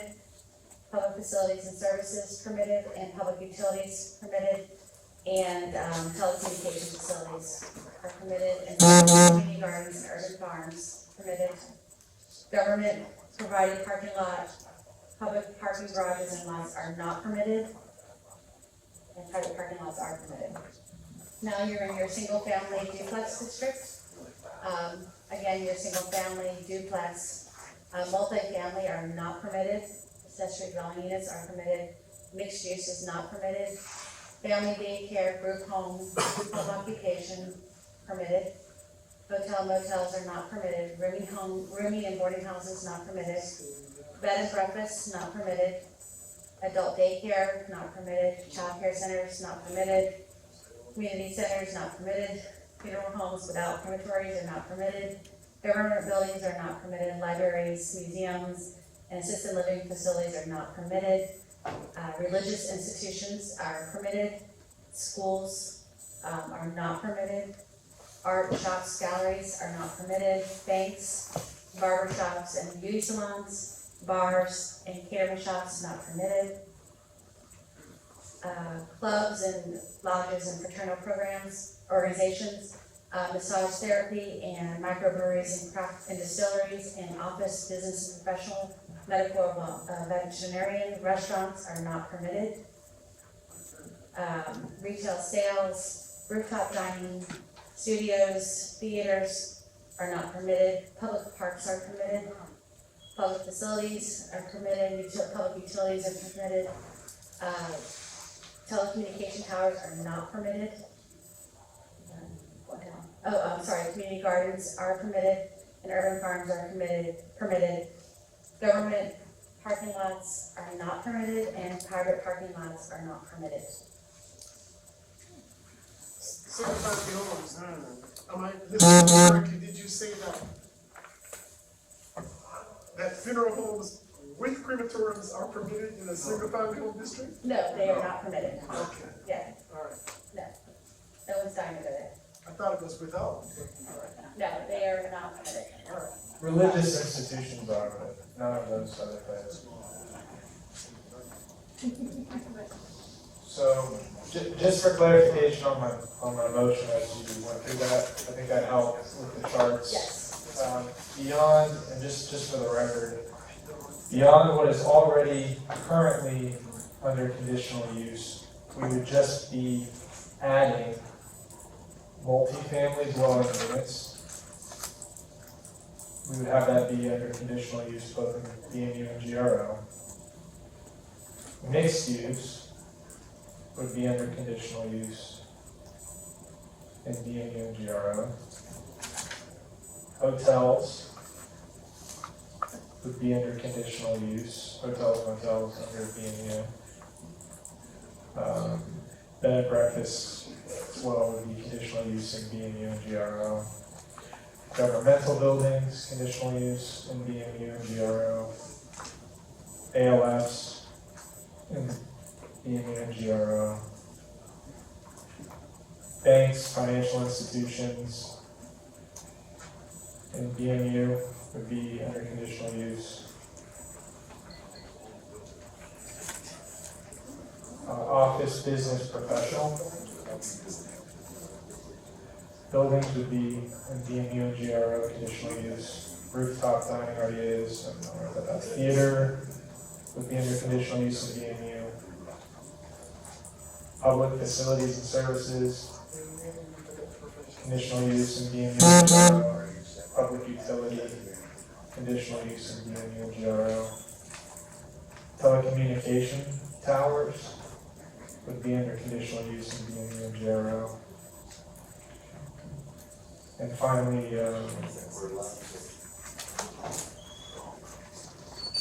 public parking garages, government and private would be within the BMU. Well, it's already under private, but for government parking garages, it would be conditional use.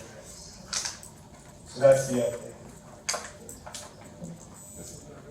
Beyond what's existing, which also, compared to last time, frees up a lot of uses to no longer have to be under conditional use. So, How many uses did you free up? duplex, ADU, family daycare with home and residence, room boarding houses, adult daycare, child care centers. Well, with adult daycare and child care centers, what is being relieved is the GRO side. It's still going to be conditional use of the BMU. So that's how it stands now. But community centers are relieved, they can be by right. Libraries, museums, religious institutions, schools, no, that's conditional use. Art shops and galleries, barber shops, beauty salons, specialty salons is by right. Catering, shop, massage therapy, restaurants, convenience and general stores, this is all by right. Retail sales and service, that's all by right. Which is TK Gutters. Retail sales? Gutter retail sales and service is what they do. They don't manufacture their own. They don't. No. They have a wheel. They have a wheel on a roll inside a truck that's manufactured somewhere else, and they measure the gutter at your house, and they cut it at your house. And that's it. So it's retail sales and services. What But that they is. store those They're box trucks. They're not the 18-wheeler truck that was in the video. They're box trucks, and they park them in. But it's sales and service. Yeah, I better do more with that. No commercial vehicles do not belong in these stores. That's what I was told. So they shut me down. Sorry. Let's get that straight. Yeah, come up, Rod. So, for the record. Let's get that straight. Parking a commercial vehicle might be different. Mike, use the mic. Then parking a commercial vehicle might be different, but it's illegal for the city of Stuart to make commercial vehicles not be allowed to drive down a road. We tried to do that on Palm City Road to make trucks not cut through there, and we were told by the federal government and the state government that we don't have the authority under the Commerce Clause of the Constitution of the United States to ban particular types of vehicles that are licensed for the roads to use the roads. Now, I don't know what commercial vehicle you were using in East Stuart or what property it was on, but I don't believe that we have a code that would prevent you from parking a commercial vehicle in your driveway. They came to my house and shut it down. And I was just there, I was parking there. I ain't have no business there. Had a state license, I was working over the road. I was parking there for 4 years. But this company. What kind of vehicle was it? It was a tandem, like a dump truck. Like a dump truck. It was an open carriage. I don't know the details of it or when it It happened. was a tandem, like if you're looking at a dump truck, garbage truck. The garbage truck was bigger than my truck. Right, and it might have been that it was bigger than a regular parking space, and they were saying you can't park it in the road. You could wasn't park, in the road. It was on your own driveway? No, it was, I was doing business with Mr. McHardy, that I was servicing him for payment for parking on his property. So here, we made an agreement that I service him as in taking care of his property, cut the grass or whatever, instead of just turning, like paying him for parking there. So you were storing the dump truck on his property? No, I wasn't storing it, I was parking there. Right, but I work over there. But the property that he had, and the property was probably not licensed to be a storage or a parking facility. If he had it licensed as an apartment building and had a commercial dump truck in the parking lot, they might have said, you need to fence that in, because the code does require fencing or certain things to be blocked from view from the road. We'd have to ask Mr. McCarty. But I was there for 4 years. Okay, I don't know. You couldn't miss it. Right. Okay, we'll get in, we'll try to find out what happened. It's done, I'm shut down. I mean, they came over and told me I had to be shut down. They shut me down, but let me speak, since we're speaking about this here. On Florida Street, right about the railroad track, where the Spanish company got 7 vehicles, combination vehicles, commercial. Now, Ms. Pinal told me that nobody in East Stuart is supposed to have no commercial. If I was told that from the beginning when O'Neill was there, I would not have put my truck in this community. But I wasn't never told. Wasn't never told. But my understanding is that he was there for 9 years and still there. Now you got, I don't have no issue about nobody making money. They're all fenced in and blocked from view, just like I mentioned a second ago. She said nobody, no fencing or not. Oh, they got it themselves, you know what I'm Look saying? into it a little more, and I don't know what was being taken out of context, but there's other areas in the city where we have people storing vehicles, and we say, no, pursuant to the code, it has to be fenced in and blocked from view, and in certain requirements, it can't be in the front driveway, or it can't be on the front yard, and things like that. But I'm looking at the property you're talking to on Florida Street, and it's got a 6-foot fence all the way around the back, and the aerial photo even shows the Is truck that 6 foot? You sure that's 6 foot? Yeah. You wanna stand next to it? See how tall it is? Sir, we're very close to being able to vote on this. No, I mean, come on, guys. You can call. I'm not saying we're not gonna vote you. 6 feet. It's more than 6 feet. What I'm saying, I'm not complaining about people making money. He's doing a great job. You know what? He brings value in this community. What I'm saying, I ain't got nothing against the gutter guy or whatever. You know what I mean? But at the end of the day, when I was told I was doing something You want wrong, to be treated fairly. yeah, I shut my business down. Fair If I did something wrong, I shut my business down. But 3 months later, gutter company came in with 6 big box trucks. They're not small box trucks. They're big ones. All right, we'll look at it. We will. No, You know what I mean? It's just, you know. We cited the government company for parking the box trucks on the side of the building and said they have to be inside the fence. Well, they could have said something to me before I shut my business down. Sure, I got it, Great. We'll talk about it. I promise you. Everybody deserves to be treated fairly. Need consistency. Right. Okay. Commissioner, we'll go to Commissioner Reed. Sorry, you're trying? No. Rasheed's already spoken, so. I don't have a microphone. Yes, that mic, yeah, yeah, the mic.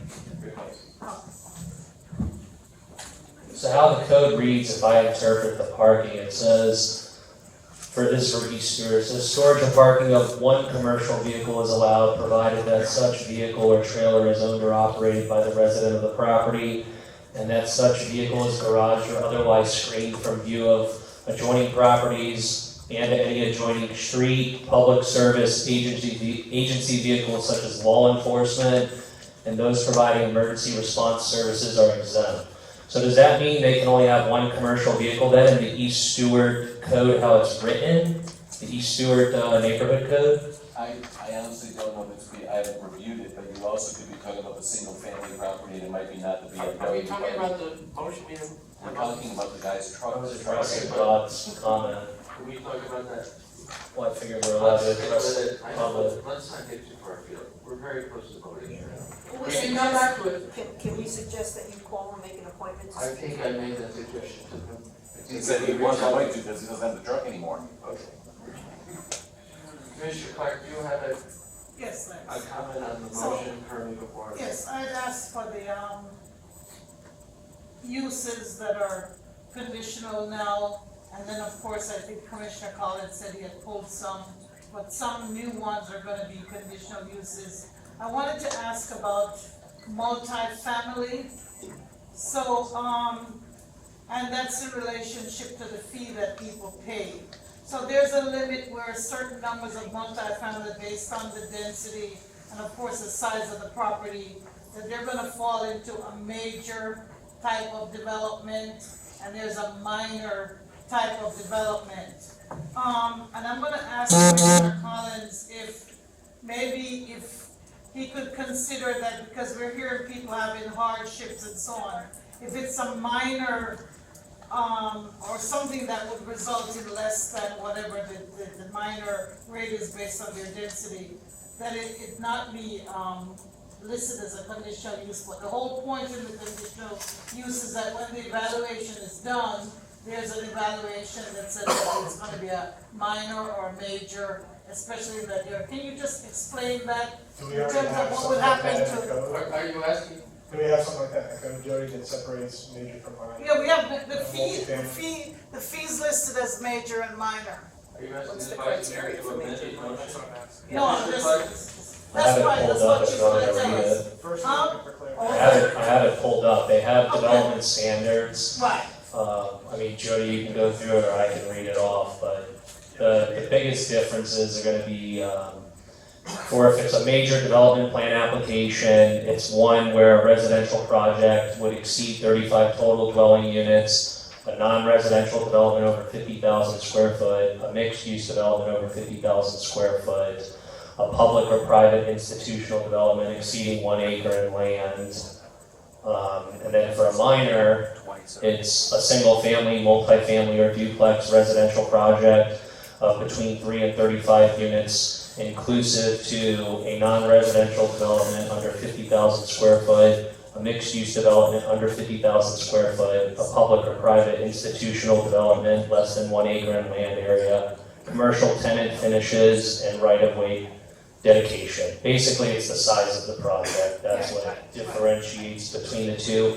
What I will add on to this is, I know Vice Mayor Collins has a motion.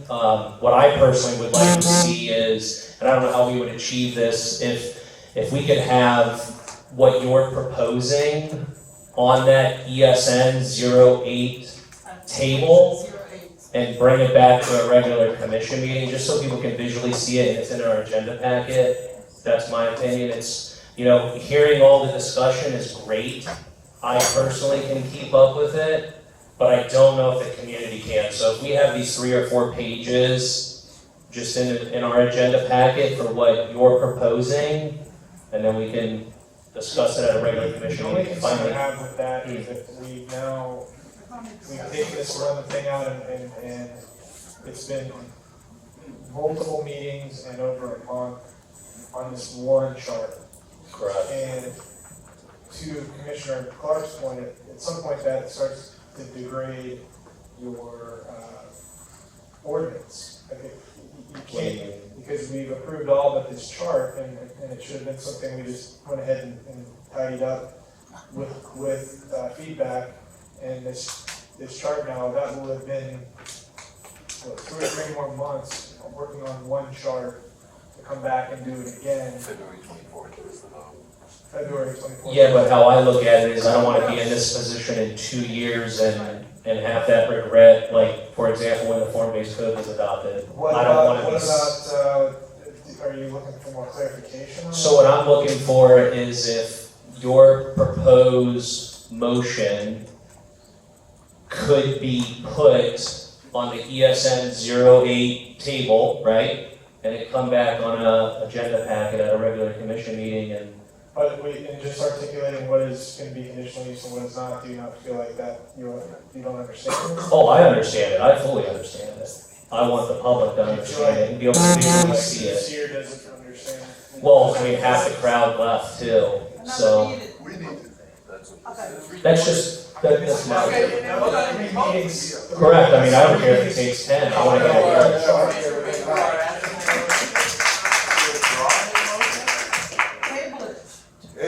However we can achieve it to come on an agenda packet. Now go to a 5th reading. Not necessarily the rush, just clarification, how can we achieve it in an agenda packet, is it possible? Yes. My name is Larry Davis, and my family is at 919 Southeast Avenue.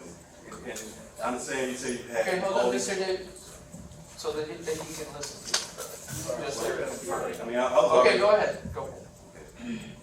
What I'm trying to make is this, I understand you're saying you have X amount of meetings, but the point that most of the community was saying all night is, there was changes made, we had the charrette, we had all these different workshops. But specifically this chart. But the point is, these changes occurred after we had already thought that we had made the changes and had a plan that the community approved, but it was changed without our knowledge. Right. So that's what This is not really that. It What is. you're talking about is a map of it. No, it is that, sir. It is that, because we already had to talk about the mixed use and all. We thought that the plan was already solidified. Like Mr. Bill mentioned before about the urban code was changed without the community being notified. So that's where all the confusion and everything happened. And like you said, a lot of people have already left, and they still don't have an idea of what this whole meeting was supposed to be about. Lee, is there a point where the ordinance is degrade, like we spoke to, and it's going to become an issue if we keep? Let's allow the maker of the motion to ask clarifying questions. All right, I think the longer you go, I think someone could make the argument that the ordinance was already adopted a month ago. Yes. So I think, you know, the chart is that issue, and it's up on the screen now, was in the agenda packet for today, and it seems, Not the proposed motion, no. well, the motion is to approve it, but Commissioner Collins has listened to the public, and he has backed off what his original, you guys all voted for, the majority of the board voted for these changes originally to come back, and then, you've had these meetings, and you have listened to the community, and Commissioner Collins is trying to get the rest of the majority of the board to back off on some of the original ideas that they had, by removing some of the conditional uses that are proposed here. So it's lessening what was actually in the agenda packet. Okay, we have a motion and a second. I have a question. Commissioner Clark. Okay, staff, can you just explain to the public, please, the change for the 6,000 square foot for, the parcel lot sizes? That's not this motion. That's not part of this Well, motion, it's in Commissioner ESN Clark. 09. We're not in Not in 09. We're not voting on it. Alright, I thought that we were gonna work on that. No? Is that correct? Cause, when I started, Mr. Baggett said we were not doing 08, it was 09. No, it's okay. Okay, and I said it was 08, and I was At the beginning of the meeting, we, both myself and Mr. Beckett, raised the issue as to whether or not this meeting was going to be addressing those issues that were adopted on February 24th, or whether it was going to be limited to the conditional use chart. And Commissioner Collins said it was going to be limited to the conditional use chart, and no one else raised any objection or issue to that. And then it came up again, and Mr. Baggett brought the same issue up, and Commissioner Collins again said it was going to be the conditional use chart, and no one raised any other issues, and we moved on and went in that direction. We have clarification? Maker of the motion has heard the concerns of his fellow commissioners. Do you wish to proceed with the vote on the motion as is? So are you not in support of the I'm motion? not sure you can. We can, make it discuss. Absolutely. Yeah, that's the purpose of being here. We can never talk otherwise. Hold on on this vote. He's asking. Yes, that's fine. Okay. It's public, you can say whatever you want. It's in the sunshine. You can offer him $5 for his vote. I'm sorry, Vice Mayor, go ahead. Where can I visually see it? If I pull up the agenda packet, the city of Stuart, East Stuart is gonna have all the changes in your motion that you're proposing, or are there ones that I'm missing? So it's always agenda, right?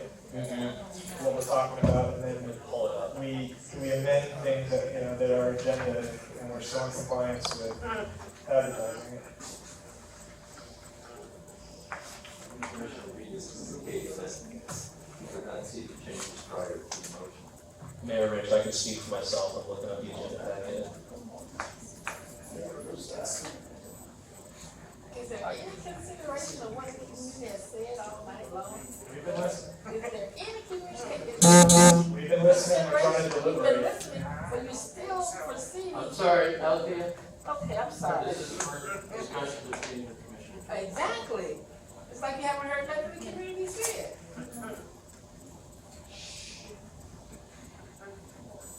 Are you done, Commissioner Reed, or are you gonna have to? I mean, I'm looking this up, you guys can discuss it, but No, wait. might be a little bit.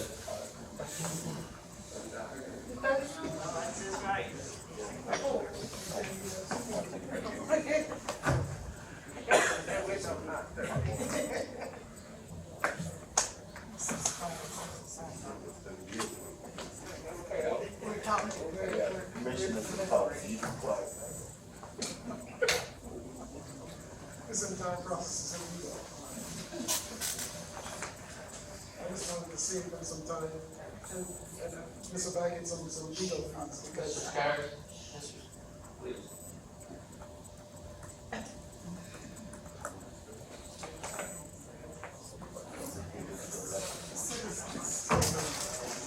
Vice Mayor Collins, on this, I'm looking at the agenda packet for the permitted uses. What things were different in this packet that you stated in your motion? Because I'm looking at how the ordinance is drafted currently. Yeah, I'll run film one more time. Okay. So we're relieving many of the uses from being conditional use. What I'm proposing is for multifamily, that multifamily would be conditional use within BMU and GRO. Mixed use would be under conditional use in BMU and GRO. Hotels, motels would be conditional use within BMU. Bed and breakfast would be conditional use in BMU and GRO.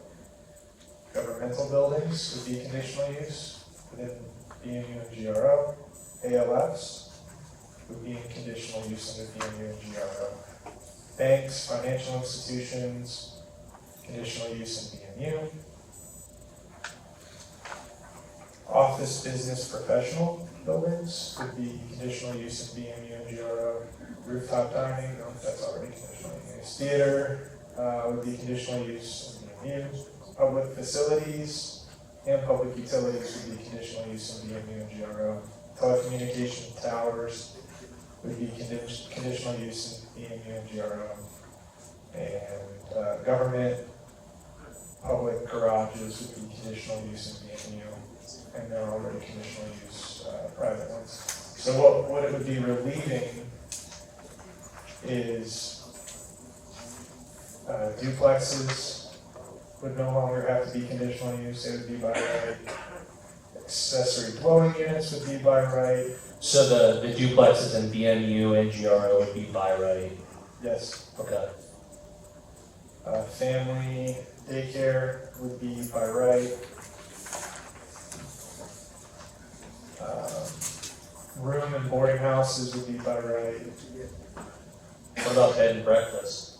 Bed and breakfast, as I put as conditional use, as that could have the potential, I think, to be a larger than just a room and boarding house. And daycares were, But I'm open to, if you see that would not be as much of a threat. Is there anyone in the public that feels that way for conditional uses for certain businesses, it being applicable? It seems like it's more for the more intense businesses. We're not hearing from the public. Oh, okay. This is differing with each other. wow. So the public can't re-comment on how they feel? Not at this stage, no. And hours listening to them, now we need to make a decision. Well, I understand, but they might still have questions. I mean, if three board members vote to reopen public comment, you guys can start it over. So motion board, start it again. Perfect. I'll make a motion then to reopen public comment. I'm looking for a second. I'll second the motion. We have a motion. And a second. Reopen public comment. Is there any public comment? No, we have to vote on the motion. Okay, fine. Okay. You roll call, please. Mayor Rich, Yes. Vice Mayor Collins, Yes. Commissioner Reed, Yes. Commissioner Clark, and Commissioner Duty. Yes. Now, ask for any public comment. Is there public comment on the motion that's been before us for several hours? Yes, Joseph Cooper, 969 Southeast 9th Street. Yeah, I think that the conditional use is still too broad, to restrict. So I disagree with Commissioner Collins in his rundown of applying this conditional use to, and using. Is there a particular business or permitted use that like you just absolutely think should be by right? Joe? Well, business evaluation, is a multi-level type of thing. I just think that when you start to restrict the rights, I mean, it's like putting us on, right?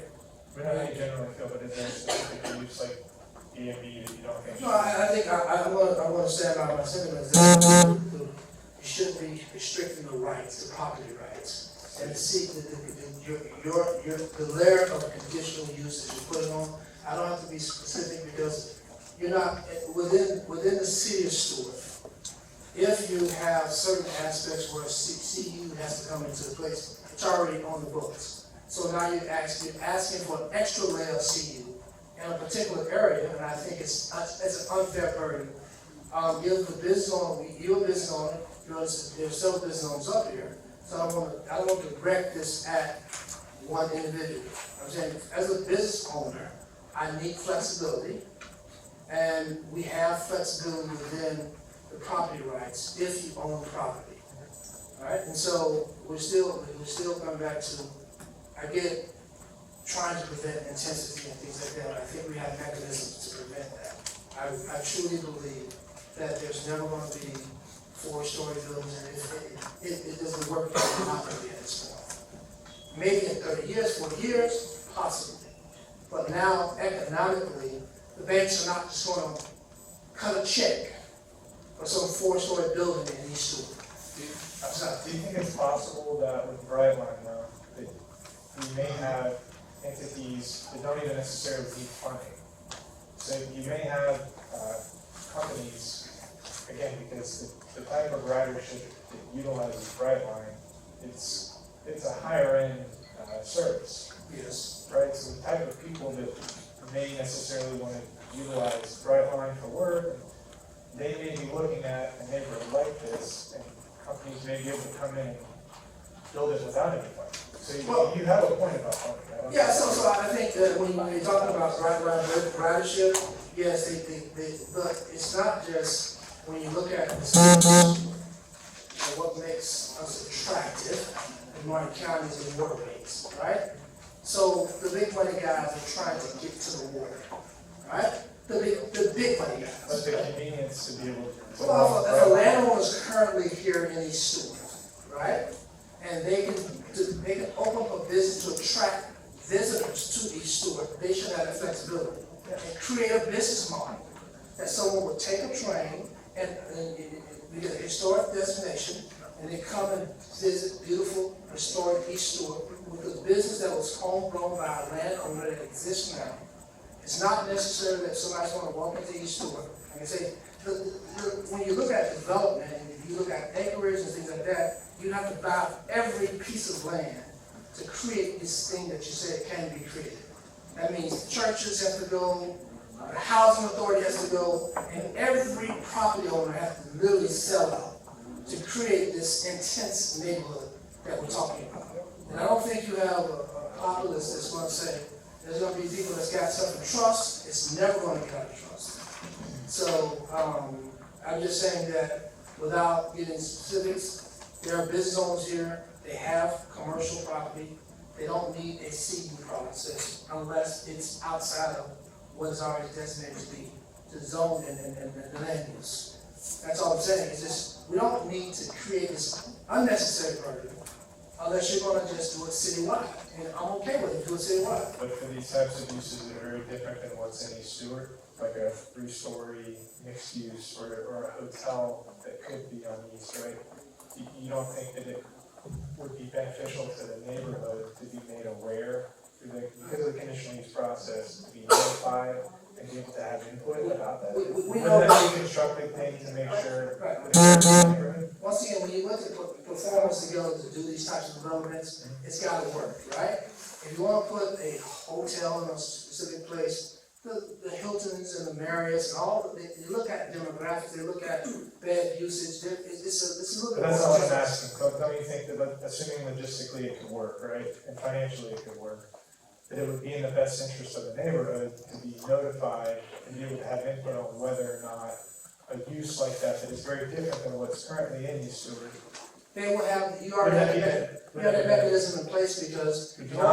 What mechanism? Yeah, the current code doesn't allow. Yeah, because you can't, if you gotta have to put it, you're gonna have to get intense to put certain buildings in East Stuart. And therefore, the current code says that if you get outside of that, you have to have a CU process, you have to go to the community. But you can't Where just does do it say it. that? But not for a 3-story, or 35 feet, 40 feet, don't. Well, you can have a 3-story residence at 35 feet, 35 feet also. A single family residence can be built at 35 feet, right? So what's the difference between a single family residence and a commercial use at 35 feet with another 5 feet for parapet to put your AC units and things like that? So it's, you're splitting hairs when you're talking about trying to think that you can have a 35 feet tall, single family residence right now in East Stuart. That would be 2-story. Yeah, you're not wrong. It's 35 feet. You're not wrong. Whether you do it over 2 floors or you do it over 3 floors, it's still 35 feet. We're talking about the height, it's within East Stuart. You're not wrong, I didn't even notice that, thank you.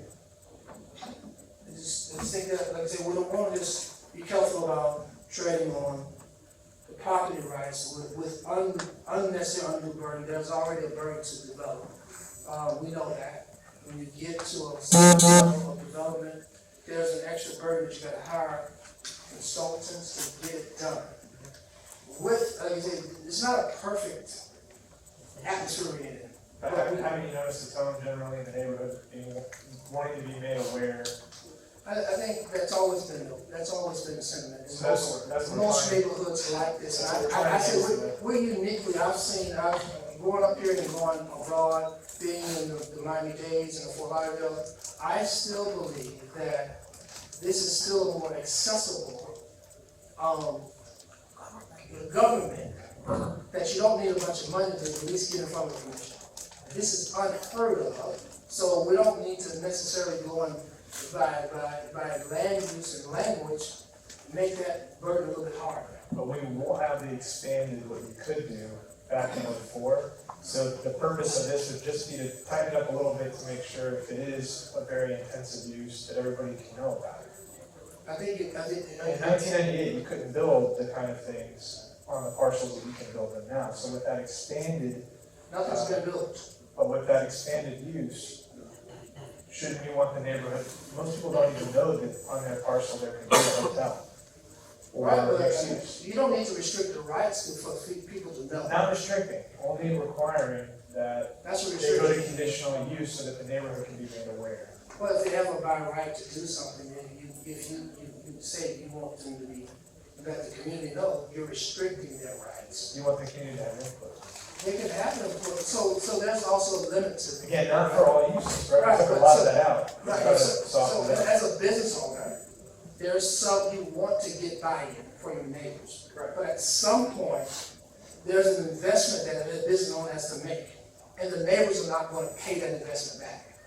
They're not. So there still should be a lot of latitude a landlord should have. Which to the point of, the commissioners brought it up, what, are we really gonna be able to even say no? We're just triggering the conditional use process so people can be made aware. I think what we're creating, that's why we're getting legislation from Tallahassee that's going to kind of do some things that's going to take the power that you have now and obliterate it. And then it's going to come from Tallahassee. What it's gonna take away is the ability of voters to decide how they want their municipality managed. Well, That's what it's taken away. Well- The people up here represent. Could we stay on the topic, please? Well, I'm saying. Not our own power. No, what I'm saying to you is that, once again, you shouldn't be trying to restrict the right of a property owner outside of the norm that you were doing. What are you doing? We're having it go to conditional use so That's the just neighborhood is wordsmithing. made aware. That's wordsmithing, that's No, called. that is the mechanism by which the It neighborhood already can be made exists. aware. It doesn't, you can go three-story by Mr. right. Cooper and Vice Mayor, You're keep saying intensifying the the same CU thing. process. The CU process already exists. You're intensifying it, just like you're trying to prevent intensification of building masses in East Stewart. You then turn around and says, oh, but I can intensify the CU process within the East Stewart community. Commissioner, do you owe me that? So that's intensification also. No, you have a question? Thank you. Is there any more public comment? I did want to add, talking about. Mr. You, would you? Talking about restricting uses, it's like, what do you do, intensify it? Do you just open up the entire city of Stuart and by right, we can do whatever we want next to our neighbor's property? It's like, that's why zoning exists, we all understand that in this room, right? That's why we don't have silhouettes right next to your residential neighborhood. There's one in the city, right? So it's like, what do we truly do when it comes to zoning? That's why we're having these meetings. The line's gonna have to be drawn somewhere. The question is, where do you draw that line? And that's why I wanna have the healthy conversation. I do think it was too restrictive, and I believe Vice Mayor Collins thought that as well from the last meeting. It was everything besides single-family residential. That was way too intense. I'm sure everybody in this room agrees. We want businesses, it sounds like on MLK, that's what the discussion I've heard in East Ave. The question is, what businesses by right versus conditional usage? And we keep coming back to this, and I haven't really heard any input from the public as well. I've heard it obviously from board members, but the big discussion that needs to be happening is, what businesses do you want by right versus conditional usage? Because the line's gonna be drawn somewhere, Joe. Right, yeah, that's be drawn. Where do we put it is the question. Well, I think there's a rush to get this done, and I don't understand what the urgency is. Right, that's right. I mean, I think if honest in this room, when you start the ZIP process, commercial was in that process. And the wealthy family that started Seacoast got word of that, and their process of rebuilding their headquarters made some noise. But of course, they got a bunch of money, and a lot of the folks that's in East Stuart has deposited in their bank, and you pull that out. And we didn't pull out Seacoast. Well, you pull commercial from a zip process of making changes to the commercial development within that, right? So didn't you do that? Tell people you did that. It wasn't, East Stuart was not the Seacoast. Well, no, you're not gonna admit that, but see, we call this, so just like, there's a saying called big bank takes little bank, right? You got enough money, you can make noise, you can bring. Let me answer your question. Let me answer your accusation. So within the zip process, one of the things we were trying to figure out is with commercial, mixed use, and multifamily, parking requirements. Okay. As the conversation developed, like we're having now, and we're talking, it was determined within the board that we didn't need to apply the parking requirements that we were applying for multifamily and mixed use to commercial.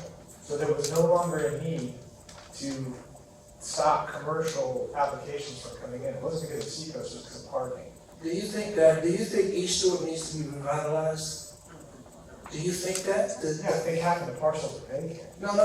Yeah. Do you think it would be amazing if the landowners? No, they don't need to. It would be amazing, I'm just telling you, I would love to see the landowners who own property come forward. Let them do it, they don't need any. Nobody has been stopping the landowners for 20 years, Joe. Nobody's stopping anybody. That's all right, but I can tell you this, is that they don't need to be restricted by a board that's saying they're gonna restrict and give you extra burden. We're just making sure that the neighborhood is notified. If you're gonna build apartments and mixed use and large scale stuff like an assisted living facility. Yes. That is not burdensome. We release all of these other uses, we release all of How these many other applications have been submitted to try to do that in East Stuart? You're like just moving the bar around. I'm gonna move the bar around because I'm challenging the commission to. You're a developer. Yeah. You're challenging. That's right. Okay. But this is, yeah. That's what this conversation. Progressing on this. I don't apologize for that. I'm Have supposed an to honest make money. conversation. It's America. It's America. We're supposed to make money. Alright? Yes, sir. So. Let's not. But not at the expense of the neighborhood. Let's not accuse the public speaker. No, I mean, I'm okay with that because, but it makes sense. So. Next. Kim McCarty, while I appreciate some of the concessions that were made, it's still a lot to kind of grapple your head around. So I'm of the mindset that Sean Reed made the motion that, or made the suggestion that all of this information be put down. Let it be tabled. I know you want to get this done. You've been wanting to get this done, but it's a complex issue. It takes a lot. I am drained. I would like a chance to sit down and act. I'm a visual person. I would like to, but tonight you introduced something different. So I came in thinking single family unit, adamantly against. You brought into some other pieces, but there are some things that are left out that I have not had a chance to really think about. Bed and breakfast was brought up. I need an opportunity to sit down with the information, internalize it, and come up with an educated decision or a choice or something that I want to say in favor or against. I don't understand the rush. Commissioner Reed gave an excellent suggestion, and I hope that you all agree with him. Just table this. Let us, everybody's on. Can we table it? I would say everybody being gone is evidence of why don't you just go ahead and make a decision. It's so tiresome. It's really good. Oh, I'm sorry, Commissioner Joby, is there a question? Well,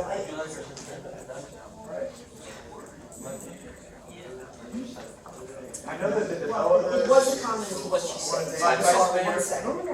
Let's let Commissioner Joby. Right. It was a comment to what was just said. And that is, I'm concerned about what the city attorney has said in regards to the length of time in between the original February approval and now putting this off to probably, it would be at least another month.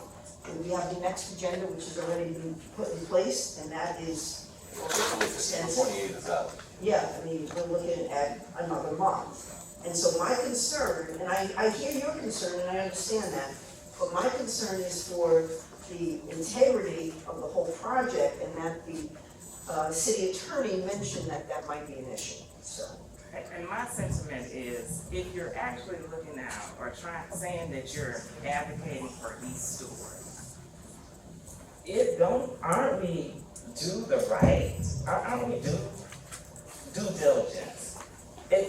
Time frame doesn't matter to me. I want to know that whatever decisions are made are actually going to be in no rush decisions. This is a process.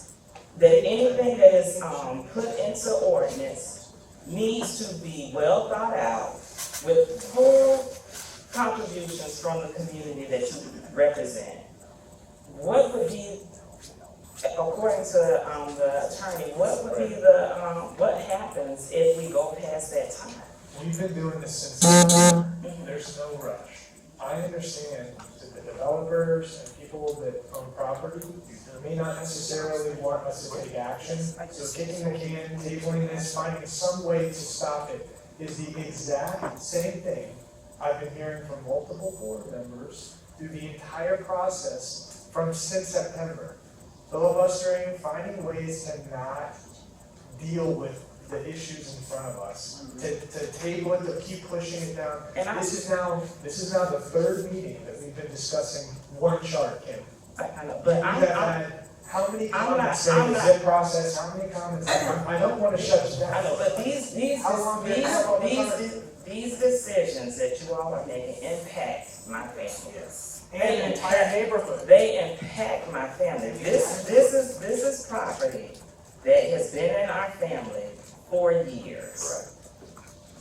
What the decisions that you're making is going to impact us. So I don't care how long it takes. The correct decision needs to be made, and it needs to be an informed decision. I don't sit down and play with my money. I take great care. I'm looking at East Stewart as where my grandfather was, my church, I teach at Stuart Middle School. I care about the community, so I understand what you're saying about big development, this and the other. But restricting what we can do and you came up with a lot. You came up with some conditions. You came up with some of the conditional uses. And I'm not saying stop the project. I'm just saying right now. But do you understand what the nature of And I understand that, but what's going to happen if you do table it? What's going to happen? Your lawyer sent us a letter objecting to why we've already voted on the majority of the ordinance and we still have this issue lingering on. He's arguing that we're screwing up. So I'm trying to prevent us from screwing up. So it's your lawyer that's, man, It seems like there's a screw up from the beginning. There was a screw up from the beginning. As the vice mayor has said, we've started this process in September. We've had, I'd say 7 or 8 meetings at this point. We've spent more time on this chart than any of the other changes. And my suggestion would be that we vote on it tonight. And if it doesn't pass, then we just continue, we finalize the ordinance as is, and we would have to probably bring this chart up as another amendment and start over with the LPA and do 2 public meetings and do it that route. Because the longer we go, we have an ordinance that we have. How would you characterize that? What does that do to the ordinance? The ordinance hasn't been rendered, and it was voted on February 24th. So you normally have 30 days to appeal an ordinance, but it's 30 days from the day it's rendered.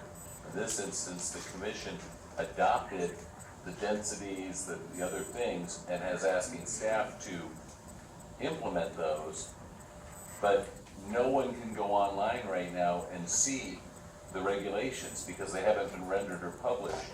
But if somebody walks in the door staff is required to apply the ordinance that was voted on by the city commission on February 24th.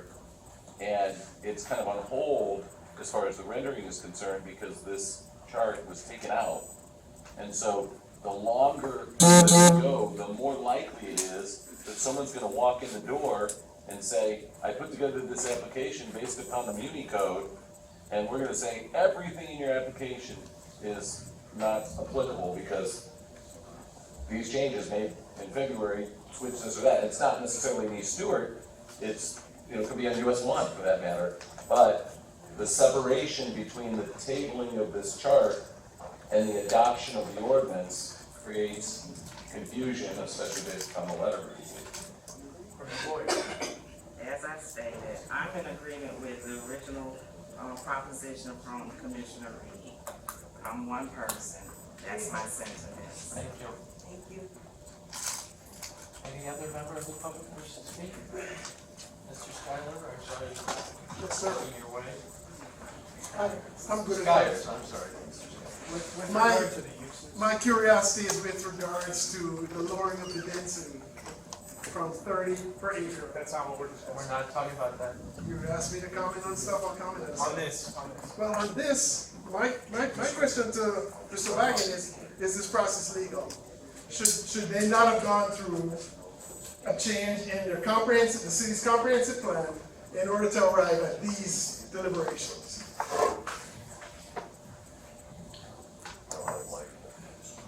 I'm just gonna Take one, I talk got about people. The commission has been upfront all along that they intend on amending the comprehensive plan after we've done the code. So it is backwards, but they've been upfront that they intend on doing it. But Mr. Wagon, So is the normal that your process- advice to the commission to do it backwards? That was not my advice. I need you on record to say that louder so everybody in this room can hear that. Was that your advice? No, I was never asked that question. All right, I'm asking it to you now. Is that your advice to have the commission do this process backwards? I'm Not not yet, gonna- it's getting close. Hello, Mr. Stay Skyers. tuned. I'm sorry. Oh, I'm sorry. It's not an Yes, sir. interrogation of Lee, though. Yeah, I'm asking a question. I'm not answering the question. It would also. You're not answering the question, It starts sir? to violate the purview of the attorney-client privilege because conversations that he may or may not have had with his clients are what you're asking him to disclose. Sir, you asked your question and it's been stated from the dais many times that the whole process was backwards at the beginning of the various commissions.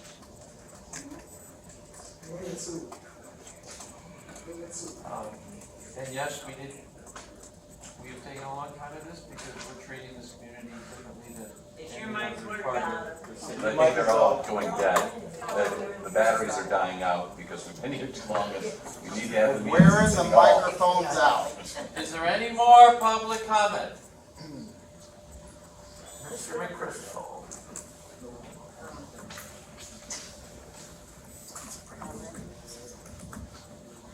So if you don't vote tonight, we're talking 4 weeks, 5 weeks, 6 weeks? I might be able to get it on the second Monday of May.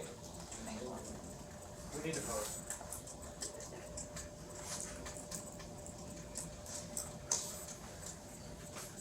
It's my opinion, and everyone has one. I think the commission majority already does have support of the majority of East Stuart. And they understand your efforts to do one thing, and that is to have the majority of residents in the neighborhood be informed about some drastic changes that are coming their way. I believe this commission majority has their support. They understand that you are working for them at this point, and the point is well taken that those who do not want this voted on tonight, to delay is to deter. That's the strategy. So, that's just my opinion. The only thing I would think would be this. Maybe these, just from a venue point of view, this may sound stupid, but if this is like a huge decision,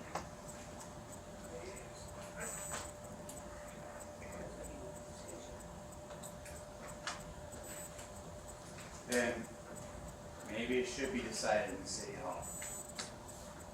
But this has been no rush job by any means. I have never seen this type of commitment to inform a group of citizens in a specific neighborhood in my life. Okay, so this is not a rush job. And the lawyer says it's probably time to vote. So, as commissioners, you gotta make tough decisions sometimes. If the motion maker doesn't feel as though he has the votes, the consequences of this not passing tonight are what? That it'll be like, then what? It's not good. To vote on it, it's gonna take a whole nother process? LPA, all that stuff again? All right, I think we're there. All right, thank you. Thank you, Mr. Crystal. Any other comments by any member of the, you're not raising your hand, are you, officer?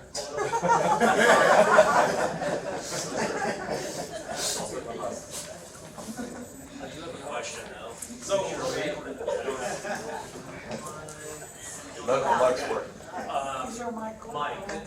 Mike, if we adopted the motion as it's stated, if we wanted to go back after the fact and add or remove a conditional usage, how would that process It work? would be an amendment to an ordinance, you can do a side amendment via LPA review and then 2 readings of the city commission to amend it. So it wouldn't be that bad, and it would keep the city out of trouble if we took a vote tonight, just so you're aware, Tim, we can't change it.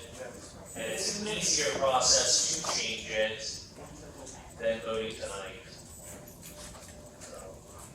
No. It's harder. Right, it's hard, no, it's harder if we don't vote tonight, but if we vote tonight, correct, the amendments are easier.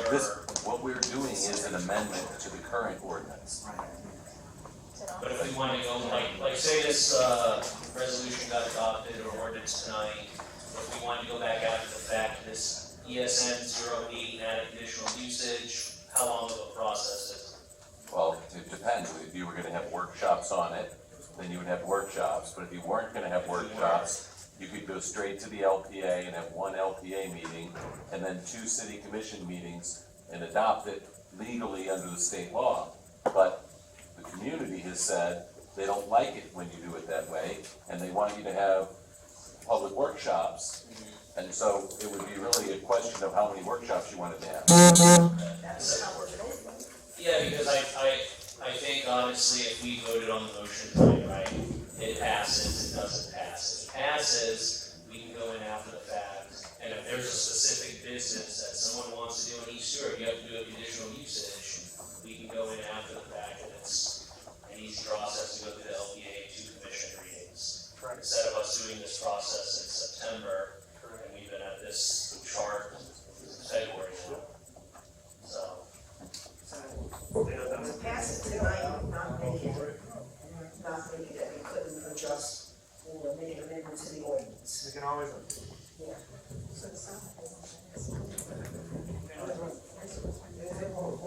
Any other comments from the commissioner?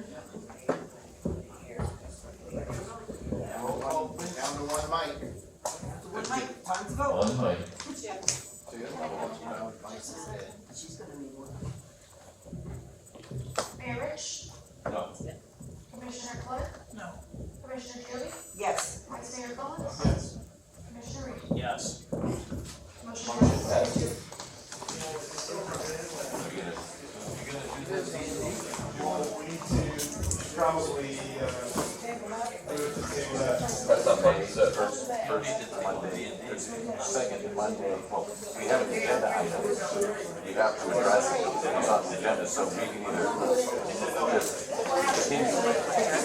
Because it's still off, maybe back and continue it. We have a motion, Commissioners. Yes. We have a motion to continue the next I make a available motion. meeting. To the first meeting of May. The first meeting of May. We have a motion by Commissioner Clark, we have a second by the Vice Mayor. Any public comment? We're continuing the Guys, be a little quiet, the meeting's not over yet. Restate it for the public. Okay, we're gonna table the D and D. I know you all wanna stay here till 10 in the morning, but we're gonna table the D and D on the proposed zoning changes. That's a very lengthy process anyway.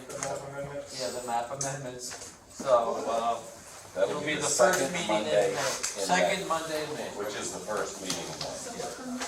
Okay, so we're gonna vote on that right now. All in favor? Aye. Aye. No, none opposed? Meeting is adjourned. Thank you. 12th of May.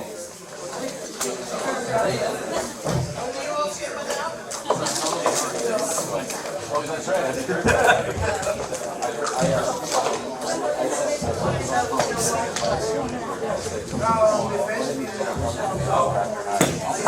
Nobody got it?